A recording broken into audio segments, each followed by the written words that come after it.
Bonjour à tous. D'entrée de jeu, nous vous prions de nous excuser de ce léger retard. Il est dû du fait que la salle que nous avons prise plutôt, était en haut, au premier étage, deuxième étage plutôt, et il n'y avait pas de luminosité pour faire la projection. Donc on a changé ça entre temps, donc le temps de réaménager, ça nous a pris un peu de temps. Donc vous pouvez nous excuser de ce petit retard. Bienvenue à tous dans ce cadre francilien de la commune de Saint-Denis, qui est l'espace La Briche. Nous vous remercions d'emblée d'avoir bien voulu rehausser de votre temps à présent pour se présenter plutôt à cette conférence de présentation de l'ouvrage de M. Antonio Martin Piaçunda qui s'intitule Science et religion, qui a raison. C'est un ouvrage des éditions Africa Concept, qui est une maison d'édition panafricaine qui a pour objectif de publier des manuscrits du monde noir dans son ensemble, à savoir l'Afrique, les Caraïbes et les Amériques. Sa ligne éditoriale consiste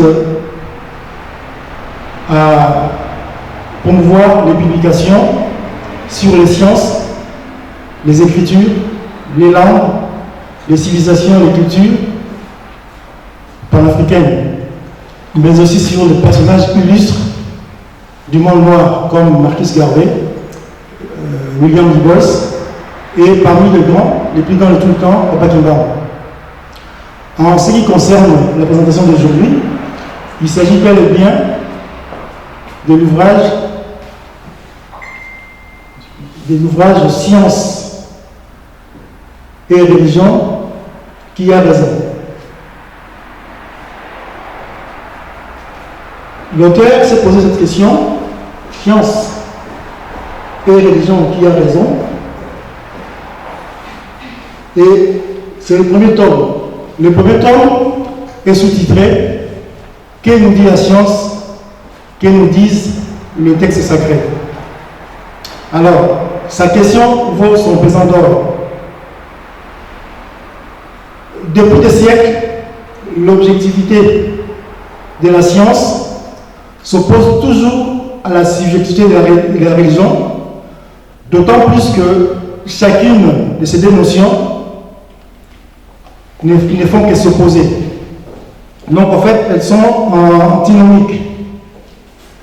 Alors, en se posant cette question, l'auteur de l'ouvrage Science et religion, à qui a raison, va nous apporter ses réponses, ou sa réponse, mieux sa thèse. Alors, à titre d'illustration, et sans parler de son ouvrage ni de son contenu, si vous tapez dans Google chronologie biblique, vous allez remarquer que depuis la création de l'être humain sur la terre jusqu'à nos jours, cela s'est écoulé 6000 ans environ. D'Adam biblique à Moïse, ça fait 2000 ans. De Moïse à Jésus, 2000 ans environ. Et de Jésus à nos jours, présentement, ça fait 2000 ans, 2021 ans. Donc 6000 ans. Ça, c'est la religion qui dit ça. Alors, pour la religion, l'homme est né entre le fleuve Tigre et le fleuve Euphrate, en Mésopotamie, dans l'actuel Irak. En revanche, si nous allons en Afrique centrale, en Afrique centrale, dans la moitié du Congo, dans la région de la province du Nord Kivu, plus précisément au village d'Ichango, aux abords de la rivière Simélique, voilà la carte.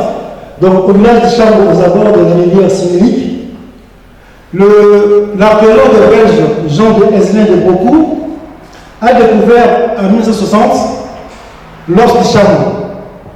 En réalité, il s'agit de deux os d'Ichango mais on dit communément l'os de Charlot.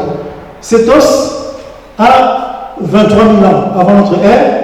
Alors si on l'additionne avec la datation qui fait référence à la chronologie biblique dont on a projeté tout à l'heure, il s'avère que l'os de Charlot a 29 000 ans.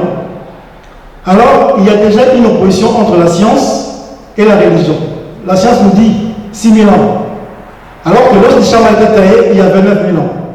Alors, qui l'a taillé? À quel moment il a taillé l'os de Charlot? Ça prouve que les jardins d'Éden et l'homme n'ont pas été créés en Asie, au Moyen-Orient, plus précisément en Mésopotamie, en Irak. Voilà que notre auteur, Antonio Martins Kiasumwa, il va très très loin par rapport à la démonstration que nous venons de faire.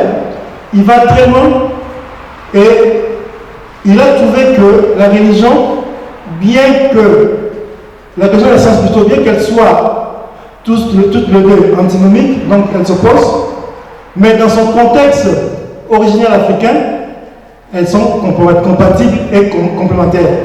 Et c'est ce qu'il va nous démontrer en nous exhibant ou en exposant les grandes lignes de sa thèse. Et ça sera au public d'interagir en apportant, entre guillemets, l'antithèse, s'il y en aura bien sûr.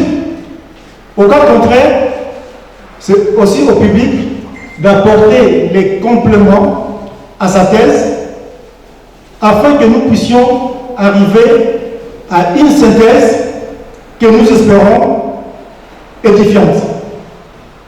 Donc, sans plus tarder, je passe la parole au modérateur du jour, M. Manu Dimabou, qui va animer la conférence, et nous reviendrons ensemble avec lui pour aussi assurer la partie débat. Bonne conférence à tous. Alors, nous entamons directement avec la présentation de l'auteur. L'auteur de l'ouvrage qui vient de nous être présenté s'appelle M. Kiasumwa Antonio Martin. Il est né le 25 avril 1990 à Luanda, en République populaire d'Angola. Il est chercheur indépendant spécialisé dans l'histoire du kibandisme et dans l'harmonisation du discours scientifique et à celui du discours biblique et religieux. Il est détenteur d'un diplôme d'ingénieur informatique avec la spécialisation en réseau télécom et en sécurité du système informatique de l'Institut d'ingénieurs 3IL de Toulouse. Actuellement, il travaille en tant qu'ingénieur et responsable des applications informatiques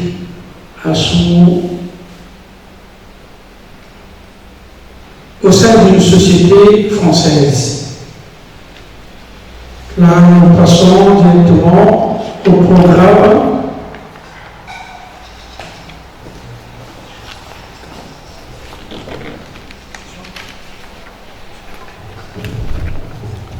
Alors, le programme est ici défini. Mot d'ouverture par M. Fakasongo Louanou Adrien, c'est ce qui vient d'être fait. Présentation du programme de la conférence par M. Maloudi Makou Sébastien, d'enseignement. Alors, nous commençons par la définition du monde et l'existence de l'homme au jardin d'Éden. L'instant zéro du monde et approche scientifique. Au commencement des cieux, de la création du monde, approche religieuse. Une nouvelle approche scientifique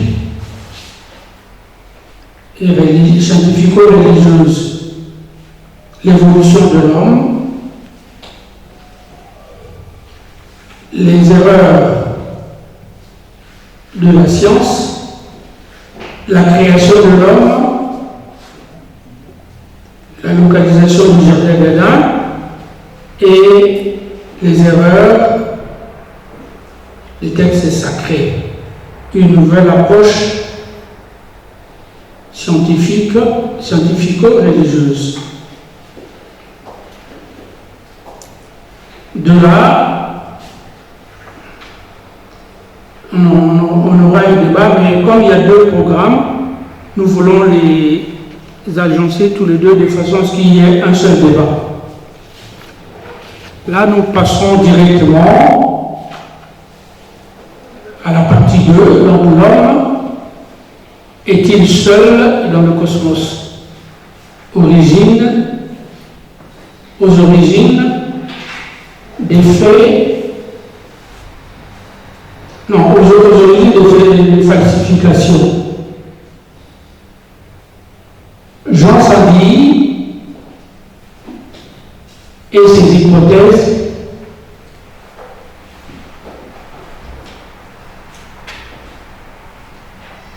excusez-moi, j'ai un peu du mal pour les... J'ai mal aux yeux.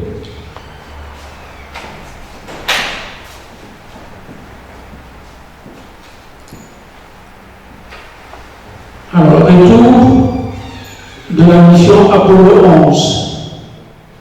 La République démocratique du Congo, à l'époque de Zaïre, et la mission Apollo 11.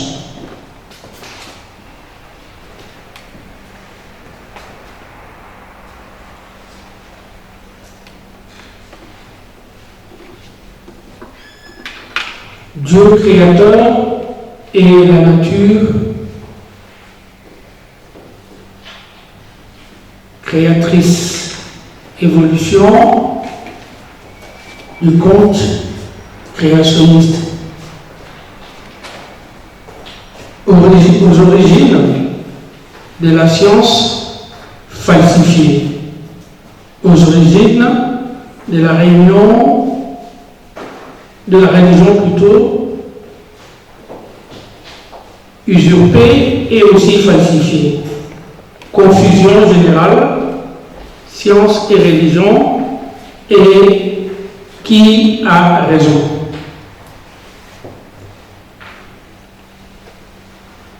Et après, on passera au débat. Voilà en quelque sorte les résumés du programme. Mais avant que nous passions à toutes les étapes, nous allons bien passer le micro à l'auteur qui, lui, parce que c'est lui qui est le centre névralgique de la conférence, et à lui de nous présenter sa thèse. Papa Antonio, vous avez la parole. Merci Papa Adrien. Merci à vous tous d'être venus ici aujourd'hui pour cette conférence, pour la présentation du livre Science et religion qui a raison. On va essayer de rattraper un peu le temps perdu. On va essayer d'écourter. Je vais vous demander les diapos et les numéros. Si vous avez une question, essayez de regarder les numéros, mais ce n'est pas obligatoire. Au pire, si vous n'avez pas le numéro des diapos, on va quand même pouvoir vous répondre. D'accord? Alors, science et religion qui a raison. Le programme, c'est celui-ci qu'on vous a présenté. En bref, donc je ne vais pas m'y attarder, c'était juste pour rappel. Un petit mot d'introduction. Lorsque nous parlons des sciences et religion qui a raison, bien entendu, il y a deux échos. Souvent, lorsqu'on parle des sciences, les gens font un raccourci en parlant des sciences occultes. Ce n'est pas du tout notre but aujourd'hui. Vous n'allez pas sortir ici avec, dans votre tête, des notions des sciences occultes. Nous n'allons pas faire de la science occulte. Mais nous allons définir la véritable science. Qu'est-ce que c'est que la science? En fait, la science, comme vous pouvez le voir là, c'est l'ensemble des connaissances. Et ces connaissances sont universelles. Et ces connaissances universelles sont observables, on peut les démontrer avec une méthodologie et avec une rigueur scientifique. Voilà ce que nous, on attend aujourd'hui par la science. Alors, tout ce qu'on ne peut pas démontrer avec une rigueur, avec une observation et avec de la méthode scientifique, on va écarter ça. On n'appelle pas ça science, on appelle ça pseudo-science. Donc, on va être très, très rigoureux sur la méthode. D'autre part, qu'est-ce que nous attendons par religion? En fait, la religion, c'est l'ensemble des dogmes qui vont réguler la foi des croyants. Et donc, du coup, ils vont avoir un rapport avec les sacrés. Dieu, Allah, peu importe. Voilà, c'est ce que nous entendons par religion. Et du coup, pour notre présentation aujourd'hui, lorsque nous parlons des sciences et religion, comment l'un et l'autre est apparu dans l'histoire de l'humanité? Souvent, cette question, on ne se la pose pas. Et on va essayer un peu de faire aujourd'hui un récapitulatif pour vous dire comment nous sommes arrivés là. C'est-à-dire que l'homme, depuis tout le temps, a voulu comprendre l'humanité, comment elle fonctionne, les phénomènes naturels. N'ayant pas de réponse, elle a inventé ce qu'on appelle des cosmogonies. Et ces cosmogonies, c'est elles qui sont à la base de la spiritualité et de la religion. D'autre part, lorsque les cosmogonies n'étaient plus suffisantes, eh ben, l'homme, il a voulu, par une approche nouvelle, d'expliquer les phénomènes naturels. C'est là qu'il va inventer la science. Ça, c'est juste pour récapituler comment l'un et l'autre est arrivé en fait sur Terre. Et à partir de là, on se rend compte que dans la société actuelle, on a tendance à vouloir dissocier la science de la religion. Lorsqu'on tend l'oreille à un prêtre, à un pasteur, à un imam parler, les scientifiques ils disent non, je n'adhère pas à ça. Et d'autre part, lorsque les scientifiques parlent, les religieux, les pasteurs et les imams ils disent non, je n'adhère pas à ça. C'est-à-dire qu'il y a une séparation entre deux côtés, la science et de l'autre côté la religion. Autrement dit, entre les spirituels et les matériels. Dans cette conférence, nous avons choisi d'être au milieu du village. Non pas parce que nous voulons être ainsi, mais parce que nous pensons que c'est le meilleur chemin. C'est-à-dire que nous allons mélanger, associer à la fois la science et la religion. Pour voir ce qu'il en ressort. Et du coup, à partir de là, il faut qu'on puisse choisir véritablement de briser les barrières. Et comment on va briser ces barrières? On va parler de l'instant zéro. Ce matin, nous sommes tous arrivés ici en prenant les trains, la voiture, l'autocar, peu importe, les moyens de communication ou les transports que nous avons suivis. Nous avons mis un certain temps pour arriver ici. Donc si on prend l'heure que vous êtes parti de chez vous pour arriver ici, eh ben, on peut calculer une durée.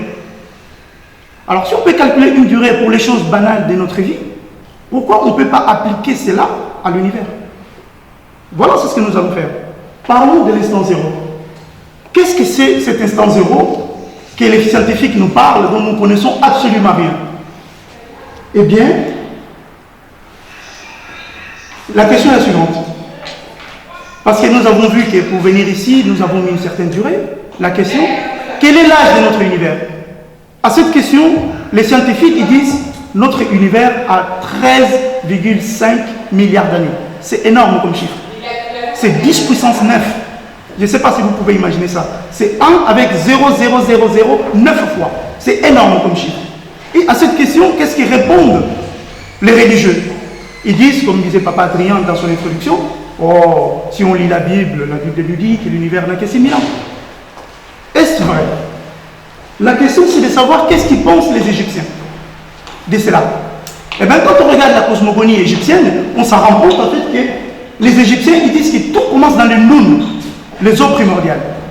Et dans ces eaux primordiales, eh ben, il y a eu une entité qui est sortie de cette eau, qu'on appelle, comme vous pouvez voir là, il s'appelle Ra, ou Ré. Ça veut dire soleil, en quelque sorte. Et Platon, un grand philosophe grec, il va plagier ce phénomène du dieu qui sort des eaux primordiales, donc pour l'appeler les démiurges. Mais la conception, elle est égyptienne. Mais qu'est-ce qui se passe après? Ra va sortir des eaux primordiales et va se poser sur une colline qu'on appelle en égyptien les Ta-Tenen, ou To-Tenen, qui veut dire la terre naissante ou la terre sainte. Et donc, lorsque les croyants ils utilisent le terme de terre sainte, voilà l'origine. Ça ne vient pas du tout, ça ne date pas de 2000 ans au moment où Jésus arrive sur terre. Ça ne date pas non plus au moment où Abraham est né. Ça date de bien plus loin que ça. L'origine des terres saintes, on les trouve ici, en Égypte. Je viens succinctement vous démontrer ce phénomène-là. Allons plus loin. Tot serait aussi ces dieux-là. Mais quand on regarde, en fait, qu'est-ce qui s'est passé après? Bouta ou Ta, à Memphis, c'est le nom qu'on donne au demi Ré ou Ra, ou Tot. À Memphis, on l'appelle Ptah. Mais les personnes qui étudient la langue, parce que la langue évolue, la linguistique elle évolue, lorsqu'on regarde ce nom Ptah, et là je vais remercier mon frère qui est juste derrière Papa Makulkoki, que j'en parlerai tout à l'heure, le travail phénoménal qu'on a fait dans ces domaines-là, on s'est rendu compte qu'en fait, c'est Dieu Ptah. Quand on applique les règles de philologie, en fait, les P et les B on peut les transmuter, on peut les permuter. En fait, ça nous donne Bouta. Et on est carrément au Congo. Bouta, c'est un nom congolais. Quand on dit mon nom à Bouta, c'est que j'ai donné naissance. C'est les donner naissance engendré. Voilà ce Dieu que les Égyptiens nous parlent de Ptah, qui ne connaissent même pas la signification. Continuons. Alors, qu'est-ce qui se passe-t-il? Il se passe que en Égypte, on parle de chaos. Au commencement de toutes choses, il y avait un chaos. Ce chaos, il fallait l'ordonner à travers la parole, les logos. Mais ça ne s'est pas arrêté là. Il a fallu en plus que un Dieu Atum puisse organiser cette renaissance ou cette création. Les donner de l'ordre. Je vais me décaler comme ça pour vous présenter les choses en même temps. Et donc là, on arrive tout simplement à voir que ces deux personnes, ils vont se coupler et former 4 couples de divins. On a les noms ici. Nun, Nunet, la matière et le néant. Nun, He et Hehet, c'est l'infini spatial et l'infini. Et puis on continue par Kouk et Kouket, les ténèbres et son contraire, la lumière. Gardez ça en tête, on va y revenir. Et puis on a Amon ou Amonette, ce qui est caché et ce qui est révélé. On va analyser aujourd'hui la rigueur scientifique. Et donc c'est tout, voilà comment on les représente en égyptien, avec un prénom, donc je ne vais pas rentrer en détail, sauf si vous avez des réponses, des questions, on pourra y revenir. Par contre, qu'est-ce qu'ils avancent les Grecs? Parce que les Grecs, c'est quand même eux qui ont tout inventé. C'est ça qu'on a toujours entendu. Eh bien, Aristote, il a dit, il n'y a jamais eu un commencement. Il dit que non, l'univers a toujours existé. Très bien. Et donc, du coup, la question du commencement ne se pose pas. C'est une croyance qui va durer 2500 ans. Pourquoi 2500 ans? Parce que la science a évolué depuis. Et aujourd'hui, par exemple, si nous sommes ici, les dessins que vous voyez là avec l'œil, les yeux, pour voir, et on souhaite regarder l'objet, l'astre qui est ici, de ce côté-là, eh bien, qu'est-ce qu'on constate? Il faut un certain temps pour que la lumière arrive dans nos yeux, comme on voit le projectile ici en train de projeter la lumière. Ce qui se passe en ce moment-là, c'est que les distances courtes, on parle des kilomètres, mais de longues distances comme ça, on ne parle plus des kilomètres, mais des années de lumière. Qu'est-ce que c'est que l'année de lumière? C'est la distance parcourue par la lumière en une année. C'est ce qu'on appelle des unités astronomiques. Parce qu'on est dans le domaine de l'astronomie, la physique astronomique. Eh bien, cette lumière qui va nous arriver avec un certain retard, et du coup, qu'est-ce qu'ils pensent les scientifiques? C'est que s'ils regardent très tôt dans l'univers, eh bien, ils vont pouvoir voir ce qui s'est passé dans le passé et de manière successive, dater l'univers. Là, on est en train de vous démontrer comment les scientifiques ont dit que l'univers a 13,7 milliards d'années. On y arrive. Parce que c'était ça notre question. Très bien.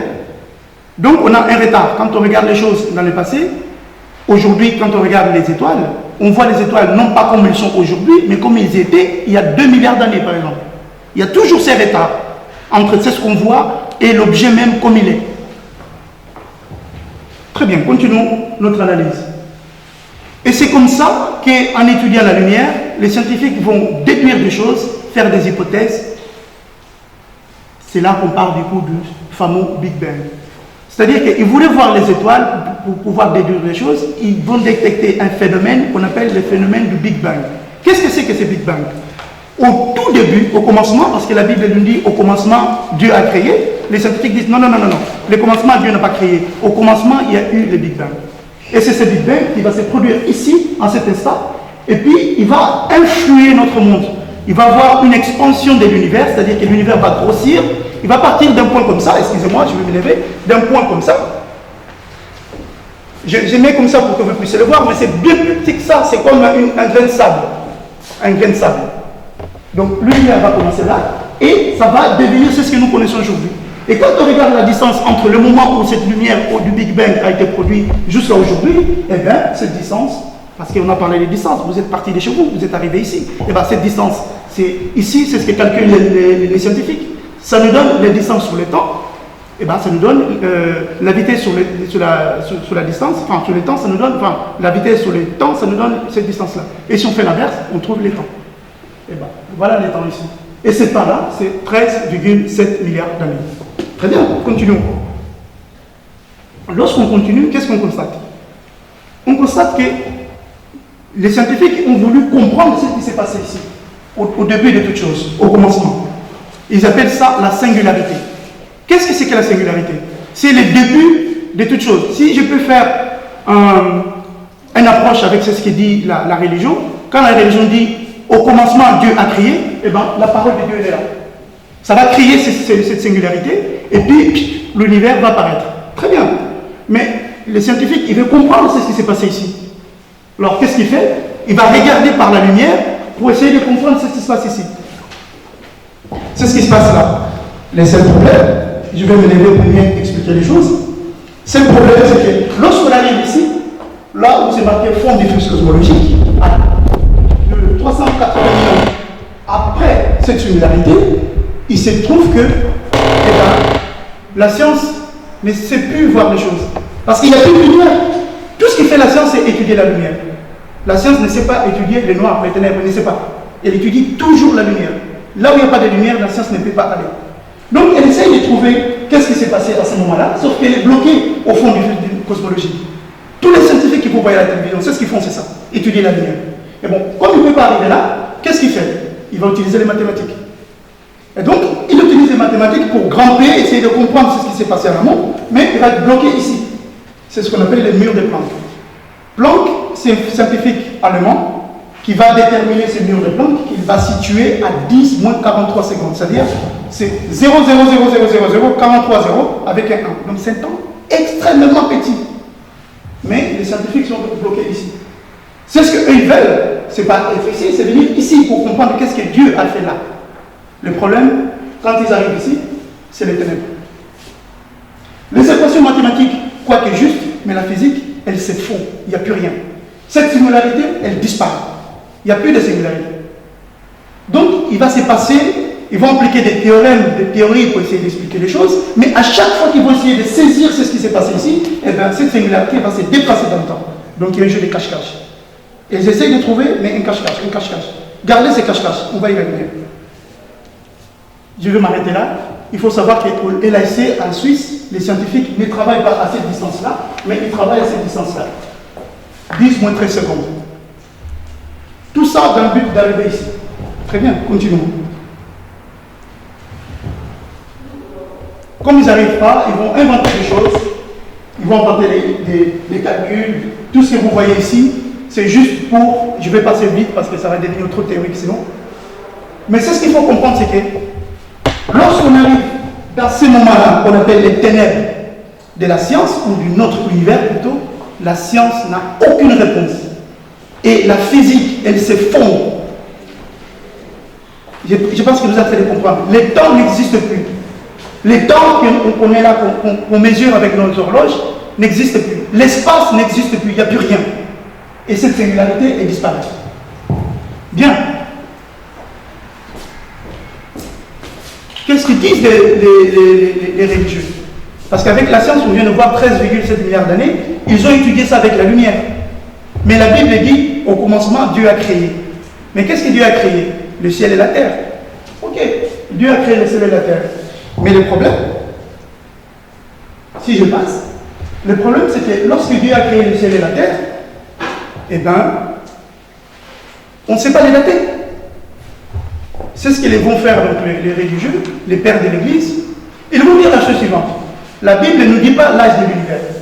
Mais c'est ce que nous dit la Bible, c'est les événements qui se sont passés dans l'univers.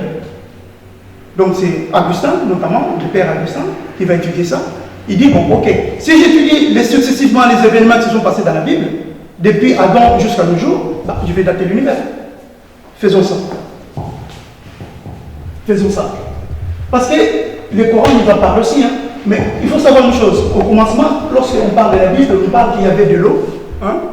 Gardez ça, il y avait de l'eau. L'Esprit de Dieu s'est mouvé au-dessus des eaux. Mais avant que l'Esprit de Dieu se mouve au-dessus des eaux, il y avait les ténèbres.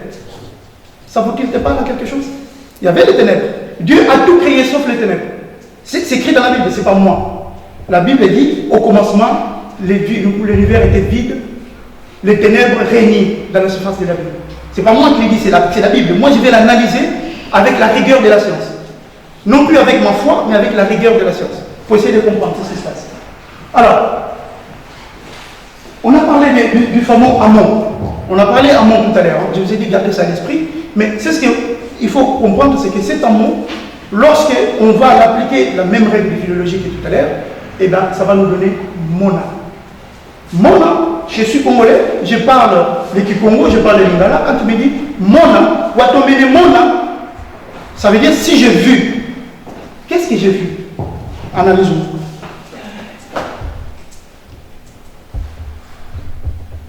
D'autre part, on avait vu les dieux Atum tout à l'heure, hein, quand on parlait des Égyptiens, il y a Atum qui sort et puis ils vont faire former les couples de dieux. Et bien cet Atum-là aussi, pareil, lorsque je l'étudie, en fait cet Atum me donne Adam de la Bible. En fait, il vient d'Égypte, il vient de là, on peut l'étudier scientifiquement. Atum, quand on applique la règle de philologie, il nous donne Adam. Très bien, continuons. Amon, c'est les cachés en égyptien. Les cachés, l'inconnaissable, les méconnaissables. Mais les Amon égyptiens, avec les règles de philologie, comme vous pouvez le voir, ça nous donne Mona. Mona. Voir, regarder, révéler. C'est aussi le synonyme de Kisolokel. On y est là, on commence à arriver. Je n'étudie que la langue. Je ne fais pas ma foi, j'étudie la langue. Et la langue me dit des choses. C'est Amon, si on les laisse comme ça, on peut l'ajouter ici. Quand on ajoute ici, Amon, Amoni. Est-ce que yo Amoni yé Amoni? C'est l'Ingala ça. Et vous dites que l'égyptien c'est une langue étrangère? Moi je n'étudie que la langue. Yo Amoni yé Amoni. Amon, lui, là. On peut conjuguer le verbe mona en Kikongo. Il y a mon aîné. Du coup, si on les met à l'Ingala, Amoni. Ngala Amoni yé Amoni, Bango Amoni. Mais on le trouve en Égypte, ça. Je n'ai pas inventé ça. C'est les Égyptiens qui l'ont écrit. Moi, je n'ai fait que l'interpréter. Continue. Donc, on a vu que ces mots-là, ça va se transmuer en soloka, révélé. C'est révélé. Qui solokel, c'est lui ou celle qui s'est révélé. Et puis, donc, on a vu déjà qu'Adam donne Moutou. Alors ça, on n'a pas vu, on a vu qu'ici, Atum donne Adam, et cet Adam, toujours avec la règle de philologie, Adam donne Moutou. Yo Ozamoutou, Yé Azamoutou. Je n'étudie que l'égyptien. Je parle de l'égyptien, je l'étudie, et ça me donne des choses dans ma langue à moi. Continue.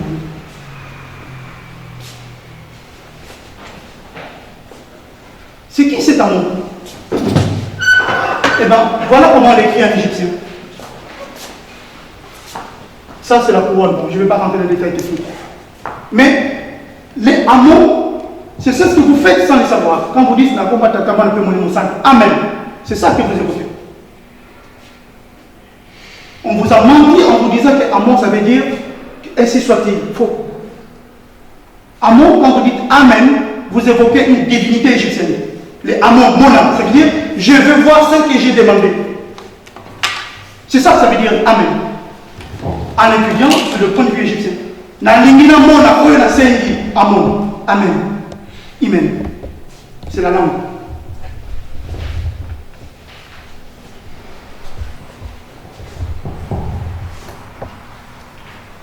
Amon, Mona, Amon, c'est lui qui est caché. Mona, c'est lui qui est révélé. C'est pas la signification de Kimban, tout ça. C'est lui qui révèle les choses cachées. Je n'ai pas inventé. Je n'ai pas inventé. Je ne suis seulement en train d'étudier la langue.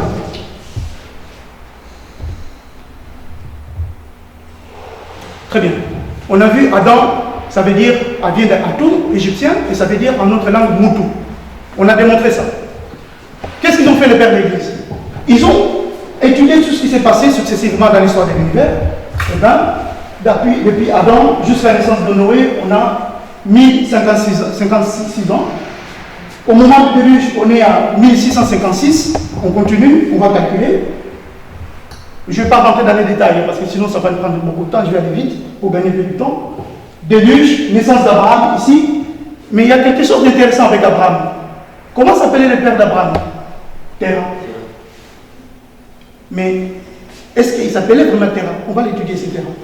Donc, au moment où Abraham arrive sur terre, notre monde est vieux environ approximativement on a ici 1948. Très bien, continuons. 1948. Mais les règles de philologie, étudions terre. On a vu qu'il y a des permutations. Je n'ai pas inventé ces règles. Hein. C'est les égyptologues qui les connaissent, notamment Jean-François Champollion. C'est lui qui a étudié ça à fond. Tchèque Diop l'a étudié, au Bengale, tous ces gens-là ont étudié ça. Moi, je ne fais que regarder ce qu'il faut et l'appliquer. Je ne suis pas linguiste, je ne suis pas philosophe, je suis rien de tout ça. Mais je sais analyser scientifiquement les choses, comprendre et les réappliquer. Pardon, on parlait de terra. Quand on applique la règle de philologie, terra, ça nous donne du terra, dire en Kikongo. Monovoïté, c'est le terra, le père d'Abraham. Et je me rappelle une fois, bon, je vais passer ça sous silence, on en parlera peut-être tout à l'heure, pour ne pas trop m'étendre. Et donc, au moment où père a mère, on sait que les enfants d'Israël vont en Égypte et tout ça, bref. Ils vont revenir, ils vont connaître donc la succession des rois. Je vais vite. 473, le nombre de rois. On additionne tout ça, c'est très bien. Et puis, on arrive au moment où les Égyptiens, l'Égypte est envahie par les Grecs, en moins 332. Et là, on a les dynasties des Ptoléméens qui vont nous donner la véritable année où les enfants d'Israël sont revenus de l'exil de la Babylonie. Vous connaissez l'exil de Babylone de 70 ans. Quand ils reviennent, les canons de Ptolémée nous dit que c'était en moins 538. Eh bien, on applique. On prend et on additionne, c'est-à-dire qu'on arrive à 4169 ans, au moment où on arrive à l'an 0. Mais il se passe quelque chose entre avant l'an 0 et après l'an 0, c'est qu'il y a la naissance de Jésus. On ne va pas en parler, parce qu'on va en parler dans le tome 3, mais je vous donne juste un petit indice là-dessus. Eh bien, le Jésus ou Yésus, il n'est pas né le 25 mai, pardon, le 25 décembre, mais plutôt le 25 mai.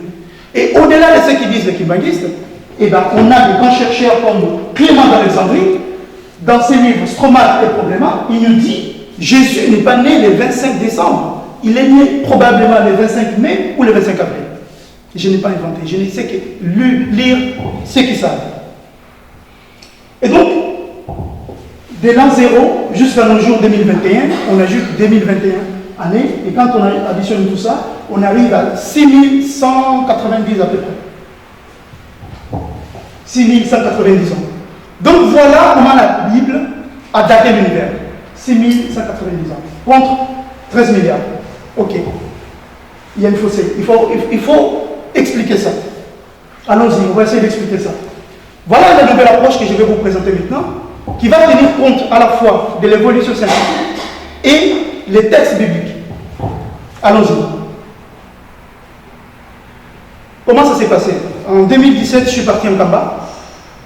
Et puis, on mangeait, on était avec un monsieur Sanchez. Et on commençait à discuter de ces genres de problématiques. Il m'a dit, vous savez, monsieur Martens, au MIT, dans les bibliothèques de MIT, il y a beaucoup de livres qui parlent de ces sujets. Ah, ok, intéressant. En bon scientifique, qu'est-ce que j'ai fait?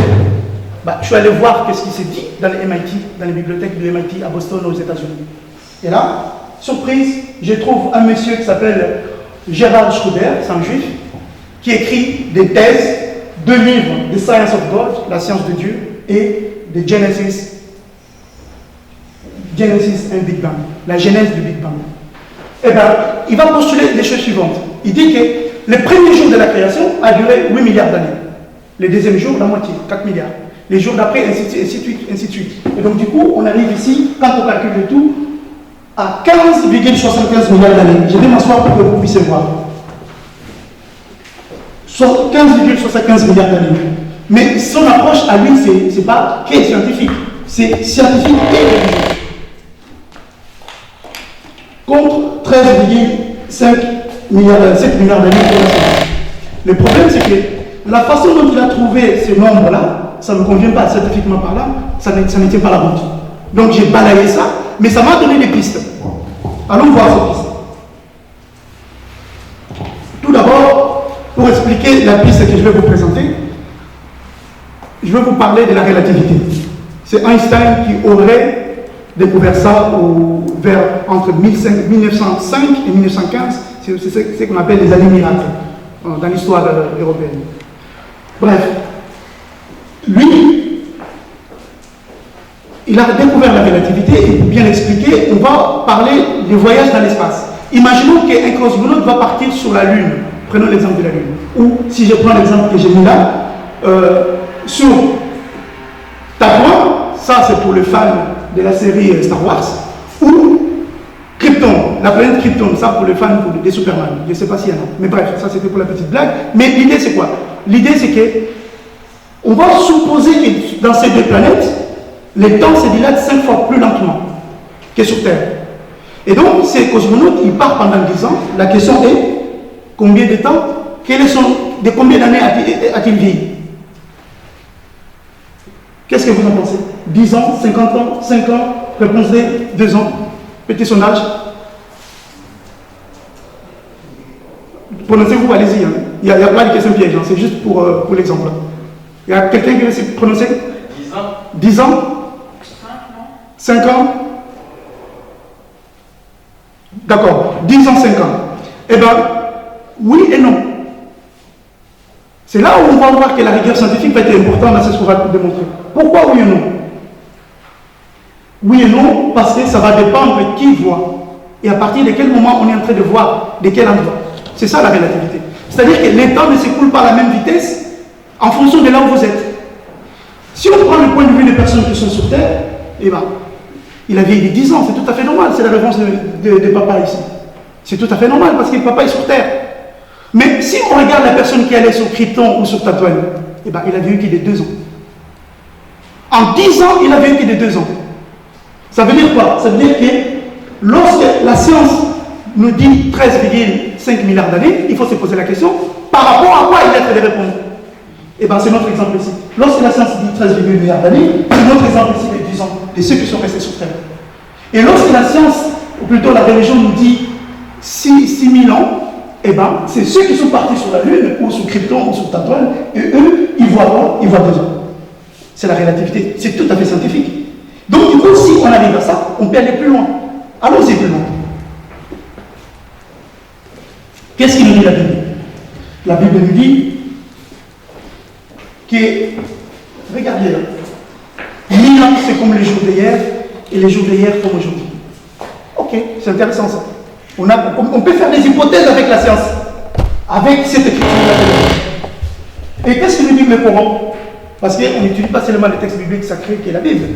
On étudie les Tanakh, le Coran et j'en sais quoi encore. Le Coran nous dit que le ciel, nous l'avons édifié et nous, par notre puissance, et nous l'étendons constamment. Il y a une idée d'expansion de l'univers, c'est-à-dire que l'univers s'étend. Je ne vais pas m'attarder, on continue. Voilà nos hypothèses. Du coup, si on fait l'hypothèse avec la Bible, mais dans une rigueur scientifique, voilà ce qu'on peut dire. Si un jour de Dieu égale à 1000 ans des hommes, et 1000 ans des hommes égale à un jour des hommes, et bien là on peut calculer. Voilà les mathématiques qui va arriver au galop. Et qu'est-ce qu'on obtient? Eh bien on a vu que l'âge de l'univers c'était 6190 ans. 6190 ans, c'est la totalité des années. Et bien, comme on essaie de calculer qu'un jour égale à 1000 ans, il faut qu'on calcule le nombre de jours qu'il y a dans 6190 ans. Allons-y. Les calculs qu'il y a là, si vous ne les comprenez pas, je l'expliquerai tout à l'heure, mais pour gagner du temps, je vais passer.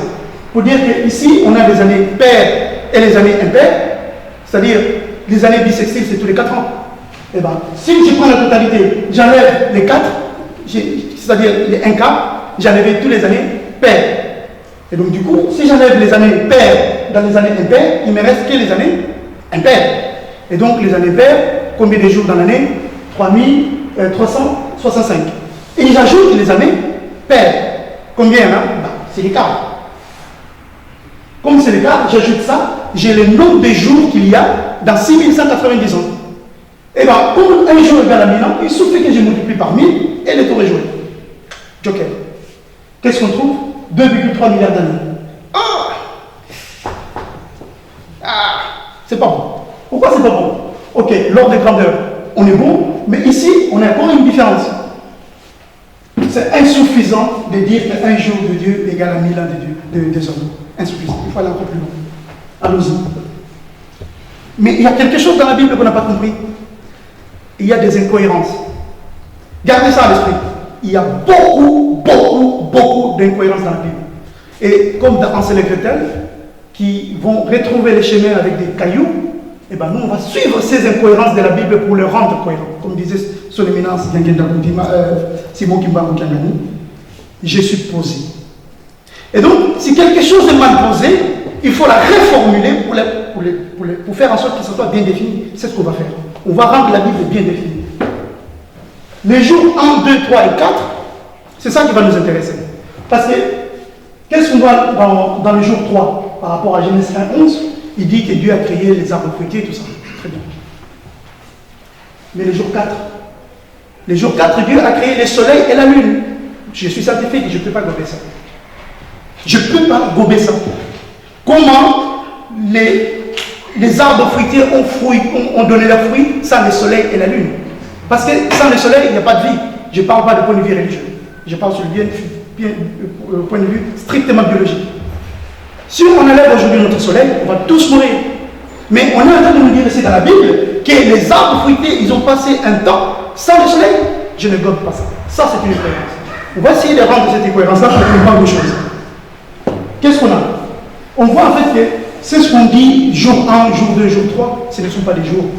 Ce sont des périodes de temps. C'est faisant, on va commencer à comprendre mieux les choses. J'ai donné des noms ensemble.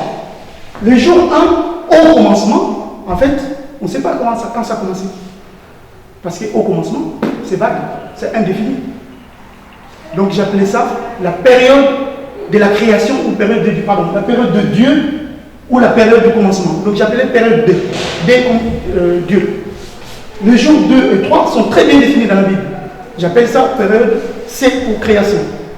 Et puis, le jour 4, il se passe une chose que vous connaissez tous parce qu'on est en Europe.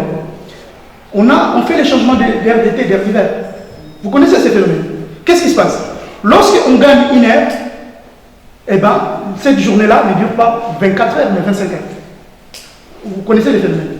Et lorsqu'on perd une heure, la journée en question ne dure pas 24 heures, mais 23 heures. Et c'est exactement ce qui s'est passé ici, des jours 4. Dieu a fait une permutation, un changement de variables. On passe le temps de la création au temps des hommes, parce que Dieu a créé les lunes et le soleil. Et si vous lisez Genèse 1, 14, 15, il vous dit que les luminaires puissent déterminer les temps, les époques, les années. C'est écrit dans la Bible, on n'a pas fait attention. C'est pas moi qui l'ai inventé, c'est la Bible qui le dit. Moi, je n'ai fait qu'interpréter. Et donc, le soleil, c'est à partir de ce moment-là qu'on commence à parler des jours de 24 heures. Et puis, toute la suite est très bien. Et donc, on voit bien qu'il y a bien une cohérence. Si on constate une différence entre l'âge de la Bible et de la science, c'est parce qu'on n'a pas tenu compte du fait qu'ici et là, on a des incohérences. Et c'est ces incohérences-là qui vont rétablir les désaccords. On appelle ça une méthode. En fait, en science, on a deux méthodes. Démarche législative et la démarche ontologique. Cette démarche est ontologique. C'est-à-dire, on va appeler des phénomènes qu'on n'a jamais vus. Si on l'avait vu, rétablirait les désaccords. Et bien voilà. Il y a deux phénomènes qu'on n'avait jamais vus, ces incohérences-là, et que maintenant qu'on les voit, rétablir les cohérences. Est-ce que vous avez compris ça? Très bien, allons-y. Et donc du coup, on voit bien qu'il y a deux choses qu'on doit conclure. Les problèmes de la création, ils comportent deux inconnus. la période de D et la période de C, on ne sait pas les définir. Et ça se passe dans les ténèbres. Et qu'est-ce qui se passe dans ces ténèbres? Eh bien, la science ne voit rien dans les ténèbres, on l'a vu tout à l'heure. Et qu'est-ce que voit la religion dans les ténèbres? Rien du tout. C'est hallucinant quand même que la religion et la science ne voient rien dans les ténèbres. Il y a quelque chose dans les ténèbres qu'il faut analyser. Il faut analyser ça. Et donc, les âges sombres ou les âges ténébreux, c'est là où véritablement les choses sont cachées. Cachées. J'avais dit tout à l'heure, le jeu des cache-cache. Cachées. Allons plus loin. Parlons de l'évolution.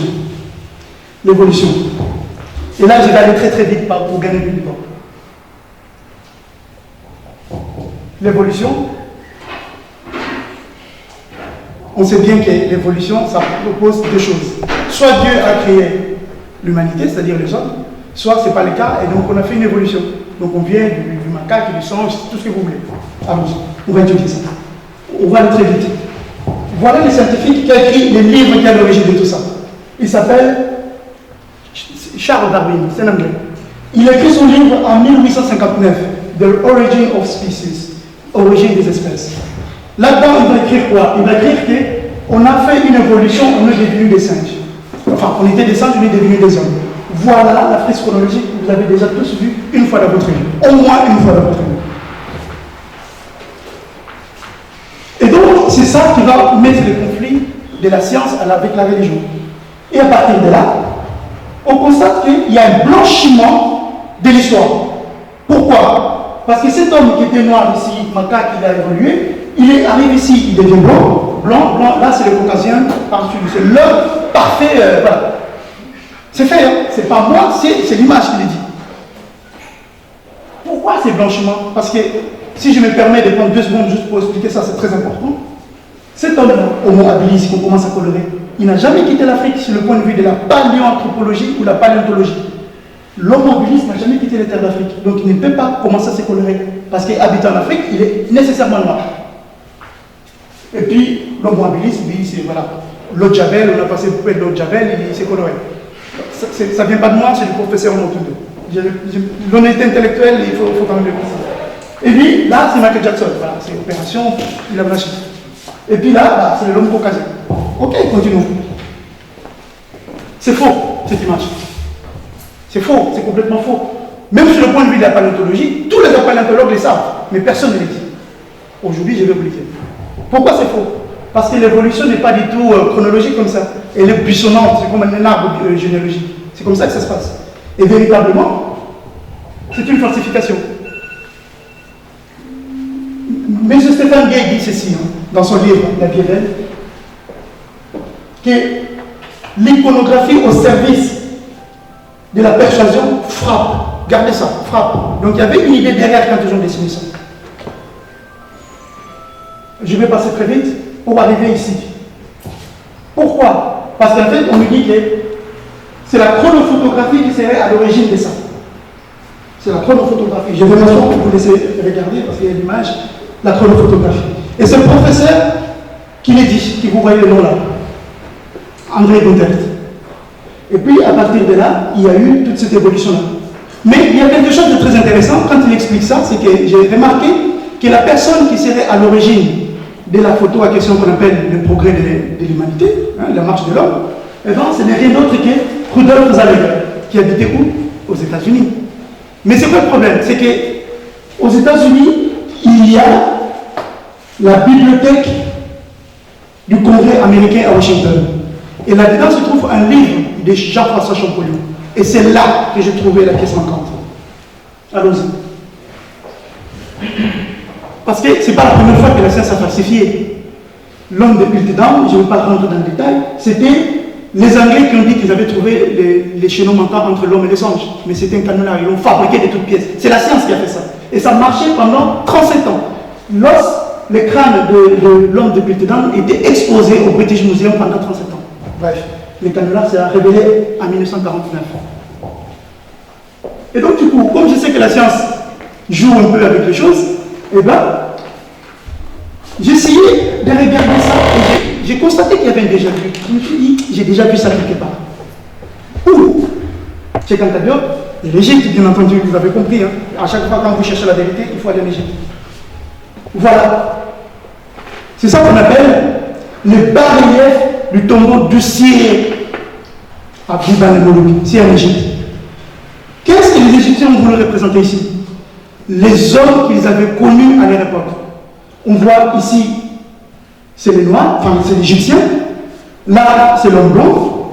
Là, c'est les Noirs des autres Noirs d'Afrique. Et là-bas, on a les Asiatiques. Mais c'est ce qu'il faut comprendre, c'est que dans la véritable photo, qui n'a pas été rendue publique, en fait, lors de Congo, les Égyptiens ont d'abord dessiné les Égyptiens, après les Noirs qui étaient ici, après les Asiatiques qui étaient là, et puis l'homme blanc qui était au fond. Pour dire que l'homme le plus parfait, c'est lui, l'Égyptien.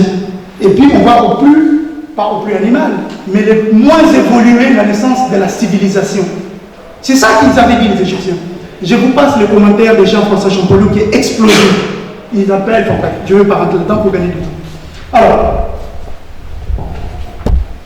c'est ce que je vous ai dit et c'est ce qu'ils ont voulu représenter. Qu'est-ce qu'il y a pour la conclusion? Quand vous lisez Nation d'agriculture et puis l'Égypte ancien, vous avez les éléments qui vous permettent de comprendre ça, comment Jean-François Champollion a décrit ça. C'est quoi la conclusion du coup qui est la nôtre? Il y a eu un renversement kabbaliste. Avec la Kabbale juive, ils ont renversé la vérité. C'est-à-dire que c'est ce que nos anciens ont fait en Égypte, ils ont rendu juste dans leur point de vue. Vous vous rappelez les référentiels? Qui voit à partir d'où? Là, c'est plus le nom noir d'Égypte qui voit, mais c'est l'homme blanc de l'Occident qui voit. Et donc du coup, il dit, bon bah, l'Égyptien, à la place d'Égyptien, je vais mettre les singes. Et à la place du noir d'Afrique, il met quoi? Le Australopithèque. Et à la place des Asiatiques, il met les deux hommes, c'est-à-dire les Néandertaliens, et puis à la place, plutôt là, l'homme asiatique, il va y mettre l'homo habilis et l'homo erectus, et puis à la place de l'homme blanc qui était là, il va mettre, bien entendu, les Néandertaliens et l'homo sapiens sapiens. Voilà, c'est ce que nous n'avons pas vu dans les figures. Allons-y. Véritablement, c'est comme ça que les choses se passent en paléontologie. Une petite démonstration, après je vais raccourcir. On va démontrer que la théorie d'évolution de Darwin est faux, mathématiquement parlant. On va démontrer que c'est faux. Et on va utiliser les raisonnements par récurrence. Pour le comprendre, voyons cette échelle. Si on veut monter là, il faut qu'on s'assure qu'on puisse monter toutes les marches. Ici, on monte là, mais là, on ne peut plus. Ici, on ne peut même pas commencer. Et donc, il faut initialiser et puis y aller. On va faire ça.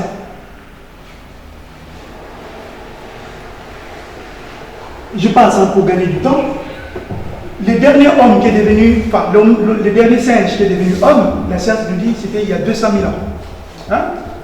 Très bien. Si on étudie ça, qu'est-ce qu'on constate? Je vais passer très vite, vous allez lire ça dans les livres pour gagner du temps. Eh bien, nous constatons que c'est tout à fait vrai. Dans notre initialisation, ok, c'est vrai, on voit bien qu'il y a 200 000 ans, le S1 est devenu, celui-là est devenu un homme comme vous et moi, Homo sapiens, celui-là, il est resté singe, très bien.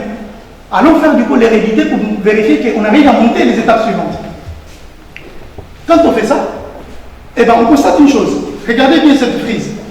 J'ai repris un peu tout ce que la science nous a dit, on a mis ça dans une frise pour voir les données, les chiffres. Et qu'est-ce qu'on voit dans les chiffres? Excusez-moi, pas Adrien. On voit que dans ces intervalles-là, on a une décroissance. C'est-à-dire que plus un être ou un singe, si on veut dire ça comme ça, il évolue, plus il va acquérir la compétence d'évoluer plus vite. Et donc, du coup, si au début il a fallu 10 000 ans, bah, ce temps va se réduire. C'est ça qui explique cette statistique-là. Et bien, on voit qu'entre là et là, il y a 4 000 ans, entre là et là, il y a 200 000 ans. Et donc, du coup, statistiquement parlant, si je prends 200 000 ans, c'est le temps nécessaire pour que nous, on puisse devenir encore autre chose. Sauf que quand on applique ça à notre modèle là-dessus, on constate qu'on n'a pas du tout évolué. Si on n'a pas évolué, c'est que l'évolution, c'est-à-dire notre théorème de départ, est faux. Vous vous rappelez notre escalier? C'est qu'on ne peut pas monter au-dessus, c'est que du coup, tout ce qu'on a bâti est faux. Je suis allé vite, mais c'était juste pour vous expliquer ça. Alors, les Égyptiens, ils en pensent quoi? Eux, ils disent que non. Parce que quand vous regardez, ça c'est, j'ai récupéré le livre, la grammaire de Sir Alain Gardiner, qui a écrit donc les grammaires égyptiens, côté anglais. Et bien, dans les parties A, B, C et D, c'est là que les Égyptiens, qui ont tout observé en Afrique, la faune, la flore, ils décident avec ce qu'ils ont vu. Et qu'est-ce qu'ils ont vu? Ils ont vu des hommes, des dieux, tout ça, et ils ont mis ça dans les hiéroglyphes. Qu'est-ce que vous constatez? Il n'y a aucun signe hiéroglyphique qui nous permet de penser qu'il existait en Afrique il y a bien longtemps un singe qui serait devenu homme. Là, on a une preuve de plus par les gens les plus intelligents que l'humanité a connus qui nous disent que l'homme ne vient pas du singe. Donc il faut revoir une copie. Allons-y. Alors, est-ce que je passe ça pour gagner du temps? Alors, oui. Je vais faire ça en 10 minutes. Et puis, on va s'arrêter là. Quand on parle des jardins d'Éden, qu'est-ce qu'on sait là-dessus? On sait que Dieu a placé des fleuves dans les jardins d'Éden. Il y avait 4 fleuves. Et puis, il y avait de l'or, il y avait plusieurs ressources naturelles. Allons-y, on va étudier ça. Mais avec une rigueur scientifique, on va utiliser la géographie, l'histoire, la géologie et la minéralogie. Voilà, nous sommes en Europe. Et bien, quand on regarde les fleuves qui sont en Europe, on voit que ça ne correspond pas du tout au nom de la Bible. Pichon, Hiddekel, tout ça. Bref, vous connaissez les noms. Et donc, étant donné qu'il n'y a pas le bédélium, l'or qui est décrit, enfin, la ressource naturelle qui est décrite dans la Bible, il n'y a pas cette bédélium-là, et bien on ne peut pas dire que les jardins d'Éden se trouvent en Afrique, en Europe. Donc on élimine l'Europe. En Océanie, pareil, il n'y a pas le bédélium. On l'élimine. Continuons, je vais vite.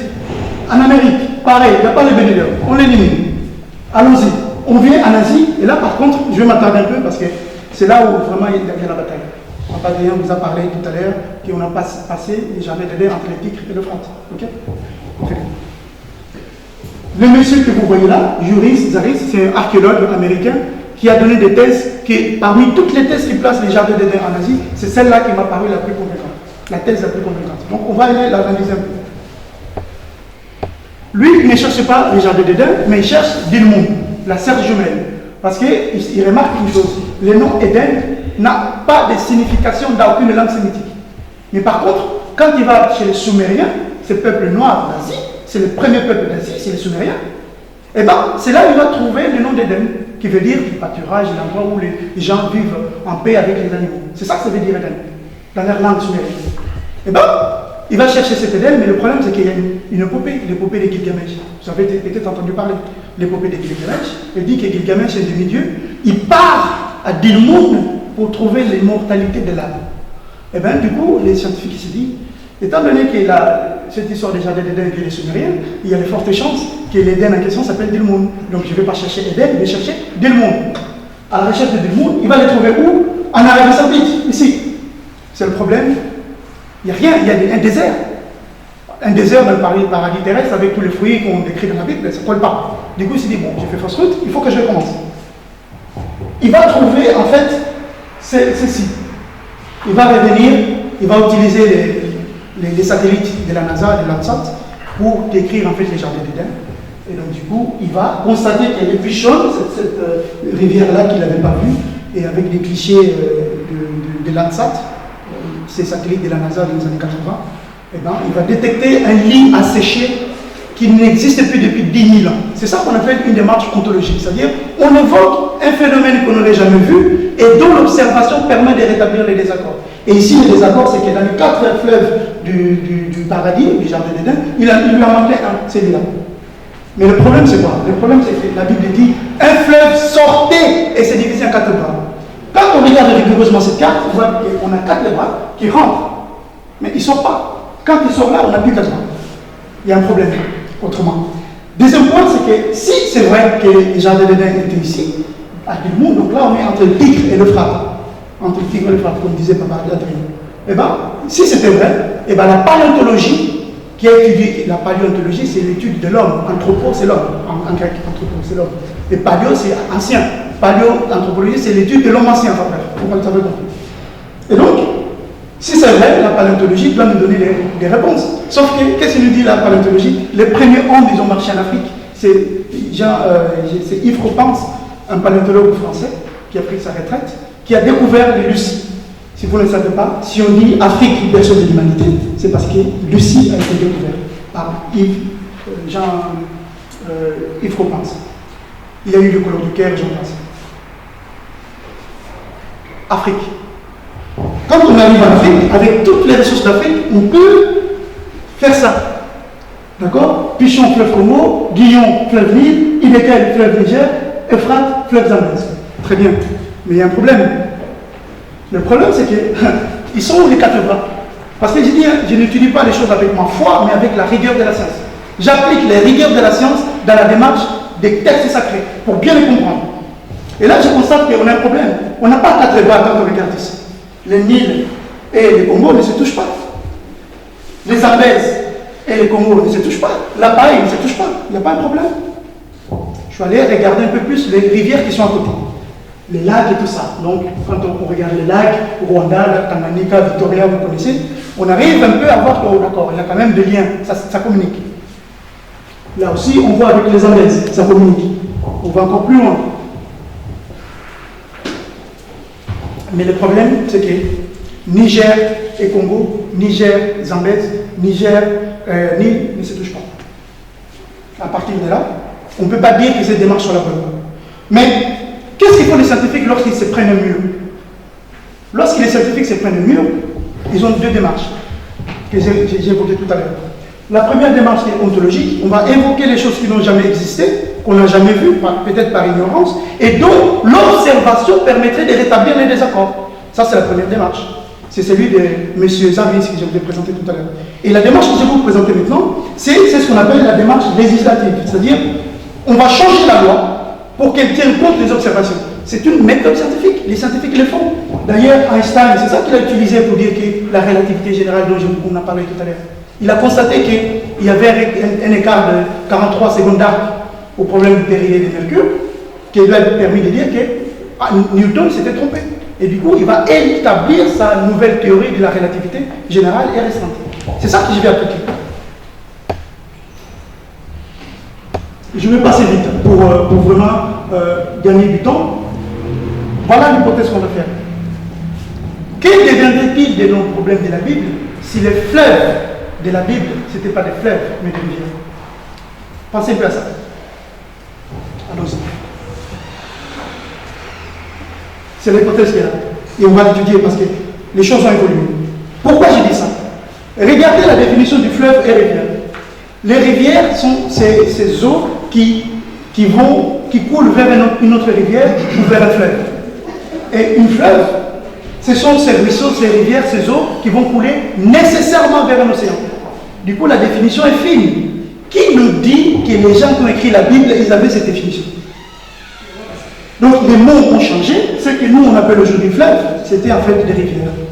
Et donc, sous ces hypothèses, lorsque j'applique ces hypothèses en Afrique, qu'est-ce que je découvre? On arrive directement au Congo. Regardez ici, je vois cette rivière avec des cartes. J'ai étudié beaucoup de cartes les dernières années. Et il y a la rivière Mpioka. Tous les Kimanistes connaissent la rivière Mpioka. Très bien. Allons plus loin. Et j'ai essayé parce que vous voyez, une Kamba est là, Kamba est là, mais je ne vois pas l'autre rivière qui sont à côté. Donc j'ai essayé de dessiner les choses pour vous. Voilà véritablement les jardins de Dieu. Comment on le sait? On a les richesses. On a l'or, on a le bédium, on a la permanence, on a tout ça. Qu'est-ce qu'on sait d'autre? La paléontologie nous dit que l'homme est né en Afrique. Qu'est-ce qu'on sait d'autre? On sait que dans le jardin d'Éden, il y avait 4 fleuves. Mais la Bible nous dit qu'il y avait un fleuve qui s'est divisé en 4. Est-ce qu'on peut corroborer ça en Kamba? Allons-y. Sima, vous les connaissez. Tounou, vous les connaissez. Moins, vous les connaissez peut-être moins, mais vous avez peut-être entendu parler. Mpioka, tout le monde a entendu parler d'Mpioka. Voilà véritablement la description du jardin d'Éden. Il ne faut pas chercher des fleuves, parce que c'est une interlude, il faut chercher des rivières. Et sous ces hypothèses-là, il n'y a aucun doute que c'est en Kamba où on doit trouver les jardins de l'Éden. Et ça, c'est scientifique. Merci beaucoup pour cette partie. Nous allons terminer là.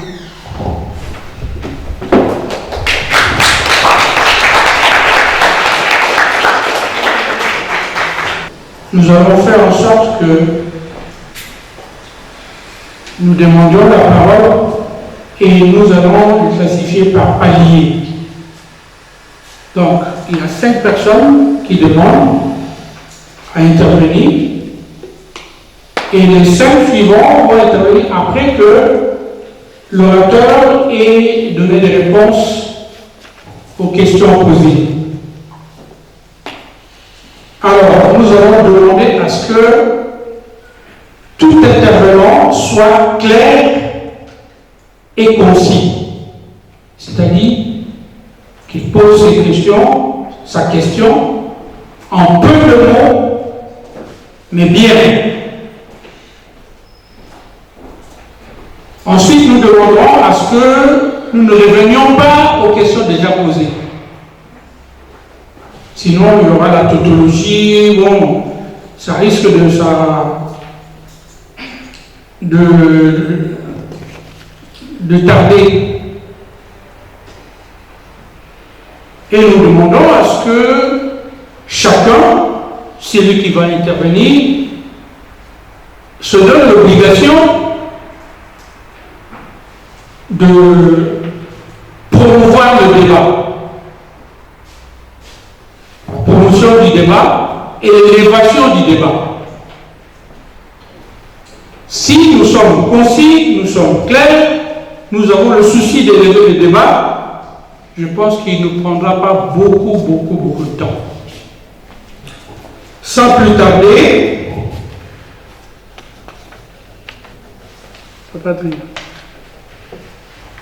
alors vous demandez la parole par palier. Clean Zembo Tsonsa. Clean Zembo Tsonsa. CLINT ZMBO Tsonsa NSO NSO.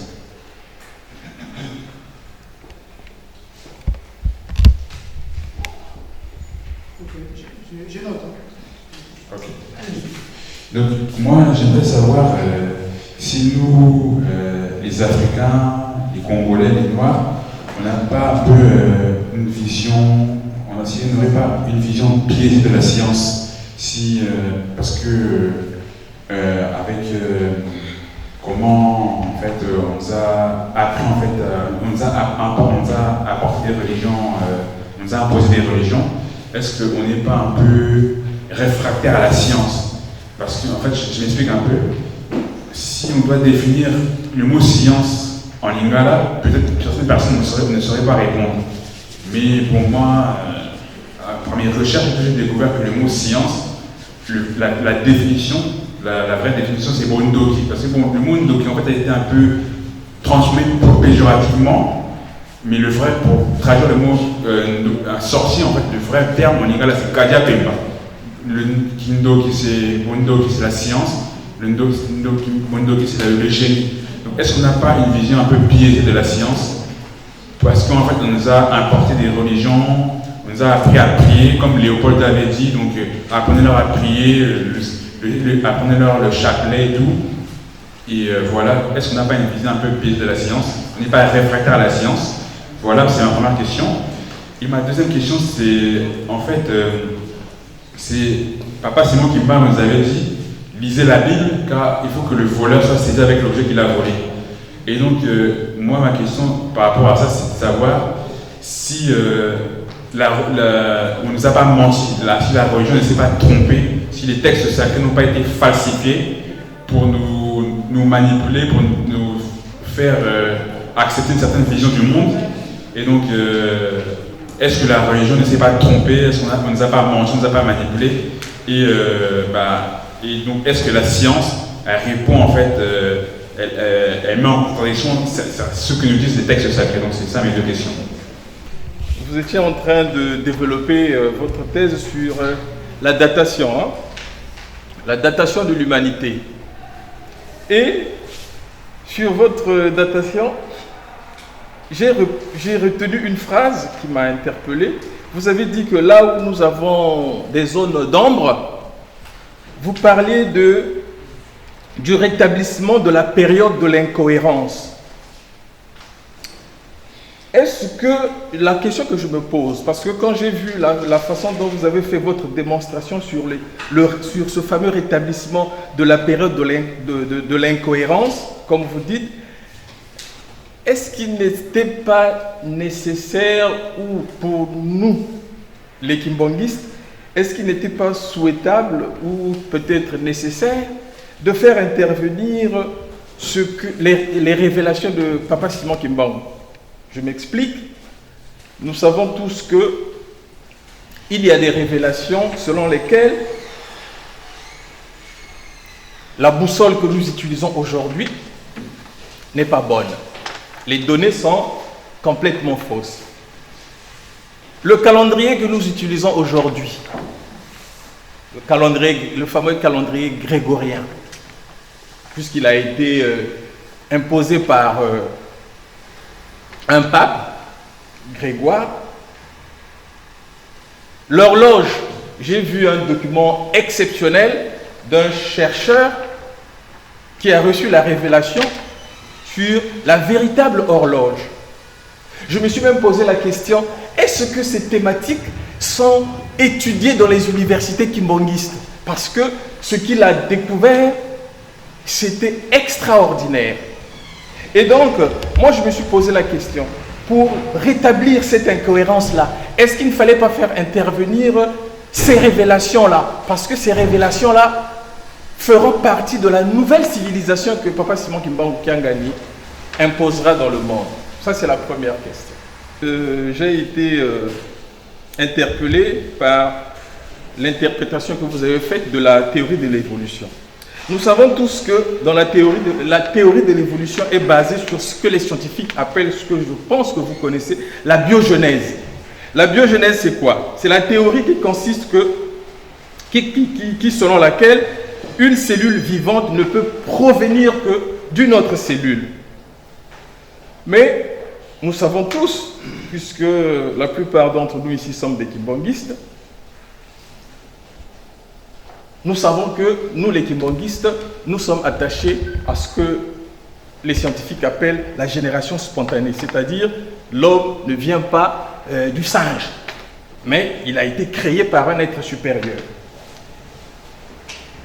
Donc, ce que je veux dire, c'est quoi? C'est que pourquoi également cette démonstration pour contredire cette théorie de l'évolution? Pourquoi ne pas s'appuyer également sur les révélations de nos saints-pères? Papa Diangue Nakuntima nous disait que il y aura un bouleversement matériel et un bouleversement spirituel. Je vais rester sur le bouleversement matériel. Il disait que ce que vous considérez scientifiquement comme vrai aujourd'hui va s'avérer faux demain. Et donc ma question, est-ce que pour contredire cette théorie de l'évolution, il ne fallait pas plutôt s'appuyer sur les révélations, tant bien même, enfin les révélations que nous connaissons qui sommeillent au sein de notre Église? Voilà mes deux questions. Puisque quelque part, vous avez dit que pourquoi la science ne voit pas dans les ténèbres. Et vous avez monté une figure là tout à l'heure. Une figure là. Est-ce que vous pouvez revenir sur la figure avant que je pose ma question? Peut-être ça vous aider dans votre recherche quand vous allez faire votre deuxième livre. Quand vous renversez cette figure-là, je vois une pyramide. Je vois une pyramide. Et là où la science est arrêtée, où il ne faut pas dans les ténèbres, oh, c'est exactement là où se trouve une Kamba. Donc, dans mes recherches, je se trouve une Kamba. Puisque l'orientation de la pyramide est nord, sud, est et ouest. Et il y a une ligne qu'on appelle la ligne divine, l'harmonie divine, au-delà de laquelle les hommes ne sont pas arrivés. Et là où se trouve une Kamba, c'est là où se trouve l'entrée du ciel. Or, l'entrée du ciel, les hommes ne sont pas allés au-delà. C'est là où se trouve la lumière qui va permettre aux hommes d'aller voir au ciel. Donc, la question est celle-ci: pourquoi la science ne voit pas dans les ténèbres, alors que vous avez découvert qu'Amon, c'est celui qui est caché? Et pourquoi ça alors? Or, cette figure-là, c'est la pyramide renversée, dont le sommet se trouve dans le sud. Et c'est exactement la carte d'Afrique qui a été renversée. La carte d'Afrique, c'est une pyramide. Quand vous le renversez, vous avez cette pyramide-là. Donc ma question, c'est pourquoi la science ne voit pas dans les ténèbres, alors qu'Amon, C'est celui qui est dans le terrain. Amon, plus Amon, c'est le fils de Samuel. Quand les Égyptiens disaient Amon, ils disaient ceci. Donc, c'est-à-dire ils appelaient Dieu pour qu'il puisse faire apparaître. Et ça se trouve dans le psaume. Le psaume bien en disant, et dans la suite, Dieu s'est révélé aux nos ancêtres. Mais pourquoi maintenant les scientifiques ne vont pas dans les ténèbres? Donc c'est ma question. Alors moi j'ai 2 questions. Ma première question, c'est par rapport en fait à la Bible. Tu as dit en fait que dans Genèse, c'est marqué que la terre était informe et vide, mais Dieu est parfait. Tout le monde sait que Dieu est parfait et Dieu, tout ce qu'il crée, il est parfait en fait. Donc comment ça se fait que la terre est informe et vide? Puisque si Dieu a créé la terre, pourquoi la terre n'est pas parfaite? Donc moi, dans ma version, c'est la terre devint informe et vide. Donc la terre est devenue informe et vide, mais elle n'était pas informe et vide de base. Donc du coup, c'était ça que je voulais dire. Et ma deuxième question, donc c'est beaucoup plus poussé. Donc moi, je suis pas kimbanguiste, hein, mais j'ai ce sentiment en fait que par rapport en fait à tes recherches, tu t'es basé aussi sur tes croyances, qui n'est pas mauvais, mais tes croyances te ramèneront, enfin tes recherches te ramèneront à tes croyances en fait. Donc si par exemple je veux voir un musulman, ou je veux voir un musulman, ou je veux voir un athée, ou je veux voir un juif, lui aussi, s'il fait les mêmes recherches que toi, il se ramènera directement sur sa religion, sur ses principes. Donc du coup, voilà, c'est ce que je voulais te dire. Et voilà. Déjà par rapport à la religion, parce que du coup on a beaucoup remis en question la Bible aujourd'hui. Et je voulais savoir, peut-être que vous avez déjà répondu, parce que je suis arrivée un petit peu en retard. Nos ancêtres, c'était quoi réellement leur religion? Est-ce qu'on a vraiment une vie spirituelle ou c'est juste dans notre tête et qu'on se dit il existe un Dieu? Parce que du coup je me dis qu'ils croyaient bien en quelque chose, mais j'ai pas très bien compris si c'était vraiment le cas. Et ensuite c'était sur l'évolution de l'homme. Si l'homme n'a pas forcément eu d'évolution, à quel moment il a pu se dire qu'il descend du singe? Pourquoi ne pas se dire qu'il descend du chat, par exemple? À quel moment on se dit qu'on descend d'un autre animal que l'homme? Voilà, c'est tout. Parce que c'est la question qui est plus frêle dans ma tête, et donc du coup on pourra commencer par là pour rebondir sur toutes les autres questions. Pourquoi dans l'évolution on dit que l'homme descend du singe et pourquoi pas un autre animal? Le perroquet ou je ne sais pas quoi. Très bien. Sous le point de vue strictement scientifique, parce que là du coup c'est une question scientifique, ça n'a rien à voir avec la religion. Sous le point de vue strictement scientifique, en fait, en étudiant la biologie du singe donc, et celui de l'homme, en fait, la science s'est rendue compte que nous partageons 99% de nos gènes avec les singes. C'est-à-dire que les singes est notre cousin le plus proche. Et c'est par là que donc, les personnes qui ont établi cette théorie de l'évolution, parce que comme il a dit papa ici présent, que dans cette démarche, il y a eu en fait une observation, et cette observation a fait qu'ils sont partis sur le fait qu'une cellule humaine, pour que ça puisse germer, eh ben, il faut qu'il vienne d'une autre cellule. Et donc quand on regarde du coup dans cette évolution, vous connaissez l'effet papillon, le papillon, voilà, le papillon, il peut prendre plusieurs formes. Ça peut être une chenille, je ne sais pas si c'est le mot juste en français, et puis il évolue, papillon, il change, il évolue. Et donc, ils ont dit, si nous, les humains, on a évolué, comment a-t-on évolué? Donc, ils regardent rétrospectivement cette histoire, et donc, ils voient qu'en fait, c'est les dessins de la tête qu'on avait montré tout à l'heure, que l'homme, en évoluant, il a modifié sa tête. C'est notre tête, notre crâne, notre boîte crânienne, c'est ça qu'on a fait évoluer. Et quand on regarde, du coup, dans les temps, ces crânes, eh ben, elle se rapproche de quoi? Du singe. Voilà pourquoi, dans toutes les théories scientifiques, quand on parle que l'homme vient d'un animal, on les rapproche plus du singe parce que c'est notre cousin le plus proche, scientifiquement parlant.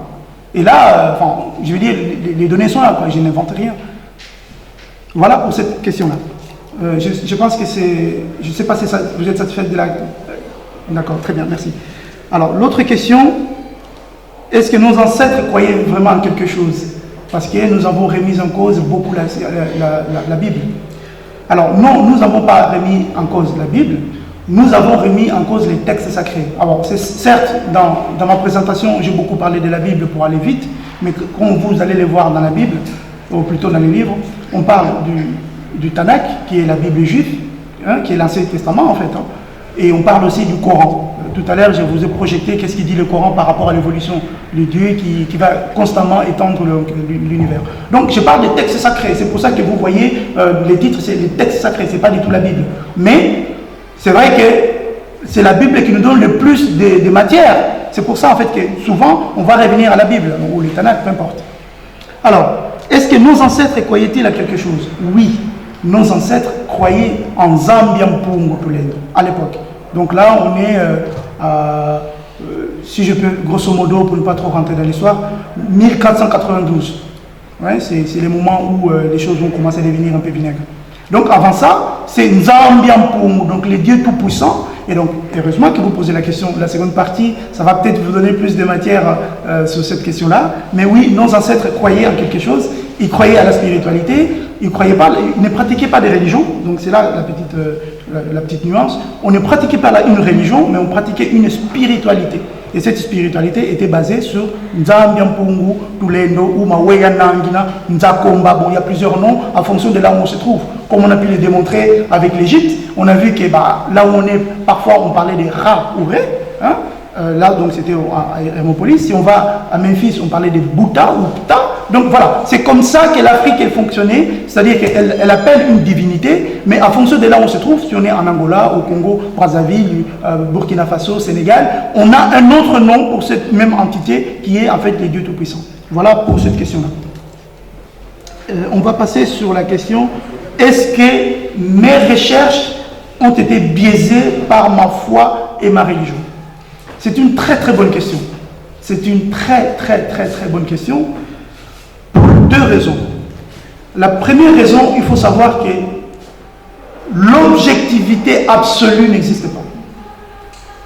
L'objectivité absolue n'existe pas. Lorsque quelqu'un fait des recherches ou fait de la science, il y a toujours une part d'objectivité, de subjectivité, qui rentre en compte. Mais là où se situe la différence, ça va peut-être commencer à répondre à la question de papa ici. Nous avons voulu, dans cette recherche, de rester le plus objectif possible. C'est-à-dire, on n'affirme rien si on ne peut pas le démontrer. Donc, on va revenir un peu à la question. Donc, on commence à toucher un peu à la question de papa tout à l'heure. Donc, alors, certainement que mes recherches ont peut-être un peu été touché, donc biaisé par ma foi ou par ma religion, mais dans sa grande majorité, j'ai cherché à être le plus objectif possible. Et donc, pour être l'objectif possible, qu'est-ce qu'on fait? Eh bien, on utilise la science. On utilise la rigueur scientifique, on utilise la méthode scientifique, et cette méthode scientifique, si on l'utilise en bon escient, en connaissance de cause, et on ne peut pas trouver un résultat autre que ce que je vous ai présenté. Et ça, j'ai même à m'en couper sur ça. Et donc, pour cette question, est-ce que l'auteur a été biaisé par sa religion? L'autre question, sur la création. On parle que la terre était informe et vide, l'Esprit de Dieu se mouvait au-dessus des eaux. Et la sœur avait tendance à dire que Dieu est parfait, donc il ne peut pas créer le vide, si j'ai bien compris, c'est ça l'idée. Donc le monde existait déjà, et donc Dieu l'a ordonné. Dans ce que nous avons présenté, ça n'a pas peut-être été dit directement, mais si vous lisez la Bible, si vous lisez les Tanakh c'est la Bible juive, si vous lisez le Coran, si vous remontez encore plus loin dans le temps, vous allez dans les textes égyptiens, les textes des pyramides, les textes des sarcophages, et j'en passe, vous allez voir une chose qui revient, c'est que notre monde a été précédé par les chaos. Ça, c'est une constance que vous avez dans toutes les philosophies qu'on n'a pas appelé cosmologie, ou cosmogonie plutôt. C'est ça en fait, qui est à l'origine des mythes créatrices. Toutes les cosmogonies sont d'accord sur le point que notre monde a commencé par un désordre. Alors oui, Dieu, il est ordonné, mais s'il est ordonné, c'est qu'il a dû ordonner ces choses-là. Ça va de soi. Il a ordonné pour qu'il devienne ordonné, donc justement. Donc toutes les cosmogonies égyptiennes, Congo, même si vous allez chez les Bambara, c'est les Odaomé, vous allez même en Grèce antique, si on permet de faire ces liens avec la Grèce antique, vous allez voir qu'il y a toujours, l'univers est toujours précédé par un chaos. Et c'est ce chaos qui va s'ordonner et c'est après que la création va se faire. Et ça, c'est vraiment, ça ne dépend pas de la Bible, parce que la Bible elle-même, elle découle d'autre chose. On vous parlera peut-être dans la deuxième partie. Pour cette question-là, on remonte le fil des questions. Pourquoi la science ne va pas dans les ténèbres? Waouh! Quand j'ai vu Papa Mike, je me suis dit, aujourd'hui, ça va être chaud. Cette question, elle est... Je ne prends pas de joker, hein, mais je vais dire ceci. Elle va être abordée dans la seconde partie, donc je ne veux pas trop me dévancer. Je dirais seulement une chose. Par rapport à ce que vous avez exposé, effectivement, c'est vrai, parce que comme on avait vu, hein, qu'est-ce qu'on a dit tout à l'heure? Quand on a présenté l'évolution, on a dit il y a un renversement kabbaliste. Je vous ai dit ça. Et c'est exactement ce que dit Papa Mike, c'est qu'ici, cette figure-là, en fait, elle a été inversée. Si on l'inverse, on voit bien que là, on est au sommet. Hein. Ce n'est pas les bas, c'est les hauts. Et donc, du coup, je vous évoque l'histoire des tours de Babel, vous connaissez tous. Qu'est-ce qu'ils ont cherché à faire dans la tour de Babel? Là, on est sur le point de vue religieux. Eh ben, l'homme a voulu aller plus haut que Dieu, ou en tout cas, trouver Dieu. Et il a voulu faire cette ascension. Et quand on parle de cette ascension, qu'est-ce qu'on évoque? Une tour. Donc, il y a cette hauteur dans la tour. Et justement, c'est l'idée ici. C'est que les ténèbres, c'est ce qu'il y a au plus haut de toutes choses. On verra ça dans la seconde partie. Quand on parle des lumières, il faut bien se rendre compte de quelles lumières on parle. Et quand on parle des ténèbres, là, on ne parle pas de ténèbres, on parle des ténèbres de Ndoki ou je ne sais pas quoi, mais c'est les ténèbres primordiales, encore une fois. Et je ne vais pas trop me dévancer parce qu'on va peut-être avoir des réponses dans la seconde partie de l'exposé. On va peut-être revenir à la question de Papa Mike. Mais elle est très très pertinente, cette question. Et après, tout à l'heure, peut-être que Papa Adrien ou Papa Maludi, ils vont rajouter des compléments à mes réponses. Allons encore plus loin. Quatrième question. Alors, c'était l'interprétation. Alors, qu'est-ce qui était déjà la question? Ah oui, une cellule. Oh, d'accord, donc du coup, c'est la question que Papa posait ici. L'interprétation que j'ai pu présenter sur l'évolution, pourquoi rester bloqué sur le fait que nous venons d'un animal et puis on a évolué, pourquoi ne pas avoir introduit des révélations de l'Église? Pour deux choses. Tout d'abord, scientifique, oui, dans la science scientifique, oui, tout à fait. Pour deux choses, dans la recherche scientifique. Pourquoi on n'a pas introduit les révélations de l'Église? que nous considérons scientifique. Que nous considérons scientifiques, tout à fait. Les révélations de l'Église que nous considérons scientifiques. Pour deux raisons. Tout d'abord, c'est que il faut savoir que dans la recherche, on acquiert de la maturité. Sans cette maturité, on ne peut pas s'avertuer à dire des choses que l'on ne contrôle pas et puis on va nous parler faux témoignages, falsification et tout ça. Si je ne l'ai pas fait dans un premier temps parce que je ne m'estime pas encore assez mature pour aller toucher ces points-là, premièrement. Et deuxièmement, parce que la recherche aussi est progressive. C'est-à-dire qu'aujourd'hui, nous sommes arrêtés à cette étape. Demain, ce sera peut-être papa, vous, ou monsieur là-bas, ou le frère ici, qui va aller encore plus loin dans cette recherche. C'est comme ça que les Européens ont évolué. Pourquoi? Parce qu'ils ne se sont pas arrêtés à dire que bon, je ne sais pas faire une bouteille, donc je ne ferai rien. Ils ont dit, bon, bah, je ne sais pas faire une bouteille, mais je sais faire un papier. Donc, il va faire les papiers. Et la personne qui viendra après, il va s'accaparer de la connaissance du papier pour pousser encore plus loin et peut-être fabriquer la bouteille. Moi, aujourd'hui, avec les connaissances qui sont les miennes, je ne peux pas m'avertuer dans ce terrain-là que je ne maîtriserai pas, forcément. Il faudrait peut-être plus d'années de recherche pour arriver à... Parce que c'est compliqué, hein. On commence à toucher sur des domaines qui sont assez pointilleux. Voilà. Il y a peut-être d'autres personnes qui vont venir les faire, mais à ce qui me concerne, je me suis contenté de faire ce que je peux maîtriser et ce que je peux démontrer pour ne pas qu'on arrive à dire que voilà, ça, c'est pas scientifique. Pour cette question. La question de la datation. Pourquoi on n'a pas fait intervenir des choses comme la boussole, les révélations de l'Église et tout ça? Je pense que ça va un peu dans la même lignée. C'est qu'aujourd'hui, toutes ces choses-là, il y a une révélation, mais sur le point de vue scientifique, il faut encore l'asseoir. Je ne parlerai pas là-dessus, Papa Adrien, il connaît très bien le sujet, on essaye de travailler dessus, mais une révélation se passe en deux temps. Je vais donner l'exemple de Papa Wabella Diop. Papa Wabella Diop, on a révélé l'écriture Mandombe. 5 et 2, dans un mur de briques. Quand on a révélé ça, ça n'a pas suffi. Il a fallu qu'il lui travaille pour aller découvrir plus de choses et sortir une écriture. Donc là, aujourd'hui, certes, on a des révélations, mais sur le point de vue scientifique, il faut encore qu'on la soit sur des bases solides. Et donc, aussi longtemps que ce travail-là n'est pas fait, on ne peut pas, comme ça, dans une discussion publique où ça peut aller au-delà, parce que ça peut même porter préjudice à l'Église, par exemple, en disant, oh voilà, ils ne maîtrisent même pas ce qu'ils disent. Donc, c'est une des raisons pour laquelle, pour l'instant en tout cas, on ne l'a pas introduit, mais nous sommes très au fait de ces éléments-là, la boussole, le temps, tout ça.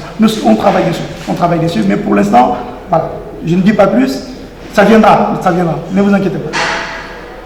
La question des Kindoki, les frères ici. Alors, quand on commence à rentrer dans la culture africaine, ça revient, c'est toujours périlleux. Pourquoi? Parce qu'on se rend compte que malgré tout ce que nous savons de la culture africaine, on ne le maîtrise pas. Donc c'est un terrain très très très glissant, mais je dirais ceci. Les Occidentaux, quand ils sont arrivés en Europe, plutôt en Afrique, au cours du XVe siècle, ils ont déstructuré nos sociétés. Ils ont falsifié notre histoire. Ils nous ont amenés à croire à des choses qui ne sont pas dans notre bon monde, qui ne sont pas dans notre culture, qui ne sont pas dans notre spiritualité. Et par là, nous avons perdu la trace de beaucoup de choses. Mais à ce qui concerne les Kindoki, et là je vais te donner une réponse plutôt religieuse, plus que scientifique. Quand on regarde les préceptes qui sont dans les textes de l'Église, par exemple, si je pense à Kala, la sorcellerie, les maïkari, toutes ces sciences occultes sont formellement interdites.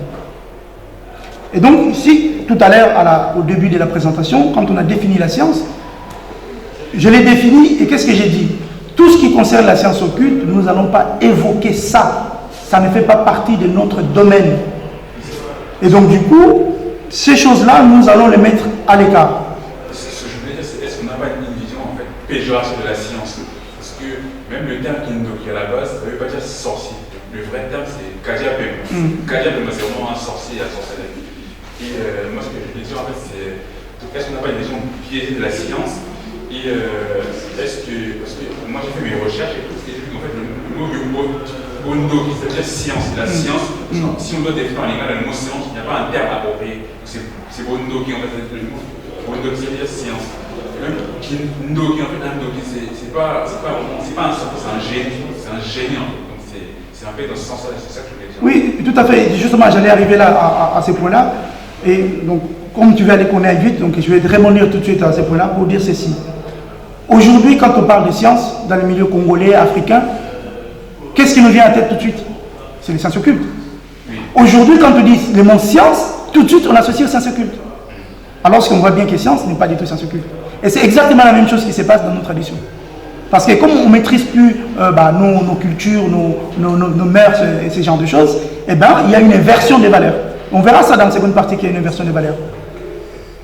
Et puis je laisserai Papa Adrien peut-être rajouter un mot là-dessus. Et puis je reviendrai sur ta première question qui était... C'est la deuxième. C'était, en fait, est-ce que la religion ne nous a pas trompés par rapport, en fait, j'ai parlé de la prophétie, c'est moi qui disais que lisez la Bible, il faut que le voleur s'assied avec le voleur. Est-ce que la Bible n'a pas été une falsification, ne nous a pas induit en erreur pour nous manipuler, pour nous déraciner? Tout à fait. Alors, juste pour rappeler pour les gens qui ne seraient peut-être pas au courant de cette histoire, les 10 septembre 1921, Papa Simon Kimbangu, au Congo, donc à Mbanza-Nsanda, il va dire, donc c'est ce qu'on appelle la prophétie de Mbanza-Nsanda, et là-dessus, il dit cette phrase: il faut que vous lisiez la Bible, puisque vous allez saisir le voleur avec l'objet volé.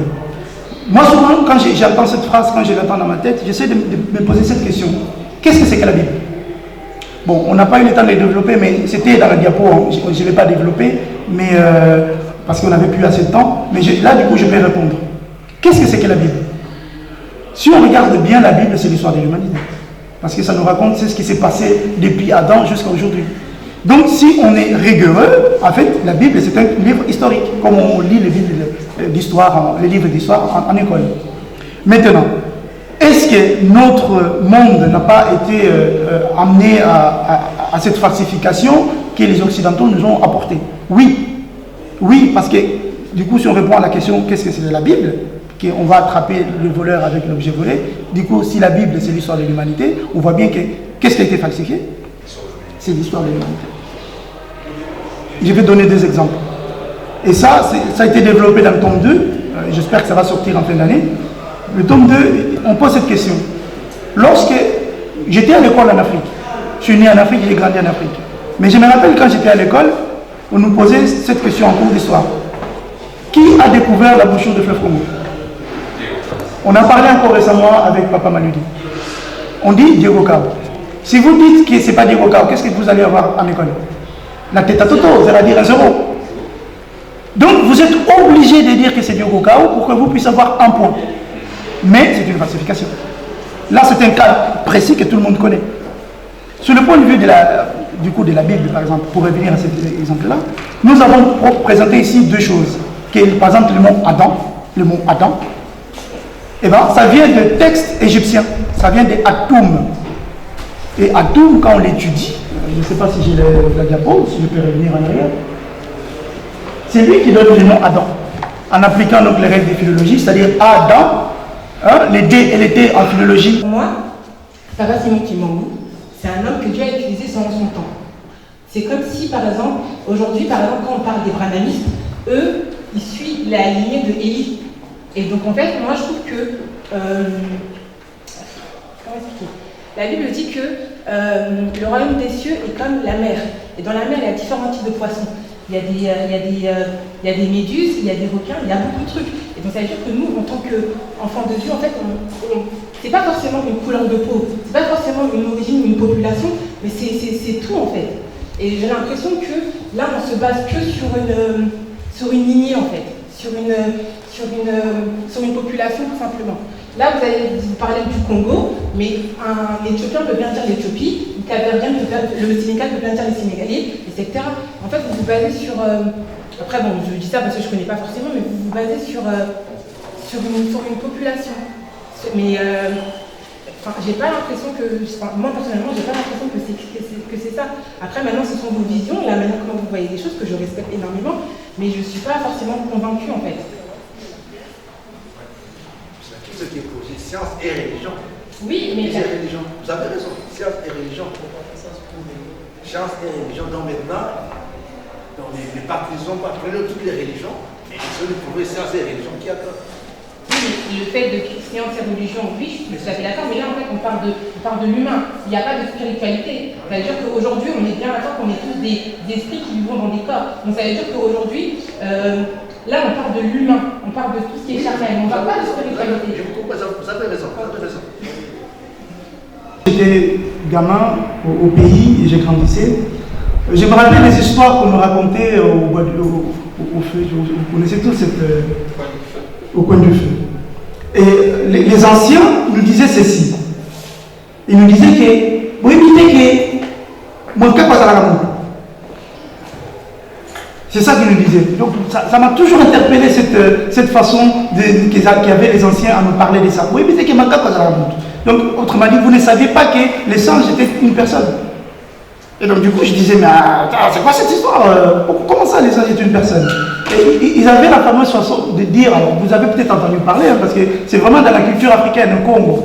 On nous dit que, en fait, les singes et l'homme, ils habitaient ensemble, et à un moment donné, il y a eu une embrouille, et donc du coup, de cette embrouille-là, les singes ont été maudits, et donc du coup, ils sont rentrés dans la forêt. Voilà l'explication culturelle que je connais de cette histoire. Je pense que peut-être parmi vous, certains l'ont connue ou l'ont entendu déjà cette histoire. Moi, je me rappelle, à l'époque, en Angola, on grandissait, et les anciens nous racontaient cette histoire. Je ne sais pas si c'est vrai. Je ne sais pas si ce n'est pas vrai. Mais en tout cas, pour la question, voilà, c'est ce que je connais sur le point de vue de la culture africaine, des histoires que j'ai entendues sur les singes. Maintenant, sur votre question, est-ce que, pourquoi dans nos analyses, dans nos recherches, nous n'avons pas renversé les choses? Là, pour une seule raison. Tout d'abord, dans le tome 1, on va aller progressivement. Je vais expliquer une chose. Je vais peut-être me lever pour bien expliquer. L'idée dans le livre, je vais vous donner du coup le fond de ma pensée lorsque j'écrivais, c'est que j'avais remarqué une chose.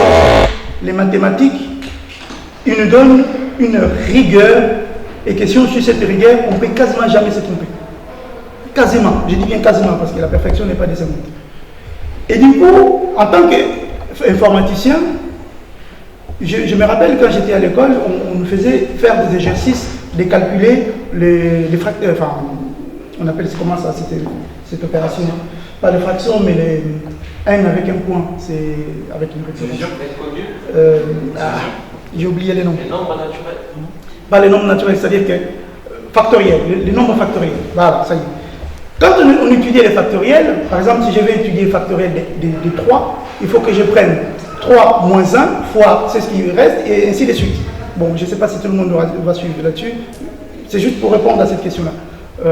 Et donc, en faisant ça, je me suis rendu compte d'une chose. Plus les n est grand, plus on va devoir faire des étapes intermédiaires pour résoudre le problème initial. C'est quelque chose que j'ai eu l'occasion de parler avec les frères derrière, lors d'une discussion. C'est-à-dire que lorsque vous avez un gros problème, ça c'est vraiment la démarche mathématique, hein, elle est quasiment infaillible, quasiment, je dis bien. Lorsque vous avez un problème, si vous voulez le résoudre d'un coup, vous n'allez peut-être pas arriver. Mais si vous prenez ces problèmes, vous faites des petits problèmes, la résolution de ces petits problèmes, normalement, je dis bien normalement, devait résoudre le problème initial. Après, peut-être qu'il va falloir quelque part faire quelques corrections, mais ça va résoudre le problème initial. Donc pour revenir à ce que vous disiez, l'idée c'était, dans ces premiers tomes, tout d'abord de mettre les choses à plat. C'est-à-dire que cette théorie, elle est fausse. Qu'est-ce qu'on doit remplacer à la place? On verra par la suite. Tome 2, tome 3. Et donc dans la tome 3, justement, là on va parler un peu plus de la spiritualité. Et on va essayer de reconstruire du coup les choses telles que nous les connaissons aujourd'hui, mais avec une autre approche. Voilà, c'est ce que je pouvais vous dire là-dessus. Merci beaucoup. Complément par rapport aux questions qui ont été posées, notamment celle de Madame Cynthia Tavares et Myriam Teka, sur les ordres des ancêtres, et puis après sur les croyances. En fait, dans le livre de M. Antonio Martins et Besson, il ne s'agit pas de croyances, ni de la religion, ni de doctrine. C'est un livre éminemment scientifique qui essaie de confronter les deux notions qu'on croyait souvent antinomiques, opposées, donc la science et la religion, pour nous emmener vers sa complémentarité et sa compatibilité, surtout dans son contexte originel africain. Parce que tout vient de l'Afrique.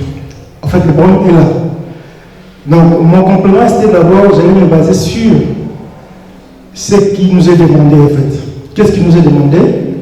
Nous allons voir ça dans la prophétie de Simon Kimbam ou de Papa Kimbam, c'est un certain. Donc, il nous dit ceci.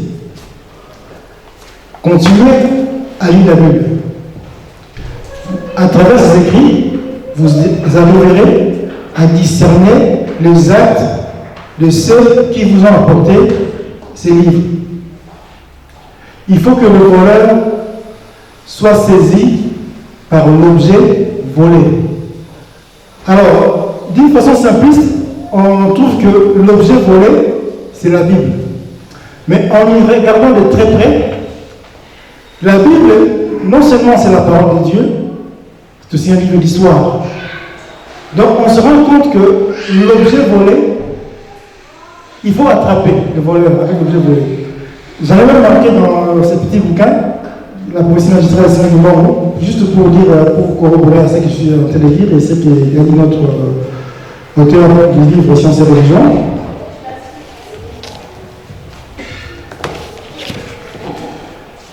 Dire qu'il faut qu'un voleur soit saisi avec l'objet qu'il a volé, cela implique 3 éléments. L'objet volé, le voleur, et puis quoi? Les propriétaires. Si on me vole mon portable, ça devient un objet volé plutôt. Donc il y a un voleur. Donc il faut que la police puisse retrouver d'abord le propriétaire qui va porter plainte afin qu'on fasse des enquêtes. Donc il faut aussi qu'on retrouve le propriétaire de l'objet volé. Donc c'est un peu trois éléments, l'objet volé, le voleur et la victime du vol. Ainsi, par l'objet volé, il faut entendre non seulement par la Bible, mais aussi par l'histoire du monde et les savoirs universels. Donc, en ayant attrapé le voleur avec l'objet volé, nous allons corriger l'histoire du monde, nous allons corriger les savoirs universels. En fait, nous sommes entrés en plein dedans. Nous sommes assis sur une droite de commencer la correction. C'est ce que nous sommes en train de faire, en fait. Peut-être les gens ne voient pas, ne le sentent pas. C'est par rapport à la ligne droite de ce qui nous a été dit. C'est donc en fait, c'est comme une sorte de commandement. Nous devons maintenant corriger le voleur. Et en corrigeant le voleur, on va se rendre compte que tout ce que nous détenons aujourd'hui, ce n'est qu'un quart de connaissances scientifiques et technologiques. Nous serons amenés d'en inventer 3/4 de connaissances. Et là, ça va rejoindre aussi la question de M. Aurélien sur les révélations scientifiques. Il a bien dit qu'on ne peut pas tout donner, on ne peut pas tout dire, parce que c'est encore le cas de révélation. Il faut qu'il y ait des assises scientifiques très précises, très conséquentes, pour rendre des choses publiques. En fait, dans la ligne droite de ce que nous a dit Papa Kimbangu, dans le paragraphe, il faut que le voleur soit saisi avec l'objet volé. En fait, il nous appelle, c'est un appel à la recherche scientifique ou à la recherche spirito-scientifique. C'est ce que nous sommes en train de faire. Nous allons corriger 5 éléments. Ces 5 éléments sont des éléments fondamentaux, à savoir l'horloge, le calendrier, la boussole, le fuseau horaire et la frise chronologique, qu'on appelle au Congo la ligne du temps. Et si nous arrivons à le corriger, on va le faire, eh bien, tout va basculer chez nous. Nous allons amener le monde vers une autre connaissance scientifique. Parce que ça a été, je dirais, biaisé, détourné. Un seul exemple. Tous les élèves de l'école élémentaire en France, CE1, CE2, apprennent que si le monde passait de la préhistoire à l'histoire, c'est grâce à l'invention de l'écriture. Or, l'écriture que nous utilisons, ça vient de chez nous. Quand on écrit Macron, mais il n'y a aucune trace, on peut le démontrer, on peut en parler devant les grands laissements, des grands scientifiques occidentaux, dans les grandes salles du monde de conférences, il n'y a aucune trace de l'existence de l'écriture en Europe. Les 26 lettres que nous avons de l'alphabet latin, ce ne sont que les 22 lettres de l'alphabet égyptien. Parce que nous étions aussi de l'autre côté de la mer Rouge, au Canaan, qui est devenu la Palestine. Aujourd'hui, on appelle Israël depuis 1948. Donc, je parle d'Israël géographique, pas d'Israël spirituel. Donc, en fait, quand les Égyptiens ont quitté l'Égypte pour aller vers le Sinaï et puis Canaan, ils ont commencé à enseigner l'écriture. En enseignant les 22 lettres hiéroglyphiques, ça a été récupéré par les Hébreux et les Phéniciens. Et parmi ces Phéniciens, il y a un certain Cadmos, qui est noir, qui était le fils du roi Agénor. Sa petite sœur était kidnappée par les Grecs. Alors son père lui a dit, allez chercher ta petite sœur. Sa petite sœur s'appelait Europe, d'où le nom de l'Europe aujourd'hui. C'est une fille noire. Alors sa petite sœur était kidnappée par les Grecs. En allant en Grèce, Cadmos, il a commencé à enseigner le grec, le 22 lettres phéniciennes qui sont d'origine égyptienne. Donc c'est Aleph, je prends que 4, Bœuf, Gimel, Dalet. Et en enseignant le grec, les Grecs qui l'ont appris, ils l'ont transformé en alpha, bêta, gamma, delta, jusqu'à oméga. Toujours 22 lettres. Et quand les Latins ont appris l'écriture, ils l'ont transformé maintenant en A, B, C, D, en ajoutant 4 lettres, dont les Y. Ça fait 26 lettres. Donc l'alphabet tel que nous le connaissons, c'est une invention de Nord d'Égypte. Il y a même des traces qui remontent au Grand Congo. On va pas aller jusque-là. Donc ça veut dire que nous avons corrigé même ce qui a fait passer l'humanité de la préhistoire à l'histoire. Nous avons corrigé l'horloge. Dommage, enfin pas dommage, mais cet exposé, c'est juste la présentation du livre, une conférence basée sur la présentation du livre. Un jour, nous avons organisé pour vous démontrer l'horloge, le calendrier, la boussole, la frise chronologique et les fuseaux horaires qui doivent être changés. Alors, concernant, par exemple, l'horloge, quand on dit 1h du matin, s'agit-il vraiment du matin? Or, le matin, c'est la séparation du jour et de la nuit. C'est quand le soleil apparaît, quand l'obscurité disparaît, quand il y a la clarté, on appelle le matin. Donc, ça veut dire que l'horloge d'aujourd'hui est mal décrite sur le plan de l'air. Donc, ça veut commencer à 6h du matin. Quand l'obscurité disparaît, c'est ça maintenant on commence à commencer. C'est ça 0h. Même l'anniversaire, même le nouvel an, c'est à partir de 0h, à 6h du matin. C'est là où on devait commencer à dire on est le nouveau jour. J'ai l'horloge à la maison, ça marche, nous l'avons déjà. Mais ce n'est pas encore vulgarisé. Et l'horloge, c'est quoi? Comme on dit, la Terre tourne autour d'elle-même en 24 heures. Donc la Terre décrit l'horloge. C'est la rotation. Et la Terre tourne autour du Soleil en 24 heures, elle tourne autour d'elle-même en 65 jours. La translation, c'est les calendriers. C'est ça que nous devons corriger. Et en corrigeant cela, nous allons mettre en place la nouvelle horloge, le nouveau calendrier, la boussole, le fuseau horaire et la frise chronologique. Pourquoi la frise chronologique? Parce que si on regarde la frise chronologique aujourd'hui, c'est basé sur l'Antiquité, on monte à 50 000 ans, et on passe à 476, le Moyen-Âge. Le Moyen-Âge commence vers la chute de l'Empire romain. Et on passe de l'Empire romain jusqu'à 482 à de l'Amérique, on passe maintenant au temps moderne. Et du temps moderne jusqu'à 1789, la version française, on passe à l'époque contemporaine. Cette frise chronologique-là n'a rien à voir avec nos réalités, par exemple. Pourquoi on va dire que l'Antiquité s'arrête à 476, chute de l'Empire romain, le temps moderne commence 482, la découverte de l'Amérique, et l'époque contemporaine, le temps moderne plutôt commence prendre fin à 1789. Donc c'est pas nous. Nous, on doit mettre sur la ligne du temps, la frise chronologique, nos réalités, nous devons rester sur l'historique. Voilà pourquoi on ne peut pas tout dire, mais c'est rien par rapport à la révélation scientifique, parce que nous les avons déjà, mais comme ce sont des révélations qu'il faut maintenant scientiser pour le pouvoir démontrer au monde dans les temps à venir, quand aussi on aura toutes les permissions requises. On a écrit dessus, ces livres-là ne pourront pas être vendus ailleurs que chez vous. Ça ne sera même pas mis sur Internet. Non, parce qu'on a laissé des consignes. Mais on continue à le faire, et il y a aussi des savants qui travaillent sur ça, sur les 5 éléments qui vont bouleverser le monde. Donc, madame, puisqu'on dit plus mademoiselle apparemment en France, madame Teka, il ne s'agit pas des réalités, enfin des croyances, mais il s'agit des réalités scientifiques qu'on doit corriger. Et le travail a commencé déjà. Il y en a qui le font au Congo, il y en a qui le font un peu ailleurs. Et nous aussi, avec nos peu de moyens, nous avons commencé. Et M. Martins Antonio Kasumba, il est allé encore plus loin en nous écrivant Science et religion, qui a raison. Donc ça continue. Nous sommes en train de continuer. Il y aura même un deuxième temps, et puis un troisième temps.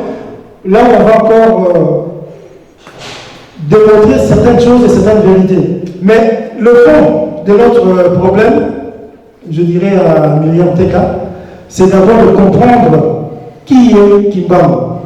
Qui est Kimbambo? Au-delà de tout ce qui est religieux, de tout ce qui est institution, de tout ce qui est homme que nous sommes. Parce qu'il faut prendre les choses de 4 façons. Kimbambo l'homme, Kimbambo sa religion, le kimbanguisme, on peut dire pour Kimbambo du Congo, Kimbambo son institution l'église, et Kimbambo ses fidèles. Si c'est les fidèles, c'est à 4 positions, les fidèles ont le comportement. Moi je peux avoir un mauvais comportement. Si par rapport à mes comportements, vous voulez comprendre Kimbambo, vous serez dérouté. Donc mettons de côté le côté fidèle kimbanguiste. Troisième position, d'abord, pour vous, pour répondre à la recherche, le côté institution, l'église. Tout le monde n'aime pas appartenir à une église. Peut-être parce qu'il y a des dogmes, des choses comme ça. Mettons un peu de côté, troisième position. Deuxième position, l'équimanisme. Tout le monde ne veut pas les ismes, communisme, capitalisme, socialisme. Ah, ce sont les doctrines. Maintenant, concentrons-nous sur l'homme. Kimbangu, qu'est-ce qu'il a dit? Qu'est-ce qu'il a fait? Qu'est-ce qu'il a laissé? Et qu'est-ce que nous devons suivre de Kimbangu? Et là, vous allez découvrir maintenant le travail que nous sommes en train de faire. Donc, on se base sur lui, sur ce qu'il a dit, pour transformer le monde de demain. Donc, il ne s'agit pas, comme je répète, c'est peut-être que j'ai mal compris, des croyances, parce que ce n'est pas vraiment des croyances, mais ça va nous ramener à ce qui veut que nous puissions démontrer. Voilà pourquoi on revient toujours sur le point de départ qui est Kamba. Peut-être que vous n'avez pas assez d'informations sur le Kamba, peut-être avec nous allons avoir des informations. Et là, vous allez comprendre que c'est une terre qui vous appartient. Ce n'est pas une terre de religieux, mais c'est une terre qui appartient à tout le monde. Et les gens, qu'on peut dire religieux et non religieux, c'est votre terre à vous. Donc il faudrait vraiment découvrir. Par rapport à nos ancêtres, je vais faire aussi un complément. Ce que moi j'ai appris, nos ancêtres, quand ils invoquaient Dieu, ils disaient toujours Kimba. Même s'il y avait un mort-né, ils disaient Kimba Ofulamana. Kimba Ofulamana, l'enfant revenait à la vie. Donc, pour nos ancêtres, Kimba était le nom propre de Dieu. Et l'homme a commencé, comme ça vient de le démontrer, au Royaume Congo.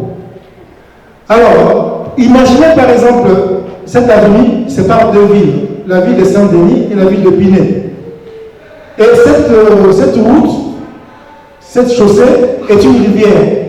Pour que les gens aillent faire du champ à Épinay, donc dans la ville d'en face, la rivière était une rivière il y avait des torrents, il y avait trop rapide, on ne pouvait pas traverser. Et c'était très profond. Même avec la violence, c'était impossible. Qu'est-ce que faisaient nos ancêtres? En se mettant sur la rive gauche de Saint-Denis, pour aller sur la rive droite de Pinet, il évoquait Dieu, il disait, il priait, et il concluait, il avait à conclure par cette phrase, Bamba Yatoto, Bamba Yazulu, Munakumba Kimbangu, tout ça, les anges du ciel, les anges de la terre, au nom de Kimbangu, nous traversons. Et du coup, il s'est retrouvé dans la rive droite pour pouvoir faire un chant. Et le soir, avec la venue, il se mettait sur la rive droite, il mettait la même prière, Bamba Yatoto, Bamba Yazulu, Munakumba Kimbangu, tout ça, il s'est retrouvé dans la rive gauche. Celui qui avait commis du mal en volant dans le champ d'autrui, ou en faisant du mal à la femme d'autrui, ben, il ne pouvait pas traverser. Il fallait que les gens qui étaient dans la rive gauche fassent une prière spéciale en concluant toujours les anges du ciel, les anges de la terre, au nom de Kimba nous traversons, mais il s'est retrouvé maintenant blanchi et il s'est retrouvé à la rive gauche. Donc, tous nos ancêtres, Kimba c'était le nom propre de Dieu. Et ce Dieu-là, il disait Kimba nous avions entendu, donc Kimba Dieu tout-puissant. Nous avons tous Dieu tout-puissant. Donc, Allah, God, Dieu, nous avons dit, nous avons des noms communs selon les régions linguistiques du monde. Mais le nom propre de Dieu, il faudra le découvrir, c'est Kimba. Je ne sais pas si j'ai apporté de bons compléments, mais en tout cas, pour l'instant, c'est ce que j'avais à dire. On va utiliser la rigueur scientifique pour arriver à prouver les choses. Et on va prouver les choses. Si ça va à l'encontre de Kimbangu, comme demandait notre sœur derrière, et ben ça va aller à l'encontre de Kimbangu. Nous, on cherche tout simplement de manière objective d'expliquer les choses et non pas ajouter notre subjectivité ou notre foi ou notre religion ou quoi que ce soit. Alors, commençons la seconde partie.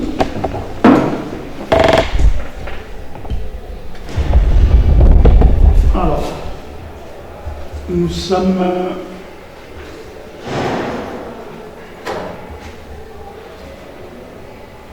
Alors, veuillez m'excuser, je vais juste essayer de sortir et reprendre.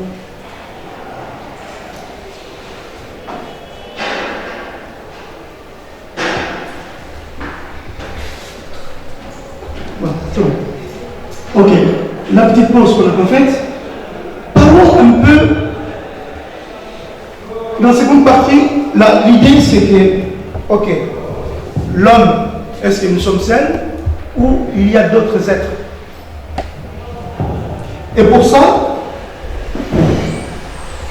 Étienne Klein dit ceci. Si vous cherchez, bon, il faut parfois accepter d'entendre des choses incompréhensibles. Puisque si vous voulez entendre que des choses claires, eh bien, vous n'entendrez pas grand-chose. Et ça, c'est particulièrement vrai lorsqu'on essaye d'étendre notre oreille pour écouter l'univers. Donc il faut accepter que parfois les bruits qui nous viennent de l'au-delà ne soient pas compressibles à nos oreilles des mortels. Très bien.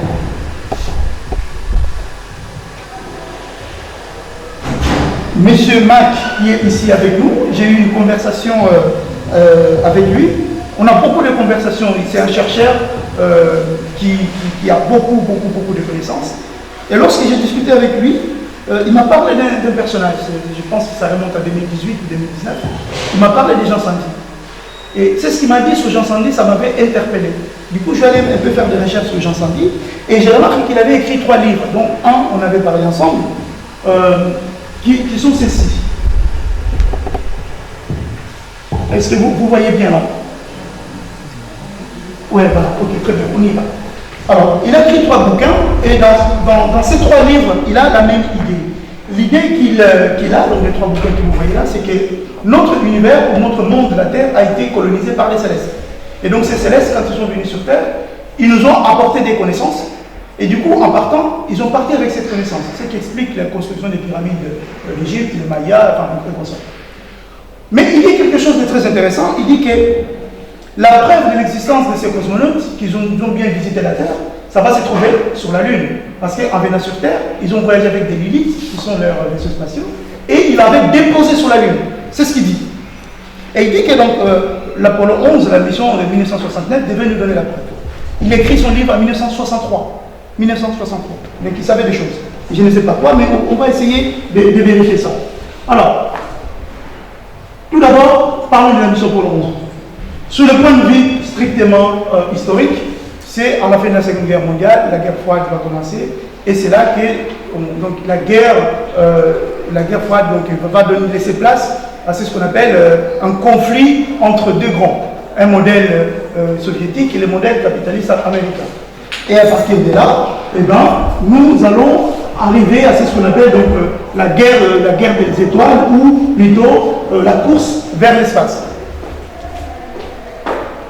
Sur le point de vue scientifique, donc, comme cette guerre qui va arriver donc, dans le point de vue dans les terrains de la science, eh ben, c'est les soviétiques qui vont vouloir aller sur l'espace, et c'est Sputnik qui va inaugurer donc, les hostilités. Sputnik, c'est le premier missile, premier satellite artificiel qui va être lancé par les soviétiques en 1957. Et puis la NASA va être créée par la suite pour faire un peu face à ces succès des soviétiques. À partir de là, on va voir que du coup, on va arriver dans le terrain militaire. Et qu'est-ce que nous avons dans le terrain militaire? On a plusieurs choses. John Fitzgerald Kennedy, qui va être élu donc, président en 1960. En 1961, il arrive au pouvoir, et là, les États-Unis vont connaître plusieurs défaites. La baie des cochons à Cuba, ils vont connaître donc, les succès de Yuri Gagarin, qui va sortir à l'espace, vous connaissez, et bien entendu, il y a les crises de missiles de Cuba. Alors, ça s'arrête pas là. Il va annoncer que l'homme va devoir aller sur la Lune à la fin des années 60. Mais cela n'a pas été possible sans l'effort des femmes noires. Là encore, c'est l'histoire. Je ne cherche pas à mettre ma religion, je regarde seulement l'histoire. Et c'est l'histoire qui me parle. Et qu'est-ce que l'histoire me parle? Me dit que Mme Margot Lee-Shetterly, une américaine noire, elle a fait des recherches en 2010, et ces recherches l'ont amenée à découvrir une histoire cachée. C'est que la NASA, dans les années 60, ils avaient employé des noirs, dont 3 femmes qu'on voit ici, là, Madame Mary Jackson, qui était la première femme américaine devenue ingénieure en astronomie, et puis Madame Katherine Johnson, c'est elle qui a calculé les trajectoires des projets Mercury et bien sûr Apollo 11, avec des nouvelles méthodes qu'on appelle la méthode de l'air. Pour les gens qui ont fait des mathématiques, les méthodes de l'air permettent d'extrapoler des trajectoires par rapport à des orbites. Donc je ne vais pas aller plus loin, c'est très mathématique. Et puis Mme Vaughan, c'est elle qui va être à la base du projet IBM. Et ça, on ne le dit pas. Je suis informaticien, je ne le savais pas. Et donc, elle va écrire un livre, il figure, et c'est ça qui va du coup relater cette histoire. Alors, bien entendu, l'émission Apollo 11 va être déclenchée, comme on voit ici, en 1969. Et donc, 3 astronautes vont embarquer au bord du fusée Saturne 5, qui est, pour la petite anecdote, la personne qui a construit cette fusée, en fait, c'est un Allemand, qui pendant la Seconde Guerre mondiale avait utilisé, donc inventé la fusée V2. Et cette V2, ils ont bombardé Londres avec, et lors du bombardement, il a dit, j'ai réussi mon entreprise, mais ce missile est tombé sur la mauvaise planète. Et donc, il avait déjà dans l'idée de les projeter vers le ciel.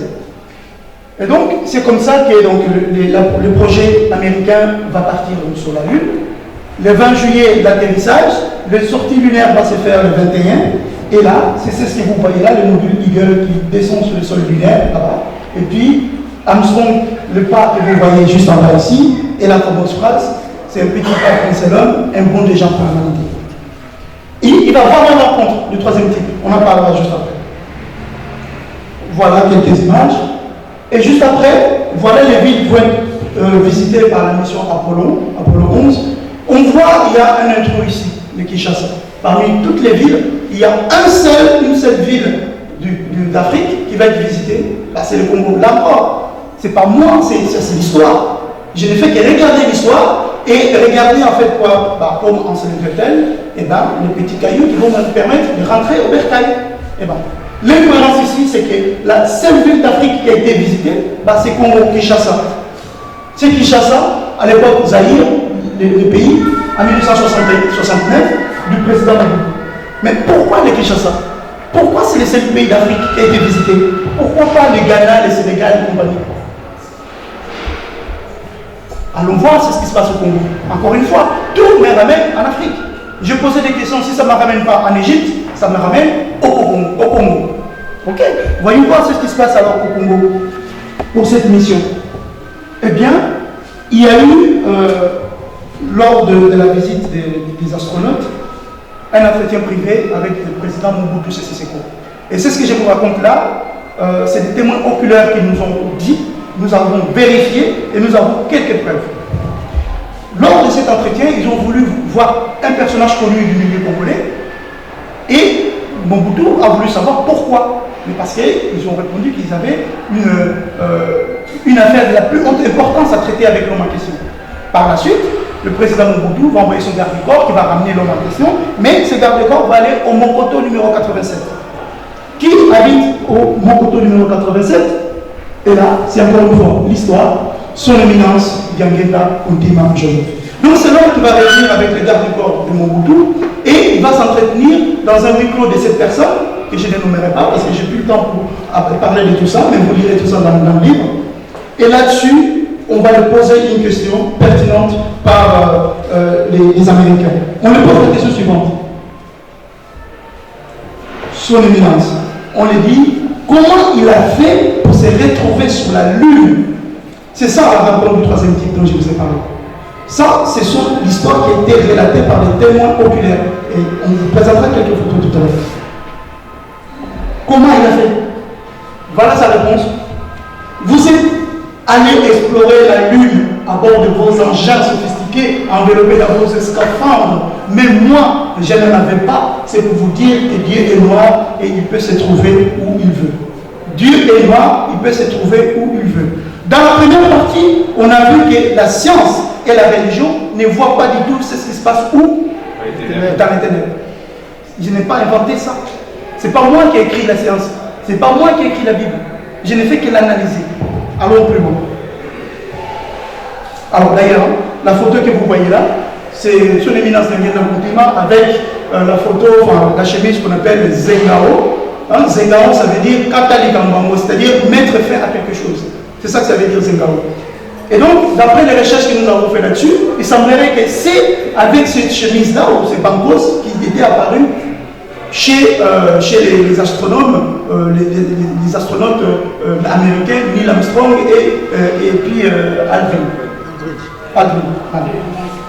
Mike Collins était en orbite autour de... Voilà, il n'a pas vu. C'est les deux qui étaient sur le sol lunaire qui ont pu voir. Alors, la question, qui est-il?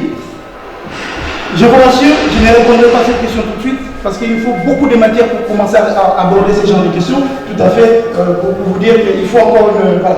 Je ne répondrai pas tout de suite, mais ça fait partie du tome 3. Dans le tome 3, on va rentrer un peu... mais il faut d'abord toute une connaissance. Alors, ma question. Cet entretien secret, alors c'est plutôt là, voilà. Quelques photos, vous pouvez admirer quelques photos donc, de cette visite. Ça, ce sont des archives. Hein.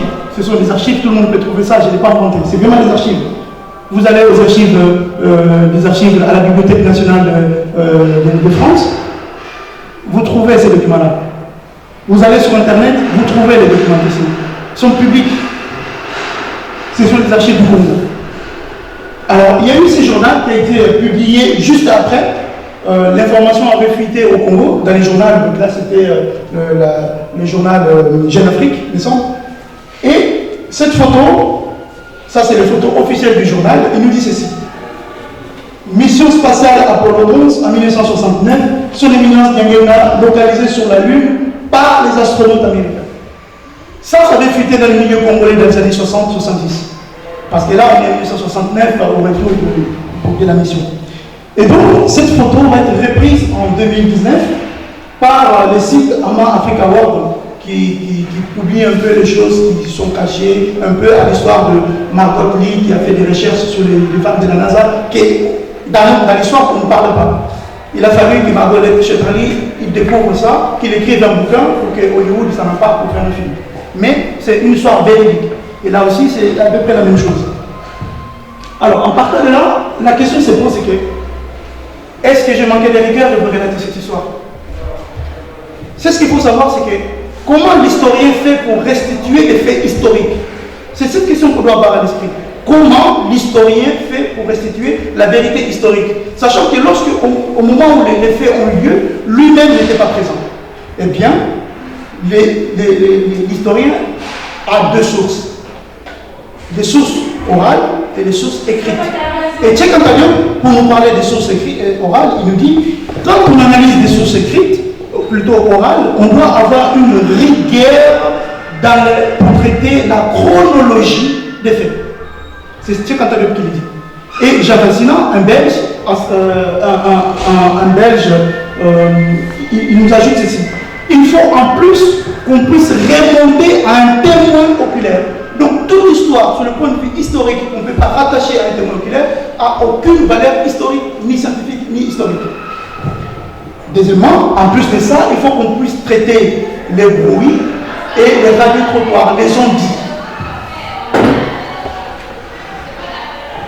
Alors, pour ça, il faut savoir qu'il y a aussi les sources écrites. Les sources écrites qui sont les livres que vous lisez et tout ça. Mais il faut comprendre une chose. Pour que la source écrite puisse advenir, il faut qu'au départ, elle ait été prononcée. Donc l'origine de tout, c'est la source orale en fait. Parce que l'histoire aujourd'hui qu'on est en train de faire là, on est en train de discuter, on est en train de parler, c'est la source orale. C'est elle qui prime vraiment dans l'histoire. Mais pour qu'elle prime, il faut qu'on ait un témoin oculaire. Alors, qu'est-ce qu'il a fait Hérodote? Hérodote, c'est le père de l'histoire européenne, c'était un grec. Qu'est-ce qu'il a fait? Dans le vers moins 460 avant notre ère, il est parti en Grèce, il est parti en Asie, il est parti en Égypte, il a posé des questions. Et c'est la réponse à ces questions qu'il a écrit dans son livre qu'on appelle Les Enquêtes.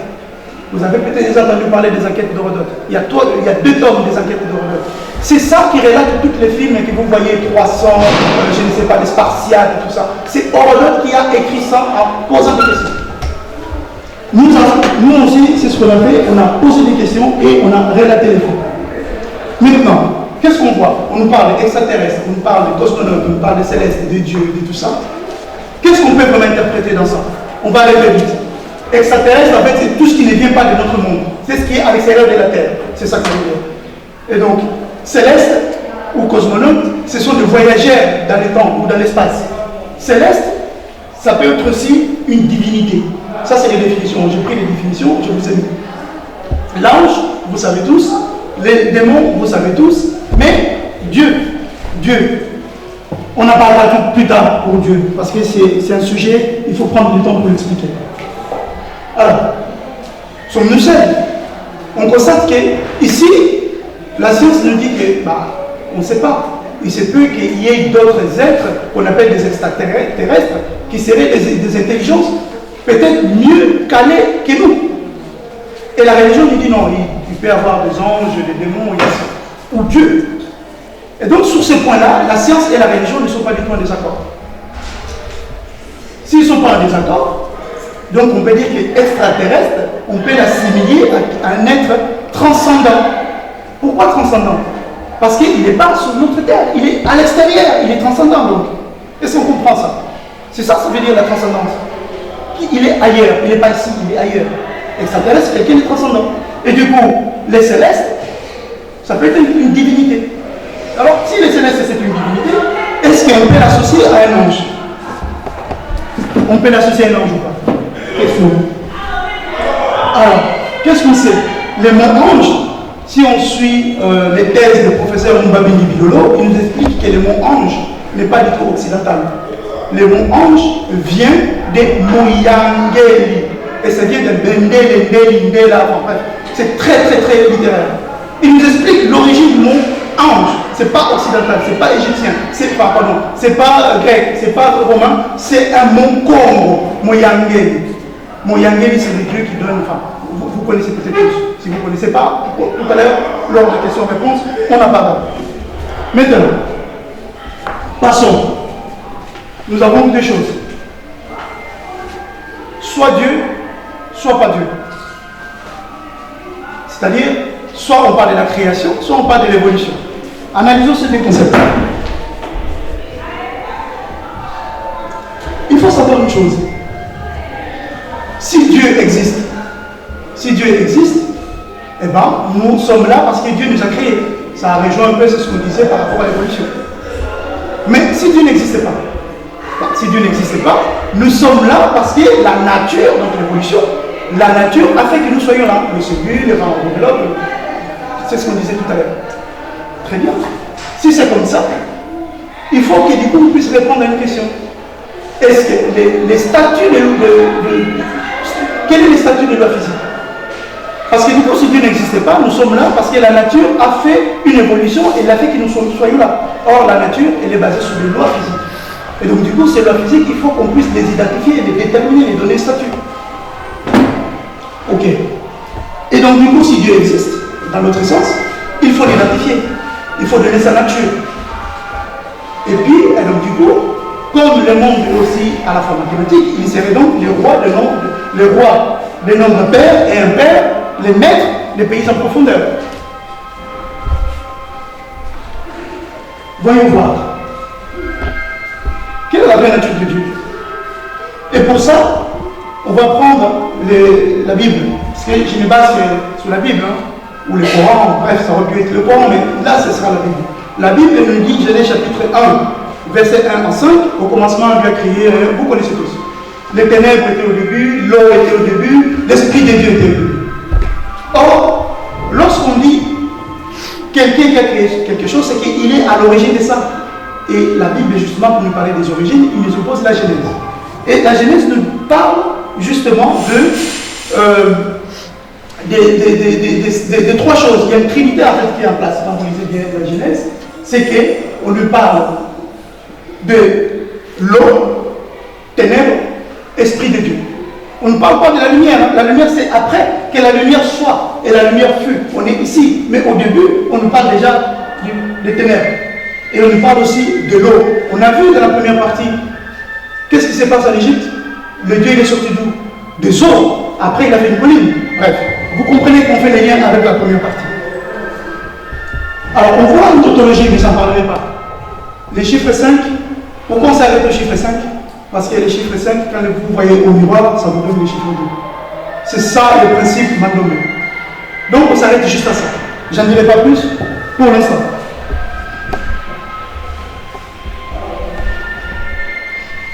Je m'arrête à ça. Et donc du coup, c'est ce qu'il faut comprendre ici, c'est que lorsqu'on pose la question à la Bible pour nous dire quelle est la vraie nature de Dieu, il nous sort son texte de la Genèse.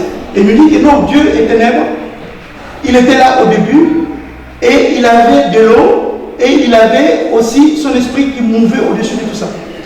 La science, la Bible ne dit pas que Dieu est lumière. Si vous lisez bien les 5 chapitres qu'on a donnés là, pourquoi? Parce que si Dieu a créé toutes choses, Dieu a créé toutes choses, donc il a créé aussi les ténèbres. Mais à aucun moment la Bible nous dit que Dieu a créé la ténèbre. La Bible, il pense que les ténèbres étaient déjà là. Or, ce qui était déjà là, c'est ce qui est au commencement de toutes choses. Donc, Dieu a une nature à la fois ténébreuse, il a un esprit, comme nous les hommes, on a aussi un esprit, et en plus, il a aussi quoi? De l'eau. Merci. Et on a vu avec l'histoire de Big Bang au début, je ne reviens pas, il y a ténèbres, les noirs, enfin bref, je ne reviens pas là-dessus. Et la science, justement, elle nous donne des matières là-dessus à réfléchir. Ce qu'ils vont conclure, c'est que Dieu cache véritablement ses mystères dans les ténèbres. Je reviens à la question de Papa Maki. Où Dieu cache ses mystères? Dans les ténèbres, parce que même la science, même la religion n'arrive pas à percer les secrets du mystère, ou du ténèbre. On va accélérer juste un peu.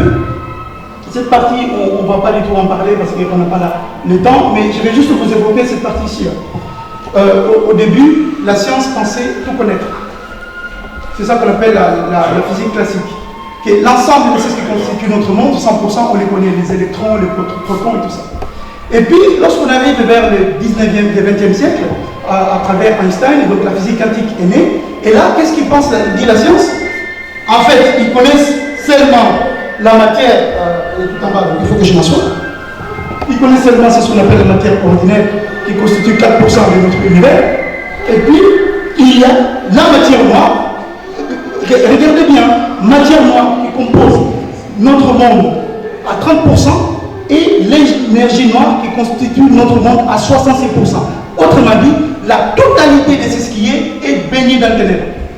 Mais quand je vous dis les ténèbres ici, ce n'est pas les ténèbres que vous avez l'habitude d'entendre, c'est les ténèbres primordiales, ce qui était au début. C'est de ça dont je parle. Là, on touche nos frères qui nous parlaient c'est pas l'Enoki, mais est-ce que les choses n'ont pas été inversées? Donc on arrive à ça. Allons-y. Et donc à partir de là, on va regarder qu'est-ce qui se passe dans l'eau. Parce que dans l'eau, quand on regarde bien notre corps, l'être humain est constitué à 65% d'eau, nous les hommes. Parce que je ne peux pas étudier Dieu. Donc si je ne peux pas étudier Dieu, mais je peux étudier l'homme, parce que la Bible dit que l'homme est à l'image de qui? De Dieu. Donc du coup, si j'étudie Dieu et l'homme, c'est comme si j'étudiais Dieu. Est-ce qu'on est d'accord sur ça? On appelle ça une transitivité en mathématiques. Si A égale B et B égale C, donc C égale A. C'est ça que je suis en train de faire. Qu'est-ce qu'il nous dit Jean? Jean nous dit que... pardon. Jésus, dans Jean, ici dans le chapitre Jean, il nous dit que si vous bouvez mon eau, cette eau, vous n'aurez plus soif, parce qu'elle est intarissable pour toujours. Notre monde est constitué aussi d'eau, la terre. Il y a 70% de terre qui est couverte d'eau. Et Dieu a jugé utile de mettre un jardin d'Éden avec quoi? 4 rivières. C'est plus des fleuves parce que nous avons démontré, c'est des rivières. 4 sources d'eau. Et donc, les papes Pie XII, plutôt pape Pie XII, notre homme Jean Sandy nous dit que depuis 1950, mais nous corrigeons les années 1951, nous sommes rentrés dans l'ère de Verseau. Ah, intéressant. L'ère de Verseau, on voit un homme qui tient un jar avec de l'eau intarissable. Et ça, uniquement les humanistes peuvent le comprendre. Et je suis désolé, ce n'est pas ma foi. C'est juste que moi, je connais ça qui me permet de comprendre ça. Un homme qui tient un jar avec une source d'eau intarissable. Quand vous allez aujourd'hui en Kamba, qu'est-ce que vous voyez? On va développer ça dans le tome 3. Mais qu'est-ce que vous voyez? Son éminence sa divinité, Simon Kimba. Qu'est-ce qu'il tient sa main? Une gourde d'eau. Et qu'est-ce qu'il fait? Il éjecte de l'eau aux gens. C'est pas moi. Ça, c'est pas ma foi non plus. C'est juste que je connais ça, ça me permet de dire, tiens, il y a quelque chose d'intéressant. Scientifiquement parlant. Allons-y. Il y avait une expérience de la pensée, mais on ne va pas le faire, parce qu'on n'a plus le temps, on va avancer. Alors, si on continue là-dessus, je vais passer tout ça pour gagner quand même du temps. Et puis, on va arriver dans cette partie par rapport au statut de la physique. Pour dire quoi? Les statuts de la physique. On a dit que si Dieu n'a pas créé l'humanité, Donc, on a fini notre partie créationniste, on arrive du coup sur la deuxième partie évolutionniste. Donc, Dieu n'existe plus, la science a permis Dieu, voilà, il n'y a plus de Dieu. Mais par contre, il y a des lois physiques. C'est ça qui a permis que nous soyons là. Bah, si ça c'est vrai, il faut dire quel est le statut des lois physiques. Est-ce qu'ils sont immanents, c'est-à-dire ils sont dans notre univers, ou ils sont transcendants, c'est-à-dire ils sont à l'extérieur. Mais qu'est-ce qu'on constate? Si les lois sont immanentes, c'est-à-dire dans notre univers, lorsqu'on étudie les phénomènes du Big Bang, qu'est-ce qu'on constate? L'espace-temps disparaît, la singularité disparaît. Donc les lois physiques disparaissent. On arrive à quoi? À une problématique qu'on dit du commencement. On est obligé d'inclure autre chose. Donc les lois physiques ne suffisent pas pour créer l'univers. Je vais passer pour aller vraiment très très vite. Et dans Timée de Platon, juste pour finir là-dessus, il nous dit qu'il y a deux types de mondes.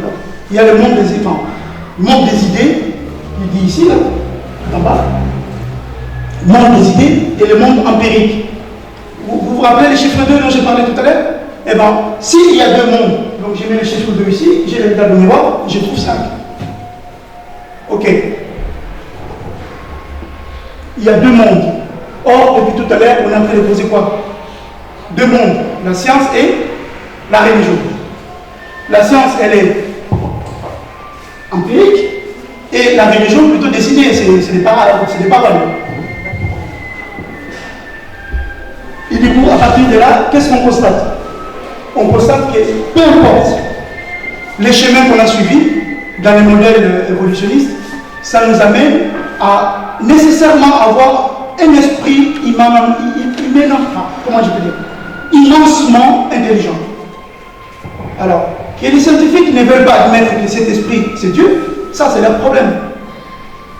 Mais toute personne bien constituée est bien obligée de dire qu'il y a bien un être divin qui est derrière tout ça. Parce qu'on ne peut pas dire que les vides puissent penser. C'est inconcevable. Comme dit notre frère, je ne vais pas là, comme dit notre frère, en fait, il dit ceci. Il dit, je pense, donc je suis, Descartes. Donc pour penser, il faut être, il faut un être pour penser. S'il n'y a pas d'être, donc on ne peut pas penser. Aux origines de la science falsifiée. Et là, on va aller très très vite pour vous dire quoi? Quand on regarde bien la science, tout ce qu'on nous a appris à l'école, on se rend compte que tout est faux.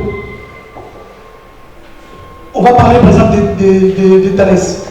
À l'école, quand on était à l'école, on nous disait que Thalès a inventé la fameuse théorie de Thalès, théorème de Thalès. Mais en Égypte, les Égyptiens, ils utilisaient déjà les théorèmes de Thalès. Thalès est né ici, moins 625. Ici, quand on arrive à moins 481, c'est la fameuse dynastie, la 18e dynastie égyptienne de toutes nos histoires. C'est là, toutes nos histoires. Et donc, on se rend compte que c'est une falsification, il n'a pas pu faire ça, et on a des preuves. Je vais passer très vite, vous les trouver dans le livre. Mais on voit qu'ici, en moins 600, moins 100, 1650, les scribes Hermès, j'ai le livre ici, je ne vais pas le prendre, mais c'est les messages de Ptahhotep, des textes égyptiens, et ben, ils rédigent les fameux théorèmes de Thalès. Et on le trouve dans le papyrus de Rhind. Ils sont là. On a les preuves. Je n'ai pas inventé. Allons plus loin. Pythagore, c'est la même chose. On voit ici les théorèmes de Pythagore. La question est, si on sait que Pythagore n'a pas inventé les théorèmes de Pythagore, Thalès n'a pas inventé les théorèmes de Thalès, pourquoi aujourd'hui la science occidentale continue de nous apprendre ça à l'école? On arrive aux falsifications. L'os du chameau, c'est ça, les véritables sources des mathématiques. Au Congo, et là encore, c'est pas moi, je suis désolé, c'est l'histoire qui veut que ça soit ici. Je suis pour rien, moi. Vous voyez, moi, je suis pour rien dans cette histoire. Quand on va au Congo, et ça c'est un Belge qui l'a découvert, si vous allez aujourd'hui, ceux qui ont des doutes, vous allez à Terre-Viran, en Belgique, vous trouvez, ils ont fait ça en maquette bien grand, et ils expliquent qu'est-ce qu'ils ont fait nos ancêtres. Ils faisaient des additions, des soustractions, des multiplications, des divisions, et ils avaient même le code barre, on le voit ici, que vous avez aujourd'hui dans tous les articles dans les magasins. Le code barre, il est là. Mais ils n'ont pas fait que ça. Ils ont codifié l'ADN de la colonne vertébrale dans l'os du chameau. c'est trop fort. C'est trop fort, les Congolais, ils sont trop forts. C'est pas moi, encore une fois, ils sont forts, ces gens. Et quand je dis les Congolais, il ne faut pas penser c'est les Congolais de C. C'est vraiment les Congolais K, et là-dedans, il y a les Sénégalais, il y a les Ghanéens, il y a les Gambiens, il y a les Sud-Africains. C'est ces Congos-là dont je parle ici, qui ont fait ceci. Mais ça, on l'a trouvé au Congo. Au Congo. Les zéros. Ou c'est les Arabes qui ont inventé les zéros. Je suis pour rien, moi. Il est là, les zéros, dans les textes égyptiens. Dans l'os du Shango, il y a les zéros. Dans l'os du Shango, il y a les zéros. Ça, ce sont les thèses qui ont été étudiées par des éminents scientifiques. C'est juste qu'on ne nous en parle pas. Vous ne saviez peut-être pas. Mais ça, c'est vrai. Il y a les zéros là. Donc, quand on parle des mathématiques, elles sont ni grecques, ni arabes, mais elles sont congolais. La physique, on a parlé d'atomes. Les fameux atomes, c'est lui qui a donné les atomos grecs. Je m'arrête là pour vous dire que même la physique, elle vient d'Afrique. On va très vite. Le théorème d'Archimède. Archimède, il dit, donnez-moi un peu d'appui, je soulèverai le monde. Eh bien, c'est faux. Parce que les Égyptiens, ils faisaient déjà des balances. Ils en faisaient même des bascules. Pour les gens qui ont fait un peu de mécanique, on comprend le concept qui sont derrière. Continuons. Parlons maintenant de la philosophie. Et là, je vais prendre 2 secondes, parce que la philosophie, ça ne vient pas non plus de la Grèce. C'est en Égypte. Les premiers philosophes étaient au Congo, enfin en Égypte, à Saqqara, à Denbira, etc. C'est eux qui ont vraiment développé la philosophie. Et je n'ai pas le temps pour en parler, mais il se passe quelque chose. Des éminents égyptologues et scientifiques tels que Tchétanta Diop, Théophile Obenga, Serge Sonneron. Serge Sonneron, c'est un Français qui donnait des cours à l'université de Lumière à Lyon. C'est l'un des plus grands égyptologues de tous les temps. Et lui, il admet, il dit non, si nous sommes vraiment de bonne foi, il faut dire que tout ça, ça vient d'Égypte. Mais le problème, c'est quoi? C'est qu'il y a une idéologie en place qui fait que les choses ne sont pas reconnues. On va très vite. La médecine, les fameux, ça tombe bien, on est en plein Covid. Si j'avais le temps, on aurait pu rentrer dedans, mais je vais aller très vite. Quand on parle de les serments d'Hippocrate, Hippocrate, il a copié ces serments chez ce monsieur-là, Imhotep. Mais qu'est-ce qu'il était, Imhotep? Il était architecte, médecin et grand prêtre. Vous voyez bien qu'en Égypte, en Afrique, les gens ou les scientifiques qui mélangeaient science et religion. C'est ce que nous sommes en train de faire là. Ça n'a rien à voir avec notre foi. Science et religion. Il était grand prêtre, médecin et architecte. C'est lui qui a bâti les grandes pyramides que vous voyez en Égypte. C'est lui, ce monsieur-là. Et Champollion, il remarque, il dit effectivement, quand j'ai traduit les textes égyptiens, j'ai remarqué que l'ensemble du serment d'Hippocrate, c'est le serment d'Imhotep en Égypte. Mais ça, on ne vous l'apprend pas. C'est ça la falsification qui est en place. La médecine quantique. Les Égyptiens faisaient la médecine quantique. C'est-à-dire qu'avec des ondes vibratoires, ils arrivaient à guérir les gens. Mais lorsqu'en 1921, Papa Simon Kimbangu, il voit Maman Kanton, il dit au nom de Yinsu, sois guéri. Mais c'est la médecine quantique. Nous, on appelle ça miracle. Les Égyptiens, ils appellent ça la médecine. Vous voyez un peu la chose? Très bien. On voit là, Sounou, ça veut dire médecin en égyptien. Vous voyez dans le vase, la flèche, et l'homme qui est derrière, c'est pour dire que c'est un homme, un médecin homme. Si c'était une femme, on aurait dit une médecin femme. Et il y en avait des médecins femmes en Égypte. J'ai juste pas le temps pour vous le montrer. Les bébés, vous savez porter les bébés en Afrique, en Égypte, les voilà. Et qu'est-ce qu'on constate? Quand on regarde comment les Égyptiens portaient les bébés et comment nos mamans en Afrique ils portent les bébés, là et là, il y a 5000 ans de différence entre ça et cela. Mais c'est toujours la même culture. Je n'ai pas inventé ça et je ne veux pas que les Africains portent des choses comme ça. C'est observable, c'est ça la science. Elle observe et elle en tire des conclusions. Continuons. Qu'est-ce qu'ils disent les Égyptiens? Juste pour finir, 5 minutes, on finit à 15. Si je n'ai pas le temps, c'est pas grave. Qu'est-ce que disent les Égyptiens? Et là, il faut que je prenne le temps parce que c'est important. C'est ce qu'on va faire là. Les Égyptiens disent qu'il existe 2 types de monde. Ah, ça vous rappelle quelque chose. Il y a, comme vous pouvez voir là, il y a le monde réel, là où nous sommes, et bien sûr, le monde imaginaire. Dans le monde réel, l'homme est composé de 3 choses. Jet et Chou, c'est le corps et son nom, et puis le cœur, il et son nom, reine. En Afrique, on dit Combo Amoudélam. C'est pas moi qui viens ici, c'est la culture africaine qu'on retrouve ici en Égypte. Combo Amoudou et Larnak. On ne donne pas un nom n'importe comment à un enfant. Sinon, vous allez mettre un nom de Bami, parce que le nom a suivi l'effet. Et puis, dans le monde spirituel ou imaginaire, on a le cas divin, le bas et puis le hak. Vous m'en là. Par contre, ce que vous devez comprendre, c'est que aujourd'hui, ces notions sont déjà intégrées dans les mathématiques.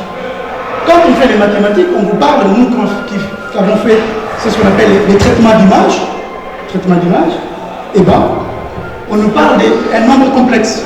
Un nombre complexe, c'est un nombre qui a une partie réelle et une partie imaginaire. Les Égyptiens faisaient déjà ça. Vous voyez ici, c'est I, c'est pour imaginaire. C'est-à-dire que si nous sommes dans le monde réel, là, bah, I vaut 0 et donc ça disparaît. Z égale à X, donc on est ici. Par contre, si nous sommes dans le monde spirituel ou imaginaire, et ben X égale à 0. Donc Z égale à I, Y. Nous sommes là. Mais si nous sommes dans un monde scientifico-religieux, comme on est en train de faire là aujourd'hui, un monde à la fois imaginaire et réel, et ben nous avons Z égale X plus I, Y. Ça existe déjà dans les mathématiques, mais on ne les met pas en pratique. Tout ça pour vous dire quoi? Notre science est déracinée. Elle a perdu le côté spirituel. En fait, la spiritualité a éjecté hors de la science. C'est ça qu'il faut dire. Parce que la science ne tient pas compte des données spirituelles ou de l'au-delà, transcendantes. Elle ne veut que des choses qui sont discrètes, qui sont observables, qui sont détectables. Et ben, c'est pour ça qu'elle ne détecte rien dans le noir. Elle dit que, je ne sais plus dire. Tous les scientifiques vont vous dire que l'univers a 13,7 milliards d'années. Mais ce qu'ils ne vous disent pas, c'est que dans leur équation, le temps a disparu.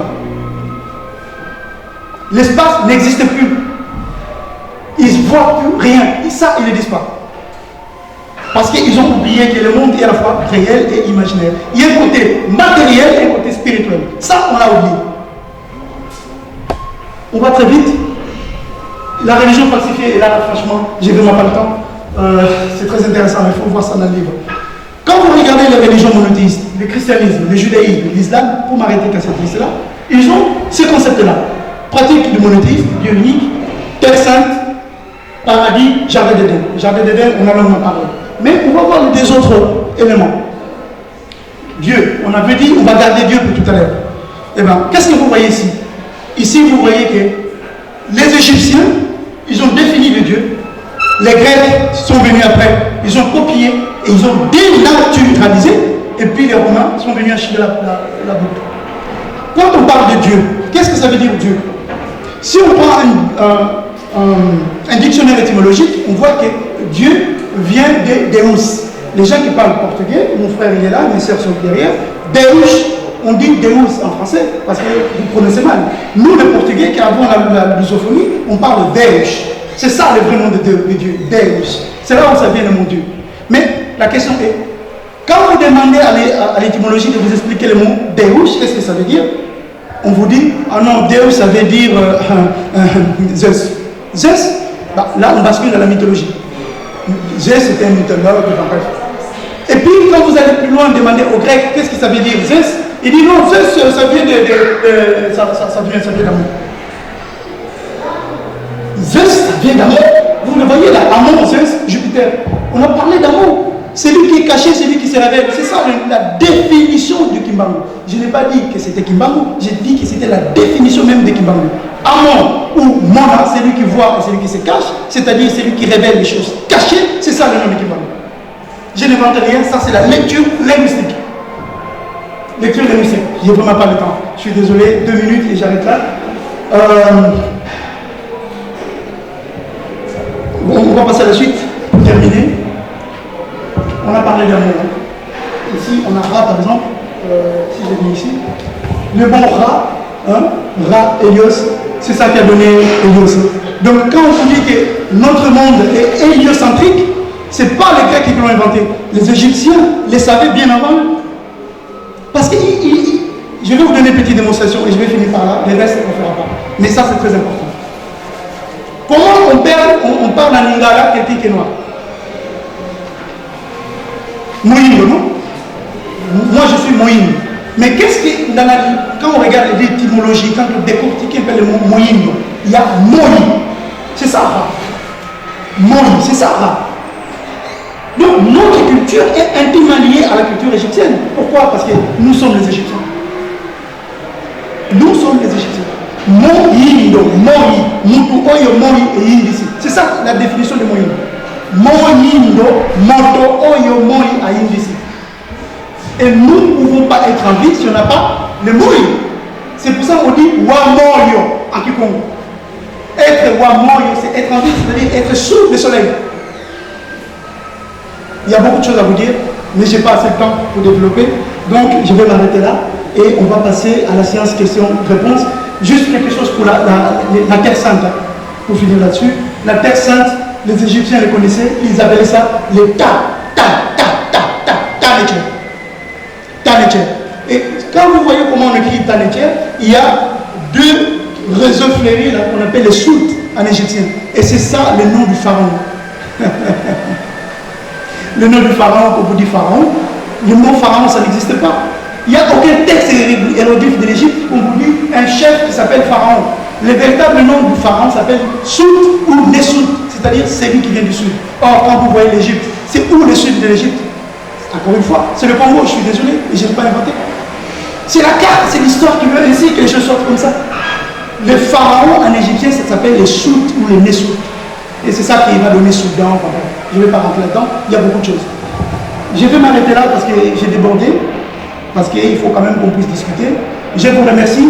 Le reste, vous les lirez dans le livre si vous avez l'occasion de le lire. Voilà, c'est ce qu'on voulait vous présenter pour aujourd'hui. Merci beaucoup. Beaucoup pour cette intervention. Papa Olivier Jacquemont.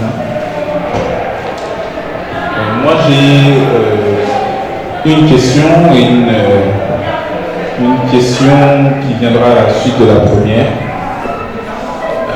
parce que j'aimerais que vous puissiez répondre aux deux, parce qu'elles sont activement liées. Vous êtes un médiateur de la connaissance. Vous avez fait des recherches pour pouvoir les partager avec nous, et pas seulement avec nous. Mais en écoutant les questions qui ont été posées lors de la première partie, notamment des jeunes mamans qui sont là, moi, étant un médiateur de l'information, je me rends compte d'une chose, c'est que aujourd'hui, quand vous regardez par exemple dans des plateaux de télévision, surtout dans les chaînes de médias mainstream, on se rend compte que il y a un véritable souci au niveau effectivement de cette question de l'objectivité de l'information. Je m'explique. Lorsque un journaliste fait un travail d'information, c'est pas un travail qui doit être neutre dans le sens où aujourd'hui on l'entend. C'est-à-dire que un journaliste doit donner d'informations dans le but que les personnes sachent ce qui se passe dans le monde. Vous avez écrit un bouquin dans le but d'apporter de la connaissance. Mais cette connaissance-là, elle ne doit pas être neutre, elle doit nous permettre de mieux vivre ensemble. C'est à ça que ça sert. Je pense qu'on n'est pas là. Je pense qu'aujourd'hui, la salle est composée à 99% d'afro-descendants, d'Africains. Et donc, étant tous conscients des problèmes que connaît le peuple africain, si on vient chercher de la connaissance, c'est pas pour faire des débats stériles, c'est pour se poser la question de savoir est-ce que les connaissances qui vont m'être apportées vont me permettre d'être mieux, de m'apporter du bonheur, de m'apporter de la liberté. Donc pour moi, la question n'est pas de savoir si on se focalise sur si c'est de la promotion du tribalisme, parce que le tribalisme ne nous ramène pas de bonheur, si on se focalise sur le kimbanguisme parce qu'on fait de l'apologie du kimbanguisme. Non, la question c'est de savoir, par rapport aux recherches que vous avez faites, en tant que médiateur de connaissances, aujourd'hui vous nous présentez votre ouvrage, qu'est-ce que ça va nous apporter? Et moi, j'ai envie de vous poser la question à vous, auteurs, à qui s'adresse cet ouvrage?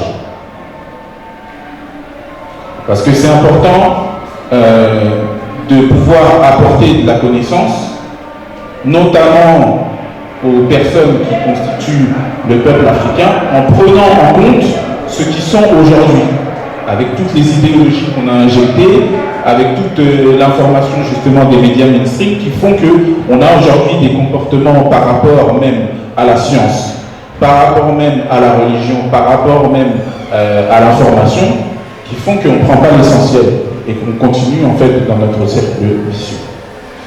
Ça c'est ma première question donc. Et donc, moi je dis souvent que ce genre d'événement, il est important pour rassembler. Les histoires permettent de rassembler. Les repas permettent de rassembler. Les jeux permettent de rassembler. La musique permet de rassembler. Et aujourd'hui, vous avez écrit un récit. C'est un essai, mais vous vous êtes appuyé sur des histoires. Comme vous disiez tout à l'heure, pour résoudre un gros problème, il faut le diviser en petits problèmes. Là, vous avez écrit une théorie globale et vous vous êtes appuyé sur des petits récits. Et j'aimerais savoir, donc, en fonction du public prioritaire que vous avez ciblé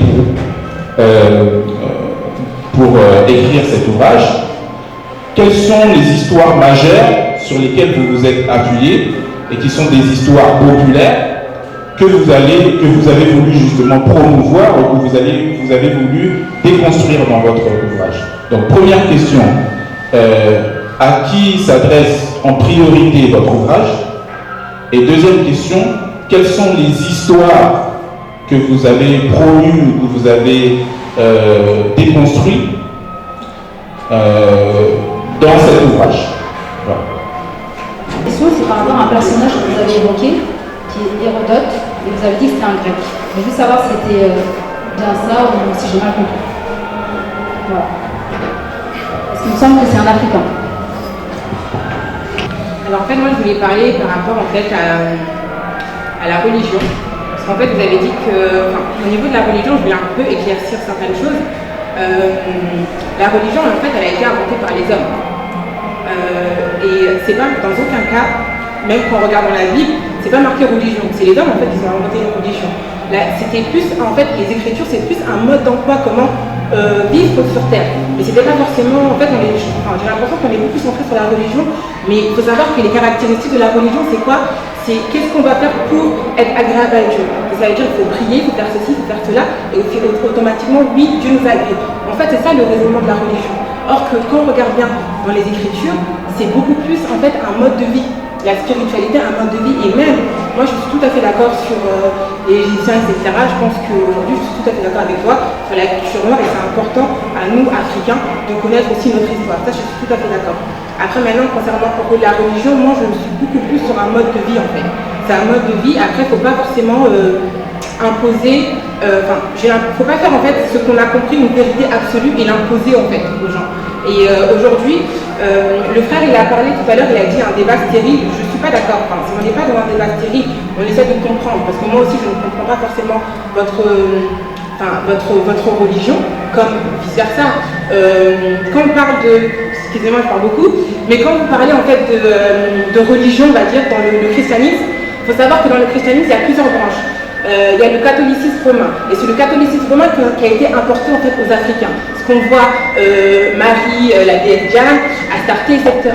Et en fait, c'est ça en fait qu'il faut vraiment faire la différence, parce qu'aujourd'hui, Constantin, qui est venu, qui avant c'était un païen, Constantin, enfin, je ne sais pas si vous connaissez un petit peu l'histoire de Constantin, c'est lui en fait qui est venu, en fait, qui a apporté en fait la religion grecque dans le christianisme. Alors qu'avant, quand on regarde bien dans les origines des choses, il n'y avait pas ça. Il n'y avait pas forcément Marie, il n'y avait pas forcément tout ce qui s'est passé au Concile de Nicée, il n'y avait pas tout ça en fait. Et aujourd'hui, c'est important aussi de connaître aussi les religions. Je suis d'accord que c'est bien de... On est dans notre religion, dans notre truc, mais c'est important, je pense que c'est important aussi de connaître en fait d'autres choses. Parce qu'aujourd'hui, j'ai regardé un petit peu ce que le Kimongiste, j'ai regardé un petit peu, effectivement, je sais que Simon Kimongou, c'est un homme, enfin, il a fait des miracles, il a guéri, il a fait des miracles, etc., à un temps donné. Mais lui-même, il n'a pas dit qu'il était Dieu. C'est après, en fait, la descendante c'est après, à partir de sa descendante, en fait, après ce que j'ai pu comprendre. Donc, j'aimerais bien que vous m'éclairez, vous qui êtes Kimongiste, bien évidemment. Donc, voilà, c'est ce que je voulais dire. Moi, j'avais une question sur le fait, quand vous dites qu'en fait, pour connaître Dieu, il faut savoir comment l'homme a été créé. Je suis d'accord.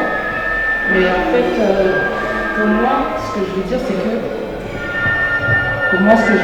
que oui et non, on peut connaître Dieu en regardant ce qu'il a créé, donc l'homme. Mais ce que je veux dire, c'est qu'on verra seulement la gloire de Dieu à travers ce qu'il a fait, comment il a fait le système immunitaire, etc. Mais on ne connaîtra pas Dieu plus que davantage. Moi, je me réfère sur un verset de la Bible qui dit Dieu nous a fait à notre image. Ça, je suis d'accord. Mais maintenant, l'image, ce n'est pas quelque chose de palpable. L'image vient du psychisme. Et tout ce qui est psychisme, c'est tout ce qui est... on ne peut pas le voir. C'est quelque chose qui reste dans la pensée ou autre. Ce que je veux dire, c'est que l'image, ça sort d'une imagination. Et tout ce qui est imagination, on ne peut pas le... On peut toujours pas, jusqu'à présent, on ne peut toujours pas l'étudier. On ne peut toujours pas on peut toujours pas l'étudier, en fait. Ce que je veux dire, c'est que aujourd'hui, l'homme, jusqu'à maintenant, dans la psychologie, on ne peut toujours pas étudier tout ce qui est la personnalité et les goûts de l'homme. Parce que c'est propre à soi. Et ce que je veux dire, c'est que l'homme, c'est que le Dieu a raison de ne pas l'étudier à travers l'homme en elle-même. C'est pour ça que je suis d'accord avec ce que vous dites. Oui, on peut connaître Dieu, mais juste sa gloire. On ne peut pas connaître Dieu à travers l'homme. Pour moi, connaître Dieu, essayer d'étudier Dieu, il faudrait plutôt se référer dans la Bible. C'est ce que vous avez dit aussi. Et je vais revenir sur ce que vous avez dit en première partie, sur les 4 fleuves que vous avez essayé, que vous aviez dit comme quoi c'était 4 rivières. Alors, moi je ne comprends pas pourquoi d'un coup ces 4 fleuves sont devenus des 4 rivières. C'est comme si vous disiez que Dieu ne sait pas. Enfin, vous avez dit comme quoi ces personnes qui ont fait la Bible se sont trompées entre rivières et fleuves. D'accord. Dans ce cas, pourquoi ils ne se sont pas trompés sur le fleuve le Nil, par exemple? Ils savaient très bien que c'était un fleuve. Pour le Jourdain, ils savaient toujours que c'était un fleuve. Pour, par exemple, le lac dans lequel Jésus-Christ a marché dans les eaux, ils savaient que c'était un lac. Pourquoi tout d'un coup, ces 4 fleuves deviennent des rivières? Pourquoi changer ce contexte-là? Et sur quoi vous vous basez sur le fait de dire comme quoi ces fleuves sont devenus des rivières? Ça, je veux bien. Et pour le truc sur le fait que, je ne sais pas si vous êtes, en tant que scientifique, est-ce que vous croyez à la dérivée des continents? Parce que dans la dérivée des continents, on peut voir que grâce aux plaques tectoniques, on peut voir que les pays, enfin les continents, se sont déplacés. Donc on peut se dire que les fleuves les 4 fleuves du Jourdain, ils ont pu disparaître à cause du mouvement des dérivés des continents. Même si, jusqu'à présent, aujourd'hui, on ne sait toujours pas si cela est vrai ou pas, que les continents, mais en voyant le séisme et tout ce qui va avec, on peut voir que, tout à fait, on peut voir que ça peut être une hypothèse. Voilà. Je voulais poser comme question, dans la Bible, en fait, on dit que les récits ont été modifiés, falsifiés. Et en fait, la question que je me pose, c'est que pourquoi, en fait, si on dit que les récits ont été modifiés, ça veut dire qu'on s'appuie sur des choses peut-être fausses dans le quotidien, par exemple. Donc, je ne vais pas donner d'exemple précis, mais il y a plusieurs choses qu'on applique dans notre vie de tous les jours qui est écrit dans la Bible. Mais si ça a été falsifié, ça veut dire que c'est faux, donc on s'appuie sur de mauvaises choses, des choses fausses, et on en fait toute une vérité générale. Donc moi je voulais savoir comment reconnaître, comment discerner le vrai du faux. Donc voilà, c'était ça ma question. Merci. On va le faire comme tout à l'heure, mais par contre je vais commencer par les premières questions et je vais descendre dans l'ordre chronologique. La première question consistait sur l'objectivité de l'information. Et sur ça, il y avait une question qui était très concrètement illustrée. À qui s'adresse l'ouvrage? Alors, l'ouvrage s'adresse à tout le monde, tout d'abord. Il n'y a pas une barrière en disant que seulement les Congolais doivent lire l'ouvrage ou seulement les cubanistes. L'ouvrage s'adresse à tout le monde parce que la problématique soulevée est une problématique humanitaire. C'est-à-dire tous les humains peuvent se reconnaître dans cette problématique. Science et religion qui est. Et donc l'ouvrage est vraiment pour tout le monde. Mais par contre, si on peut, donc je comprends, frère veut venir, si on peut dire quel est le public privilégié, là par contre, le public privilégié est le public africain noir. Alors je n'en fais pas une question raciale, mais tout simplement, lorsque vous comprenez le contenu des choses qui sont dedans, eh ben, on voit vraiment que cet ouvrage est destiné à la population noire parce que ça va nous permettre de faire en sorte de lavage des cerveaux, essayer un peu de déconstruire toutes les connaissances qui on croyait vraies, mais qui ne résistaient pas à la moindre analyse scientifique. Tout d'abord. Deuxièmement, quelles sont les histoires populaires sur lesquelles je me suis appuyé pour développer la thèse ou pour déconstruire en quelque sorte l'histoire? Comme vous avez bien expliqué, c'est que la problématique au départ a été divisée en sous-questions et du coup, en résolvant les sous-questions, on essaye du coup de résoudre la problématique initiale. Tout à fait. Comme vous avez pu voir tout au long de cette présentation, on a posé des petites questions pour essayer, à travers ces petites questions, nous donner une idée sur la problématique elle-même. Tout d'abord, on a parlé l'âge de l'univers. Parce qu'aujourd'hui, dans le monde que nous vivons, on dit tous que c'est le jardin d'Éden. En tout cas, je parle des croyants là-dessus. C'est le jardin d'Éden qui nous a permis d'exister. C'est là où Adam et Ève ont vécu il y a longtemps, et c'est là où il y a eu le péché originel. Donc l'histoire populaire, alors je ne sais pas si tu parlais des populaires dans le sens biblique du terme, ou dans le sens corps du terme, donc là on va peut-être repréciser, mais vu le contexte que nous abordons ici, sciences et religion, je vais prendre ça plutôt sur le point de vue de la religion. Et donc du coup, quand on parle des jardins d'Éden, c'est effectivement une histoire populaire religieuse que nous connaissons tous. Et que je pense qu'il n'y a aucune personne qui pratique la religion chrétienne et qui peut dire que dans son église, on ne parle pas des jardins d'Éden. Et donc cette histoire-là, quand on les regarde, pareil, quand on les regarde de manière très précise, on se rend compte en fait qu'il y a beaucoup d'éclairance, en commençant par sa localité. C'est-à-dire que l'historien, lorsqu'il regarde les choses, il fait deux choses. Il faut qu'il arrive à localiser, c'est-à-dire géographiquement localiser les événements où ils ont eu lieu. Ça, c'est le travail de l'historien. Et dans un second temps, chronologiquement pouvoir les dater. C'est ce qu'ils font tous les historiens. Et donc, dans cette démarche-là, nous avons essayé de manière chronologique d'essayer de dater les événements et de manière géographique de les localiser. Et c'est cette localisation de ces jardins d'Éden, pour cette histoire populaire, qui nous permet justement de déconstruire en fait les idées qu'on avait depuis que nous sommes nés. Et que, donc du coup, à la lueur des analyses scientifiques, alors je ne dis pas de tenir la vérité scientifique, et c'est pas du tout ça. Je n'entends que les scientifiques viennent me contredire, comme nous avons pu contredire Yoris Zares, on vous a présenté sa thèse, et nous avons détruit sa thèse parce qu'elle ne tient pas du tout à l'analyse scientifique.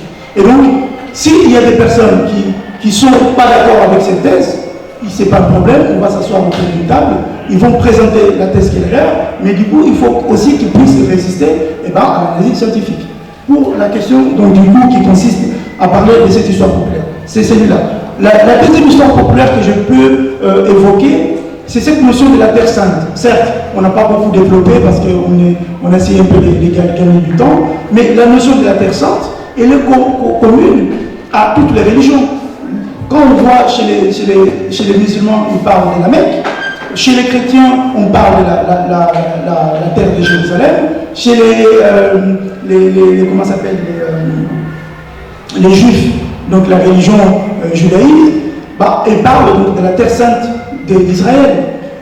On n'a pas pu vous le présenter, mais quand vous lisez la Bible, on vous dit que, par exemple, dans Josué 10, 40, on vous dit que, qu'est-ce qu'il a fait Josué?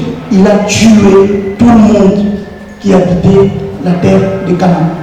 En fait, ils ont tué les Cananéens pour s'approprier de cette terre, la terre sainte d'Israël.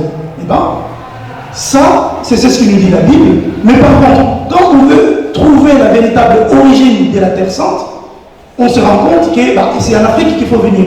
Et là aussi, c'est un exemple de comment les histoires populaires que nous croyons tous, avec une analyse assidue, on arrive à les déconstruire pour dire que, ok, jusqu'à présent, on dit que la Terre Sainte, c'est une notion, parce que ça vient du judaïsme, mais en fait, on se rend compte que les Juifs qui sont allés en Égypte et qui sont restés 430 ans, ils ont appris des notions égyptiennes qu'ils ont inculquées dans leur religion. Notamment, cette histoire de la Terre Sainte que nous avons vue, ça vient en fait de la cosmogonie égyptienne, tout d'abord. Je pense que je vais m'arrêter à ces deux exemples. Je ne sais pas si ça peut illustrer un peu le propos. Merci beaucoup. La question d'Hérodote. Oui, en fait, la remarque est tout à fait pertinente. J'ai dit en fait qu'Hérodote est le père de l'histoire grecque. C'est-à-dire qu'aujourd'hui, lorsque nous racontons l'histoire de la Grèce, la Grèce ou le monde occidental, on est obligé de nous référer aux enquêtes. D'où les exemples que je vous ai dit. Je pense que beaucoup d'entre vous ont vu des films Rome 300. Beaucoup d'entre vous connaissent des histoires de la guerre des Péloponnèse, qui a donné les pamplemets, je ne sais pas quoi, le nom dans l'histoire, comment ça s'appelle déjà, les pamplemets ou je ne sais pas quoi. Pamplemets, voilà, merci bien. Qui a donné les pamplemets, les histoires d'Hercule, les travaux et tout ça, enfin bref. Toutes ces histoires ont été racontées par Hérodote. Et Hérodote, c'est lui, donc, du coup, le père de l'histoire occidentale, ou plutôt grecque. Alors, est-ce qu'il était grec ou il n'était pas grec? À la lueur de l'analyse scientifique, en fait, beaucoup de gens qu'on présente comme étant des Grecs, en réalité, ils n'en étaient pas. Je vais donner un exemple concret, Pythagore. Pythagore de Samos, il n'habitait même pas la Grèce. Il habitait la Turquie. Comment on peut dire que quelqu'un qui habitait la Turquie à cette époque-là était grec? Je veux bien entendre que les gens ont immigré et tout ça, il n'y a pas de souci. Mais Pythagore de Samos, rien que le nom Pythagore de Samos, il habitait à Samos, ce n'était pas un grec. C'était plutôt un français. Mais ça non plus, on ne dit pas. On ne dit pas pourquoi, parce que comme tout à l'heure, on cherche à cacher la vérité. Et c'est cette vérité qu'on cherche à cacher qui va exploser à la figure. Parce que quand on essaye de regarder les choses plus précisément, on se rend compte que non, on nous a menti. Et c'est justement le but du livre Science et Religion qui a raison, dont la dernière partie qui parle justement de falsification, c'est pour justement mettre un peu le point sur les i. La religion. Ça, c'était la troisième question. Ah, d'accord. Alors, la sœur me posait la question sur le christianisme et les autres branches. Tout à fait, c'est une bonne question parce qu'on n'a pas eu, c'est une conférence, on n'a pas le temps de présenter tous les livres, on est allé sur le point enseignant, et cette question des branches de la religion sont évoquées dans le livre. On parle notamment de la branche du christianisme, à savoir la branche du christianisme va donner le protestantisme, ça va donner toutes les religions révélées aujourd'hui qu'on connaît, à savoir les groupes de prière et consorts. On étudie aussi la branche musulmane, qui a donné les schismes d'un côté, les chiites de l'autre. Ça, c'est étudié. On a étudié aussi les brahmaïdes, le Bouddha, si on peut dire ça comme ça. On a étudié le Bouddha, on a étudié beaucoup de choses. Mais, dans une conférence, on a essayé de réduire parce qu'on n'a pas le temps de tout exposer. Alors, effectivement, quand on regarde du coup les branches du christianisme, vous avez tendance à dire que cette branche-là du christianisme, ou plutôt la branche catholique, c'est elle, cette branche-là qui croit au Dieu des, comment dirais-je, la Vierge Marie et tous ces genres de choses. C'est pas tout à fait vrai. Parce qu'aujourd'hui, même si vous allez dans les religions qu'on appelle aujourd'hui le groupe de prière, ils sont tous là à prier « Je suis Jésus ». Et je ne suis pas contre Jésus, c'est juste pour vous dire qu'ils ont quand même accaparé des notions. Parce que c'est ça toute la question. C'est-à-dire qu'aujourd'hui, l'humanité, surtout les chrétiens, on parle des choses qui sont l'essence même de notre chrétienté, de notre foi, mais on ne maîtrise pas ces choses-là. Si je vous dis par exemple d'où vient qu'on parle Amen, personne ne sait répondre à cette question. Pourquoi on dit Amen? On ne sait pas poser ces questions-là. Alors, vous pouvez peut-être répondre, mais si on fait un débat là-dessus, vous allez se rendre compte que la vraie réponse, vous ne les trouverez qu'en Afrique. On a dit tout à l'heure, on veut voir ce qu'on a demandé. Parce que comme dit papa Mac, je ne sais plus s'il est là, à l'époque même la Bible le dit, eh ben, l'homme, comme le dit la Bible, a voulu voir Dieu, parce que Dieu ne se révélait pas. C'est pour ça Abraham et tous les autres, les pères de l'Église ont toujours demandé, Dieu, fais-toi voir. C'est là où vient le mot Amen. Fais-toi voir, c'est ça qu'on appelle mon âme en Kikongo. Je vais continuer pour gagner un peu de temps aussi. Sur la question de Kimbangu. Kimbangu n'a pas dit qu'il est Dieu. Oui et non. Il y a plusieurs façons de dire que je suis ou je ne suis pas Dieu. Je vais vous donner un exemple. Si je dis j'ai de l'or, j'ai de l'argent, j'ai des voitures, j'ai des pays, j'ai des continents, qu'est-ce que vous en déduisez? Voilà. Donc, Kimbangu n'a pas forcément besoin de dire je suis Dieu pour que nous comprenions qu'il soit Dieu. C'est les actes qu'il a posés, c'est les choses qu'il a dites, c'est toute son histoire lorsque nous regardons. C'est ça qui nous fait dire que Kimbangu est Dieu. On va faire par exemple le parallélisme avec Jésus, parce que c'est l'exemple qui parle à tout le monde. Jésus-Christ, il a marché sur l'eau. Kimbangu a marché sur l'eau. Jésus-Christ a ressuscité Lazare 3 jours. Kimbangu a ressuscité Maman Dina. 3 jours de putréfaction. Mais il y a quelque chose qu'il faut bien comprendre. Lorsque nous parlons que Jésus a fait ceci, Jésus a fait cela, qui sont les témoins? Nous n'en savons absolument rien. Et ça, c'est pour ça que sur le point de vue historique, l'histoire de Jésus ne tient pas debout. Encore une fois, sur le point de vue historique, si nous n'avons pas de témoins, comme nous avons démontré tout à l'heure, nous ne pouvons pas dire que ça ou cela soit vrai. Encore une fois, je ne dis pas que Jésus n'a pas existé, je ne dis pas que Jésus n'a pas fait ce qu'il a fait, j'ai dit tout simplement sur le point de vue strictement scientifique, historique, eh ben, il faut remonter aux témoins oculaires. Et aujourd'hui, la chrétienté sur l'histoire de Jésus ne peut pas nous apporter ça. Par contre, qu'est-ce que le kimbanguisme peut apporter à l'humanité là-dessus? C'est que sur le point de vue historique, et si nous voulons remonter aux témoins oculaires, sur les choses que nous disons que Kimbangu a marché sur l'eau, Kimbangu a ressuscité Mamadina, Kimbangu a fait ceci, cela, nous pouvons remonter aux témoins oculaires. Il y en a certains qui sont morts il n'y a pas si longtemps que ça. Et ce sont des gens qui étaient là, qui ont vu, et certains même ont écrit. Il y a même un témoignage d'un Belge, alors un Belge, c'est trop dire, un prêtre, qui était présent lorsque Kimbangu avait ressuscité Maman Dina. Vous savez qu'est-ce qu'il a fait? Il a fait une correspondance qu'il a envoyée au métropole. Et bien, ces traces historiques, nous l'avons. Les lettres qu'il a écrites, nous l'avons. Ça, c'est une preuve en science. N'oubliez pas, nous parlons ici des sciences et religions et non pas de la foi. Bien sûr, la foi va faire partie de la religion, mais si je rentre dans la foi, on va plus s'entendre parce que tout le monde ici a une foi différente. C'est pour ça que nous, dans notre recherche, on n'a pas voulu aller sur le terrain de la foi, mais sur le terrain de la rigueur scientifique. C'est-à-dire qu'il faut que les événements que nous rencontrons, on puisse à la fois les analyser, l'expliquer et remonter au témoin oculaire. Voilà pour la question de Kimbangu. Donc oui, Kimbangu n'a pas dit qu'il est Dieu, mais Kimbangu, il a fait tout qui nous apporte à croire qu'il est Dieu. Avec un début mot, il a dit. Et encore une fois, je peux même dire que Kimbangu a dit qu'il était Dieu. Je peux même dire qu'il a dit qu'il était Dieu. Mais on parlera peut-être tout à l'heure. Quatrième partie. La question sur... ah oui, étudier l'homme, l'image. La question de notre sœur, c'était de dire comment pouvez-vous dire que vous obtenez, enfin, vous arrivez à étudier Dieu seulement en étudiant son image. Or, l'image de Dieu, c'est l'homme, mais l'homme, c'est seulement sa gloire. Oui, vous avez tout à fait raison.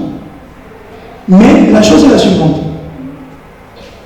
Si nous regardons bien la Bible, et là, je vais commencer sur le point de vue religieux, la Bible nous dit que dans Genèse chapitre 2, verset 26, faisons l'homme, c'est pas dit, j'ai fait, c'est faisons, c'est un pluriel.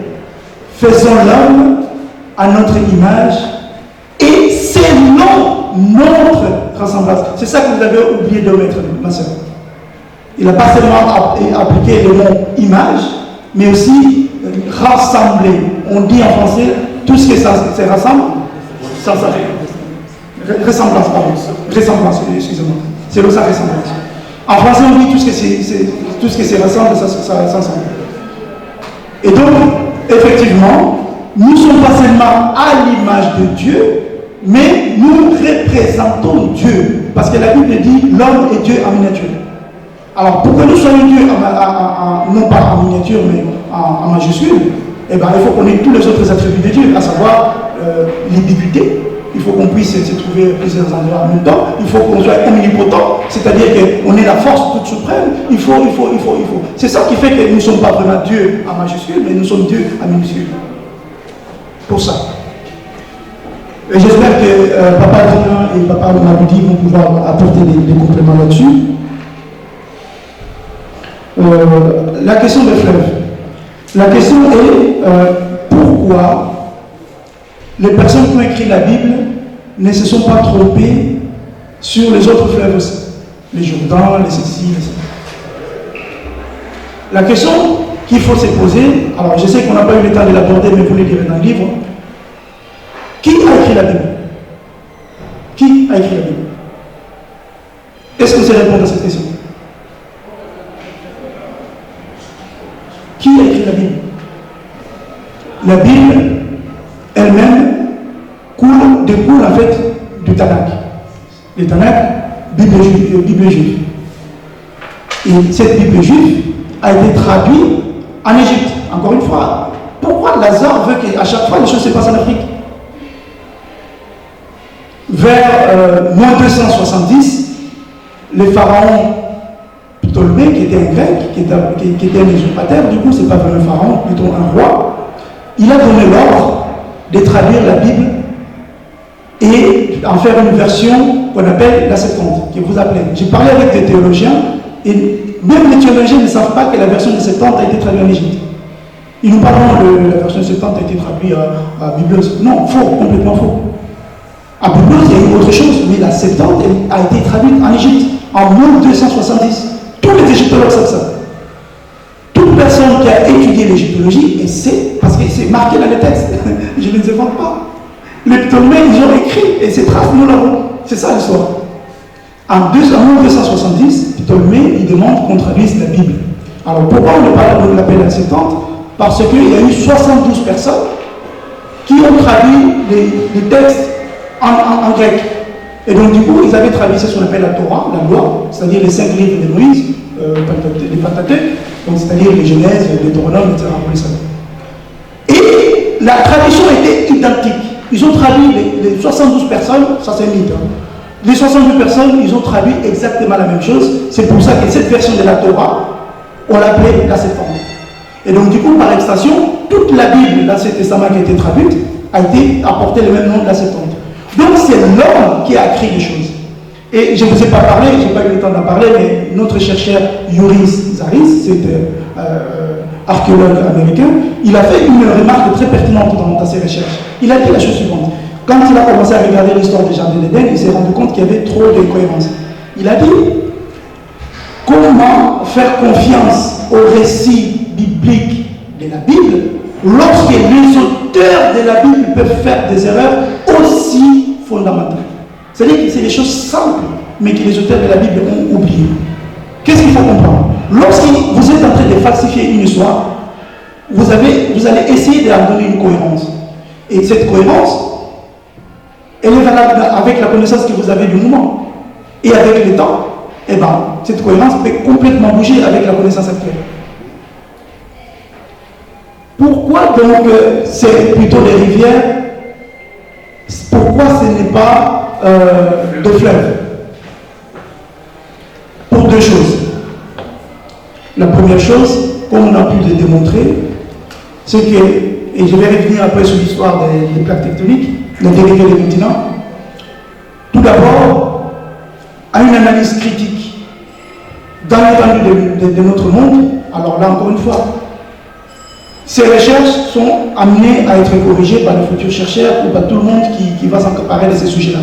Nous ne disons pas d'avoir la connaissance absolue, mais avec les connaissances du moment, voilà, c'est ce que nous avons pu trouver. Et donc, là-dessus, c'est que lorsqu'on regarde en fait partout dans le monde, il n'y a aucun endroit qui correspond au descriptif donné par la Bible.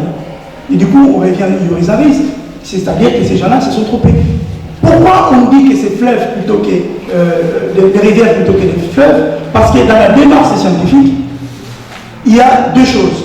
Lorsqu'on constate une incohérence, la première chose, on dit, on va évoquer quelque chose qui n'existait pas, et que si on avait vu cette chose-là, ça va nous permettre de rétablir les désaccords.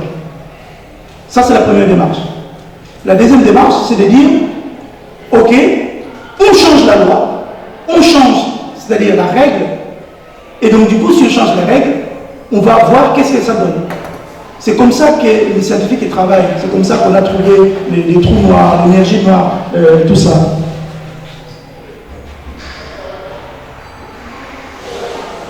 Voilà.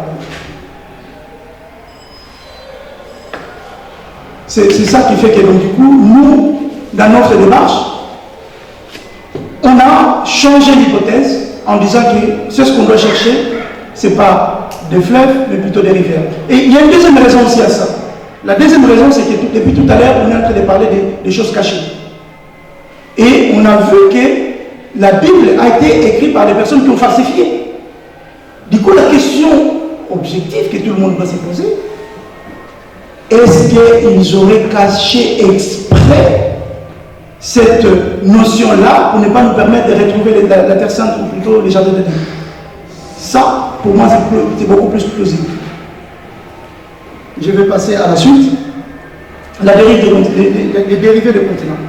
Alors, oui, cette thèse-là, je la connais. Je l'ai étudiée. Je pense qu'elle est plausible.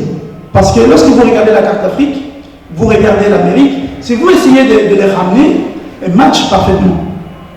Elles matchent parfaitement. Et il y a même des gens qui disent qu'il y a eu un météorite qui est tombé sur Terre et que c'est ce météorite qui a permis en fait à cette dérivée des continents. Si on regarde la Bible, on a plutôt tendance à dire c'est lors du tour de Babel que Dieu aurait probablement fait dériver des continents. Du coup, à la fois sur le point de vue scientifique et sur le point de vue religieux, ça se tient. Et donc, du coup, pourquoi ces fleuves n'ont pas pu disparaître? Là aussi, c'est avancé. Il y a des scientifiques qui disent que les jardins d'Éden, en fait, se trouvent sous les eaux. C'est notamment le cas de Yuris Zaris, parce qu'il se retrouve avec une difficulté. Lorsqu'il décrit son jardin d'Éden, donc là, on a vu entre les Tigres et l'Euphrate, il se rend compte que les ressources que la Bible explique ne se retrouvent pas dans ces endroits-là. Du coup, qu'est-ce qu'il fait? Il va poser une hypothèse, il va dire qu'en fait, le fleuve, le golfe Persique, en fait, il était plus bas. Aujourd'hui, il est plus haut. Ce qui fait que les jardins d'Éden sont inondés. Ça se tient aussi. Mais du coup, si c'est comme ça, il faut aller regarder là où il faut.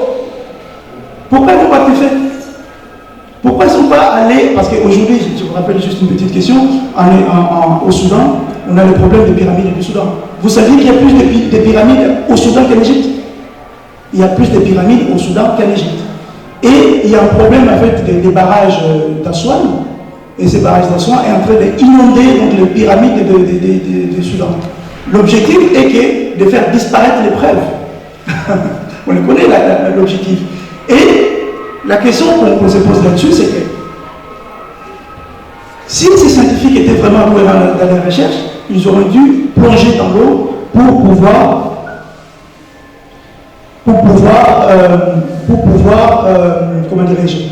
pouvoir prouver scientifiquement c'est ce qu'ils sont en train d'avancer. Parce que si les jardins d'Éden se trouvent sous les eaux, il suffit de plonger, faire la plongée sous-marine, aller dans les eaux, et là on va retrouver les traces. Mais ça, c'est pas fait. C'est pas fait parce que là, c'est que mon avis. Par contre, je ne peux pas dire que ce soit vrai ou faux. Ça, c'est mon avis lorsque je travaille sur les thèses du professeur Zaris. C'est que lui-même, il a plongé. Mais comme ils n'ont rien trouvé, pour ne pas dire qu'on n'a rien trouvé, vaut mieux omettre que de dire qu'on n'a pas trouvé.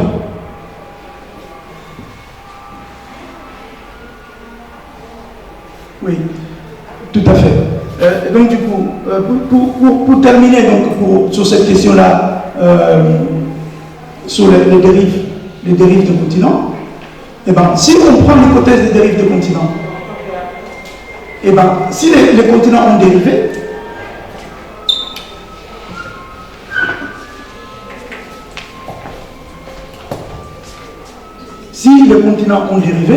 eh ben, on voit qu'on a toujours l'autre hypothèse. L'hypothèse qu'au-delà de fleuve, on doit aussi avoir la topologie. C'est comme ça qu'on parle en langage cadastre, géographique, tout ça. La topologie. Il faut que la topologie, en plus, soit vérifiée. Si la topologie n'est pas vérifiée, ben, nous ne pouvons pas dire que ces fleuves ont disparu dans les eaux. Je vais terminer avec la dernière question sur la falsification. Oui. Et la question était de savoir si tout ce qu'on nous a raconté à la fois dans la Bible et dans l'histoire a été falsifié, comment faire pour faire la part des choses, c'est-à-dire faire les tri, prendre le bon, enlever le mauvais. Ça, c'est une question très pertinente.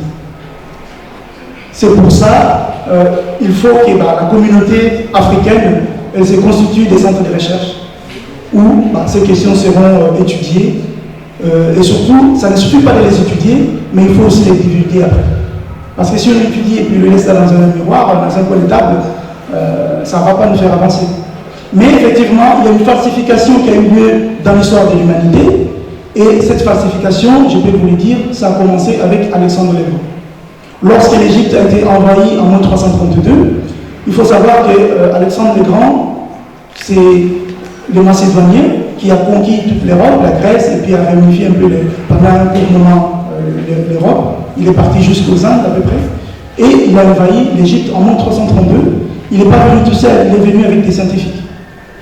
La scientifique le plus connu qui est venu en Égypte avec Alexandre le Grand, c'est Aristote, que vous avez étudié à l'école, le fameux Aristote. Aristote est parti en Égypte avec Alexandre le Grand. Et qui était Aristote? Il était le professeur d'Alexandre le Grand. C'est magnifique, hein? Et du coup, quand ils sont venus en Égypte, ils ont tout falsifié. C'est pour ça qu'on vous parle de la bibliothèque d'Alexandrie. La grande bibliothèque d'Alexandrie, c'est là où vient tout, pratiquement tout ce que vous lisez à l'école, soi-disant, ce sont les Grecs qui ont écrit. Non, ils ont traduit, ils ont mis leur nom dans la traduction, et ils ont enlevé les noms des véritables écrivains. Et donc aujourd'hui, nous avons perdu cette trace-là.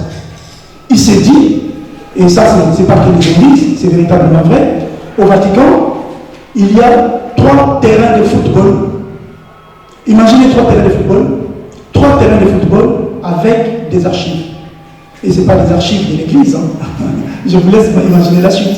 Parce que tout ce qui a été falsifié en Égypte a été remonté en Grèce. Sauf que on sait que dans l'histoire de l'humanité, une fois que la Grèce est tombée, qui a pris la relève? Eh bien, c'est Rome.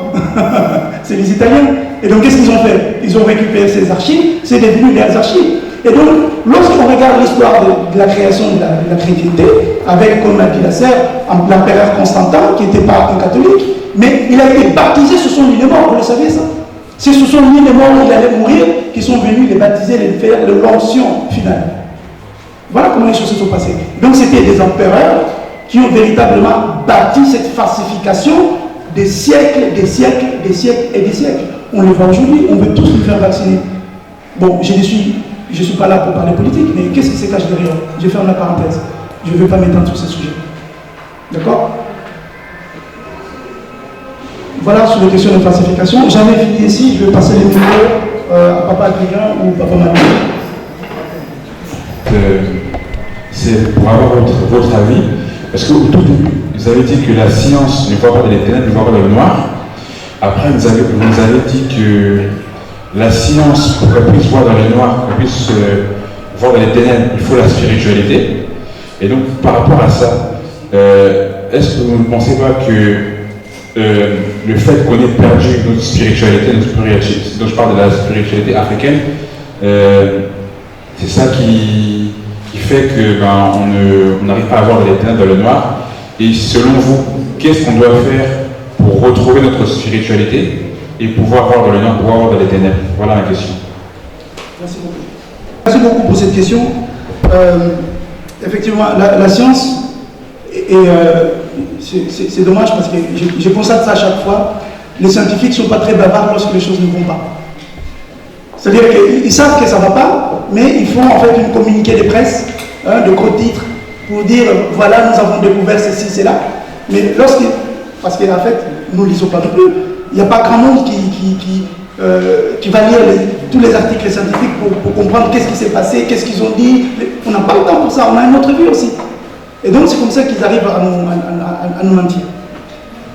Et donc là-dessus, effectivement, dans le domaine scientifique qu'on appelle l'astrophysique, en fait l'astrophysique c'est des personnes qui font la physique des astres, d'où l'astrophysique ou la physique quantique, parce que du coup ces deux mondes sont en train de communiquer pas mal.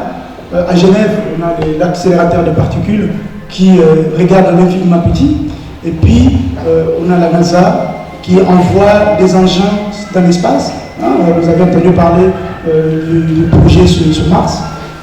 Ils ont envoyé des choses pour aller voir ce qui se passe sur Mars, s'il y a de l'eau, tous ces genres de choses. Pour essayer de comprendre tout ça, c'est pour essayer de comprendre l'instant zéro. Et cet instant zéro, ça échappe complètement à la physique, ça échappe complètement à la science, qu'elle est devenue schizophrène, elle est devenue aveugle. Elle dit tout et son contraire. Et donc pour nous avons compris ça. Parce que qu'est-ce qui se cache dans le ténèbres? En fait, d'après ce que nous avons démontré dans le livre, Dieu a caché ses secrets dans le ténèbres. Et quand j'espère que je ne vous choque pas quand je dis ça, parce qu'on a tendance à penser que les ténèbres c'est Satan. Je n'ai pas développé ce sujet-là, mais ça aurait été très intéressant d'aller développer ça. On a tendance à dire que Satan c'est ténèbres. C'est ça qu'on nous a appris. Or, là, c'est ce qu'on est en train de dire, qu'il y a une inversion des choses, inversion de valeurs. Et dans cette inversion des valeurs, c'est comme ça qu'on dit que Satan est les ténèbres, c'est noir, donc le noir est l'essence, noir est ceci, noir est... Voilà. C'est comme ça que les choses se sont passées dans le temps. Mais quand on regarde bien les choses, eh ben, les choses ne sont pas du tout passées de cette façon-là. Et comment nous, les Africains, on peut retrouver les chemins de notre spiritualité?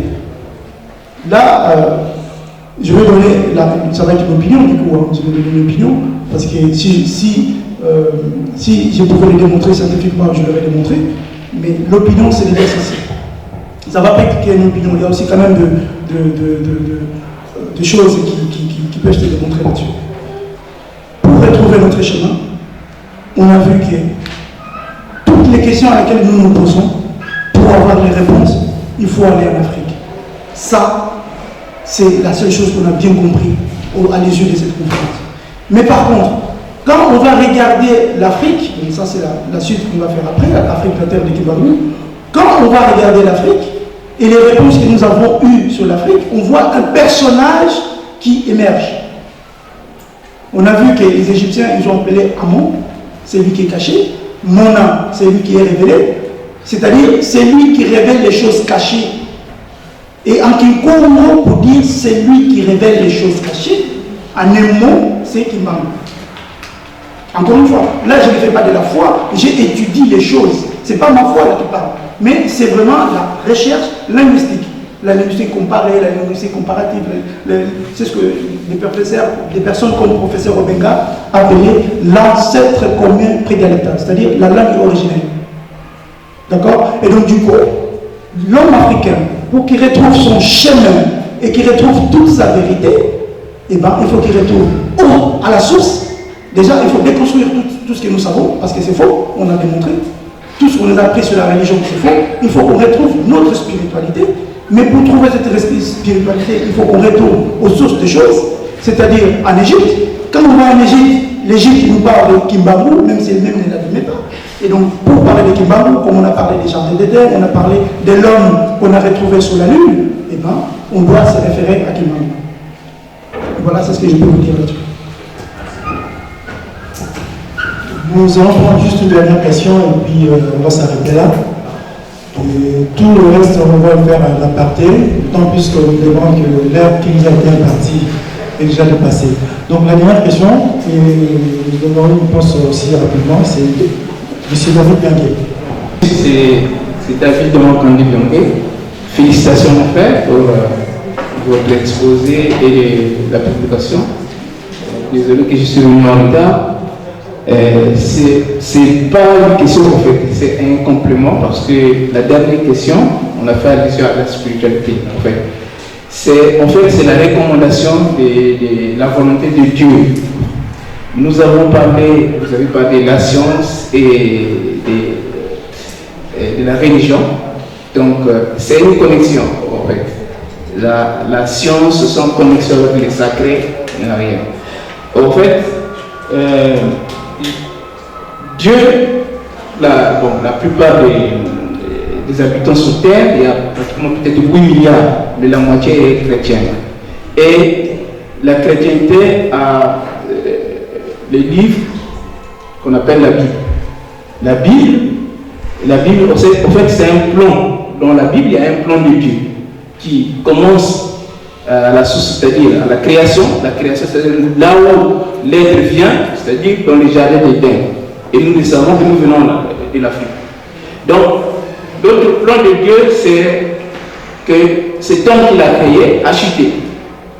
Et par la suite, il y a eu l'œuvre de la rédemption. C'est que Jésus qui s'est venu incarner. Et beaucoup de gens ne savent pas le but de Dieu dans la Bible. Son but, c'est de restaurer le paradis. Et l'histoire de la restauration nous renvoie à Papa Simon Kimbangu. Et l'histoire de la restauration nous renvoie à nos origines. C'est ce que beaucoup de gens ne pensent pas. Le but de Dieu dans la Bible, c'est de restaurer le paradis. Et nous sommes actuellement, avec le kimbanguisme, c'est l'œuvre de la restauration. Donc, tout ce que vous avez dit, Congo nous renvoie seulement à l'œuvre de la restauration qui est le kimbanguisme. Désolé, il y a une sœur qui a posé la question de savoir qu'on parle des Noirs, on parle de l'Afrique, voilà. C'est pas une doctrine raciste, mais sauf que dans la Bible, l'histoire de Dieu, ce n'est que l'histoire des alliances qui traite avec un peuple et sur un lieu spécifique. Vous remarquerez qu'il y a que des alliances dans l'histoire de Dieu, avec un lieu spécifique et qu'on appelle souvent terre sainte, terre sacrée, voilà. Et généralement, en fin des temps, c'est ce que nous devons comprendre. Et que l'histoire, quand Dieu nous dit que son but c'est de restaurer le paradis, c'est-à-dire qu'il nous renvoie à la restauration nous renvoie en Afrique et c'est ce que l'œuvre que Papa Simon Kimbangu est venu accomplir. C'était mon point de communication. Merci. Bon, nous sommes prêts à terminer notre mot, sauf que je voulais rajouter un petit truc. dont les théologiens ne parlent pas, dont les églises ne parlent pas, mais pourtant, le fait est là. Dieu, celui que nous appelons Dieu, est venu mettre un cachet sur le sol d'Israël en imprimant la carte de la RDC. Juste à Capharnaüm, là où Jésus avait parlé à Pierre. Pierre, tu es Pierre, sur cette pierre je bâtirai mon église. Mais si on réfléchissait, c'est comme si Dieu venait nous rappeler que non, cette histoire-là ne s'est pas passée là. Pourquoi nous disons que la Bible a été falsifiée? Si Dieu vient imprimer cette carte-là, c'est qu'il vient corriger quelque chose. Et s'il vient corriger quelque chose, c'est qu'il y a eu falsification. Voilà. Donc, allons dans des hypothèses comme ça, on pourrait, pas en un coup de temps, en un seul instant, mais au fur et à mesure, on connaîtra la vérité, et la vérité nous affranchira. Pourquoi ne sommes-nous pas affranchis? Parce qu'on ne connaît pas la vérité. Or, le livre qui est censé venir nous apporter la vérité, elle est là, il est là, nous le lisons, nous semblons même dépasser les anges par la connaissance publique, mais nous ne sommes toujours pas affranchis.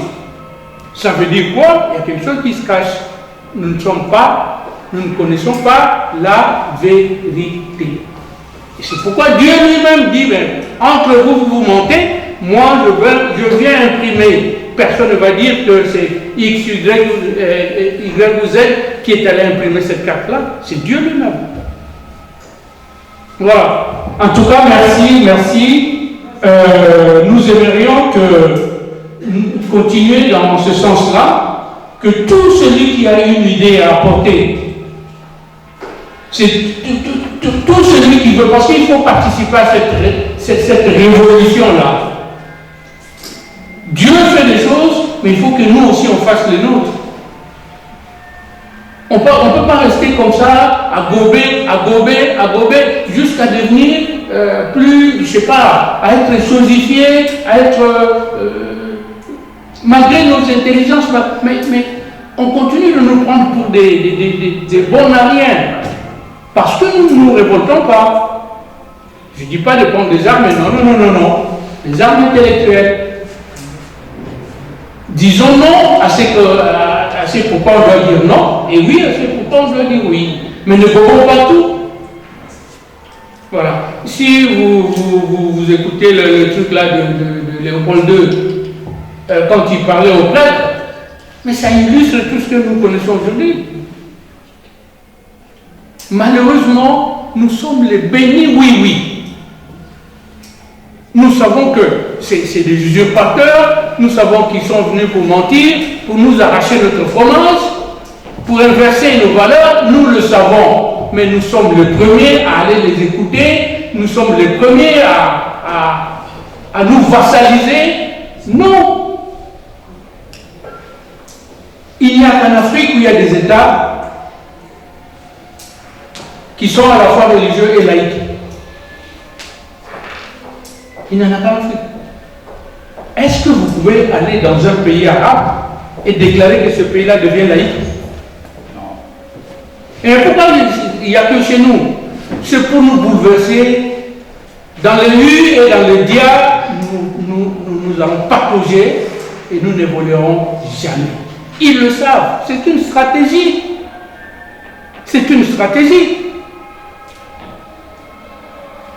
Aujourd'hui, c'est l'Africain qui défend mieux ou plus la religion de l'occidental que l'occidental lui-même. Faites le tour ici, vous prenez, ramassez un petit blanc là, appelez-le, parlez-lui de la religion, il va vous dire Dieu n'existe pas. C'est lui qui est venu chez nous, et nous, comme disait le président Jomo Kenyatta, nous sommes venus avec la Bible et vous détenez les armes. En fin de compte, vous êtes aujourd'hui plus biblique que nous. On vous l'a laissé. À vous de continuer le travail. C'est nous-mêmes qui continuons le travail qui est en train de nous engloutir dans le sable mouvant. Voilà. Donc, c'est une question de l'éveil de conscience et de la prise de conscience. Ce qui est vrai restera vrai. Mais ce qui ne l'est pas va tomber. Voilà. En tout cas, c'est ce que j'avais à dire. En dernier ressort. À tous, désolé, mais du coup, c'était pas vraiment une question, c'était une sorte de réflexion. Quand on lit les Écritures, d'ailleurs, dans la Bible, c'est marqué que toute écriture, je dis bien toute écriture, est là pour enseigner, enfin, c'est dans Timothée, donc vous chercherez, vous verrez. C'est pour dire que les Écritures nous inspirent et nous donnent la connaissance. Et dans les trois livres, donc la Torah, l'Évangile et le Coran, la Torah veut dire la direction, l'Évangile veut dire la bonne nouvelle, le Coran veut dire le rappel. Dans les trois livres, ce qu'on voit et ce qu'on lit, dans Ésaïe et dans plusieurs chapitres de la Bible, on parle de Yeshua, de Jésus. Dans l'Évangile, on raconte son histoire. Et dans le Coran, dans une des sourates que je vous invite à lire, la sourate 3, verset 55, qui commence par Dieu dit, on dit que Jésus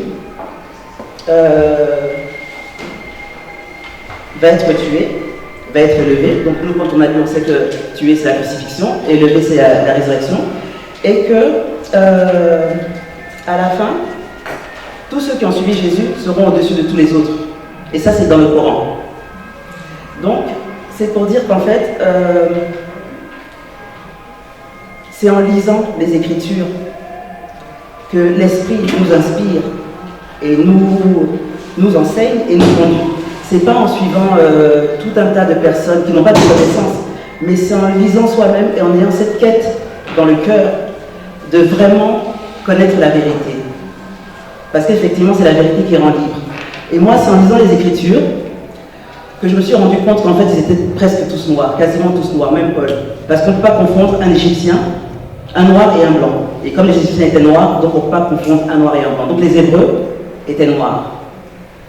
Et c'est vrai que quand on ne connaît pas son histoire et comment je pourrais dire, quand on ne connaît pas son histoire et qu'on écoute un peu tout de chaque côté, on se perd. C'est pour ça que c'est important de lire les Écritures. Et si on peut lire les trois livres, c'est tout aussi bien parce que ça enrichit. Et on est en 2021, le monde a existé depuis fort longtemps, mais pourtant, c'est à partir de Jésus-Christ qu'on s'est remis à compter. Alors même si, comme je dis souvent aux musulmans et aux autres frères juifs, qu'ils sont en telle année, mais n'empêche que pour remplir nos chèques, c'est 2021. L'arrivée du Christ, qui était un petit noir de Palestine, mais pourtant, le monde s'est mis à compter. Pourquoi? Parce que les Écritures se sont accomplies, comme c'est écrit. Donc après, maintenant, c'est vrai que chacun se fait, comme on dit, la foi est personnelle. Et pour moi, il ne faut pas être en religion, mais entrer en relation avec le Tout-Puissant. Et ça fait toute la différence. Je ne pense pas avoir tout dit, mais je pense avoir dit déjà l'essentiel. C'est surtout de savoir qu'on est en 2021 et que la parole est accomplie. Si on remonte l'histoire, et même si en lisant chez Tata Diop, par exemple, ces trois livres fondamentaux, à savoir Nation d'agriculture, Civilisation barbarie et l'antériorité des civilisations nègres, on se rend compte que même chez Tata Diop disait à la fin, l'origine de l'Égypte antique, c'est l'Afrique centrale. Mais il n'a pas pu donner de précision. Mais dans ce livre, vous allez même le découvrir. En fait, par rapport à ce que disaient certains d'entre nous, en fait, si on parle du Congo, c'est juste l'origine de l'homme. C'est le Congo, le royaume Congo. C'est ce que nous devons ensemble découvrir, continuer cette découverte-là. Et tous les récits, par exemple, de la genèse de Deutéronome, se sont déroulés en Afrique centrale. Donc l'Égypte antique, l'Égypte pharaonique, n'est que l'apogée de la civilisation Congo. Ce n'est pas par hasard qu'on a découvert, par exemple, les 4 vases canopes de l'Égypte au Kassai. Mais c'est la même chose qui se retrouve en Égypte. En fait, nos ancêtres ont fait les déplacements. Quand on parle des trucs de Babel, avec les recherches qu'on a découvert, bon, certains d'entre nous ont déjà découvert, tout s'est passé en Afrique centrale, en Banda-Congo. Nos ancêtres se sont déplacés, ils ont laissé des écrits gravés en Égypte pharaonique, sur les stèles. Et d'autres sont passés vers le Canaan, où on trouve les Hébreux. Et les Cananéens, comme dit tout à l'heure notre sœur, les Cananéens Hébreux étaient des Noirs. Alors, quand il y a eu de vagues, des perceptions, enfin des persécutions, que ce soit des Hittites, des Mamelouks, de Perses, vers le Moyen-Orient, ben, ils ont toujours voulu détruire cette civilisation-là. Voilà pourquoi nous sommes retournés à la case de départ. Pour faire vos recherches, vous découvrez qu'il y a deux Congos. Il y a Congo, il y a Tuku, ou il y a Tuka. Comment nous sommes partis du royaume Congo pour aller habiter en Égypte et puis au Canaan. Et Congo de Totila, notre retour. Quand Titus, le Romain, a détruit Jérusalem, ils ont découvert qu'il y avait des Noirs qui habitaient le Canaan. Le Canaan géographique, donc l'actuel Israël, qui était venu avant la Palestine. Donc ils ont découvert que même les 12 tribus d'Israël ont retourné à la case de départ, au royaume Congo. L'objectif de l'Occident, c'est de découvrir là où nos ancêtres ont quitté Canaan, Égypte antique, pour retourner au royaume Congo. Alors, en découvrant notre retour, parce que quand on ne retournait pas tous. Je pense qu'il va développer ça dans le deuxième livre, sur le 25 parallèle, 25e dynastie de l'Égypte antique. En retournant à l'Afrique centrale, à chaque fois qu'on allait vers l'Afrique centrale, on déposait toute une population. Sachant que là où ils allaient, peut-être ils allaient tuer, donc ils restaient une descendance et continuons. Voilà pourquoi ils ont décidé de vendre les Benazimba au Zimbabwe. Ils ont reconstruit le mur de lamentation, tel que ça a été en Égypte, en Israël. Après, les Benazimba sont partis en Afrique du Sud, ils ont déposé les Benazim, les enfants du ciel. Ils ont contourné l'Afrique du Sud en allant à la Namibie, les Benakola. Ils ont laissé les peuples namibiens et puis ils sont revenus juste à la case de départ, les Benakongo, pour reconstruire le royaume Congo d'Atotima. Donc ils sont partis du Congo d'Atuku au Congo d'Atotima. Et quand Dieu a découvert que ces gens sont retournés à la case de départ, voilà l'origine même de la traite négrière et de l'esclavage. C'est d'abord spirituel avant d'être économique. Donc il va falloir prendre tout le Congo, les transplanter de l'autre côté de l'Atlantique. Il y a un livre très intéressant à lire. C'est toujours dans la bibliothèque, aujourd'hui ça n'existe plus, c'est des livres d'un abbé qui s'appelle l'abbé Dieudonné Richon, écrit en 1938, qui s'appelle L'esclavage et la traite négrière de 13 500 000 Congolais.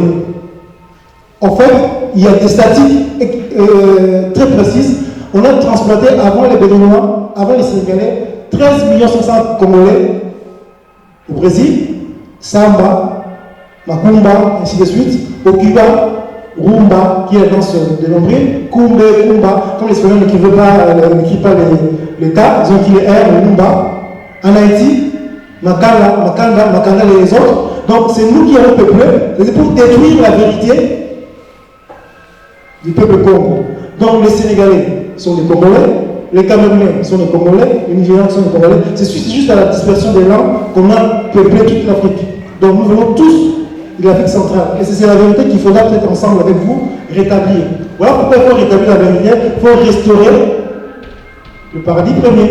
Comme venait dire notre frère David, il faut restaurer l'origine de l'homme noir. Donc, sachant que nous sommes partis de là, donc il a aussi il a eu des conquêtes. Après la conquête des Hittites, des Perses, il y a eu l'esclavage des Arabes, et puis il y a eu l'esclavage de l'Occident. Donc, en fait, il faut qu'on puisse continuer à amener ces recherches. Moi, je pense que les livres de notre frère Yassoura, c'est la même lignée, la même lancée, la recherche de la vérité, tel que peut-être on nous l'a dit. Continuez à lire la Bible, à travers ses écrits, vous arriverez à discerner la manière dont vous apportez ces livres. Il faut que le voleur, moi c'est juste par le vol qu'il a volé, donc l'objet volé, ce n'est pas seulement la Bible, ce n'est pas seulement le texte sacré, c'est aussi l'histoire du monde, c'est aussi des savoirs universels. Et son fils va encore plus loin, il dit, Père, Mère, jeunes et vieux, faisons des recherches pour le bruit qui sommes-nous en tant que race noire. Sachez que tout ce qui est écrit dans la Bible et tout ce qui est dit dans le monde élève de toi race noire. Et il ajoute quelque chose de très important, c'est dans son livre Histoire du kimbanguisme, il dit ceci. Après s'être échappé et flippé d'esclavage, le kimbanguisme a enfin trouvé la terre promise. Une génération qui n'a pas vécu en Égypte en prenant la relève. C'est vraiment une phrase très philosophique. Une génération qui n'a pas vécu en Égypte en prenant la relève. Donc nous sommes retournés à la case de départ. C'est là où maintenant il faut faire les choses ensemble. Il n'y a pas, il ne prenait pas pour imposer aux gens une foi ou bien quelque chose d'absolu, mais faisons des recherches avec nos différences pour qu'on puisse arriver à un tronc commun. Voilà ce que j'avais à dire en guise de conclusion. Donc, il y aura d'autres conférences, d'autres présentations, il y aura sur le mandat où on fera beaucoup de choses. Merci de votre participation. Vous avez mis de côté vos occupations habituelles pour pouvoir venir assister à cette conférence. En tout cas, bravo pour tout le monde. Ce n'est pas évident, ce n'est pas facile de pouvoir se déplacer, surtout un samedi où on a beaucoup de choses à faire. Les courses de la maison, les mariages, beaucoup de choses. Nous allons juste continuer en aparté. Il faut qu'on puisse monter au premier étage pour pouvoir avoir une petite collation. En tout cas, merci de votre participation. On aura toujours des choses à changer ensemble, quelles que soient nos tendances, quelles que soient nos croyances. En tout cas, merci beaucoup.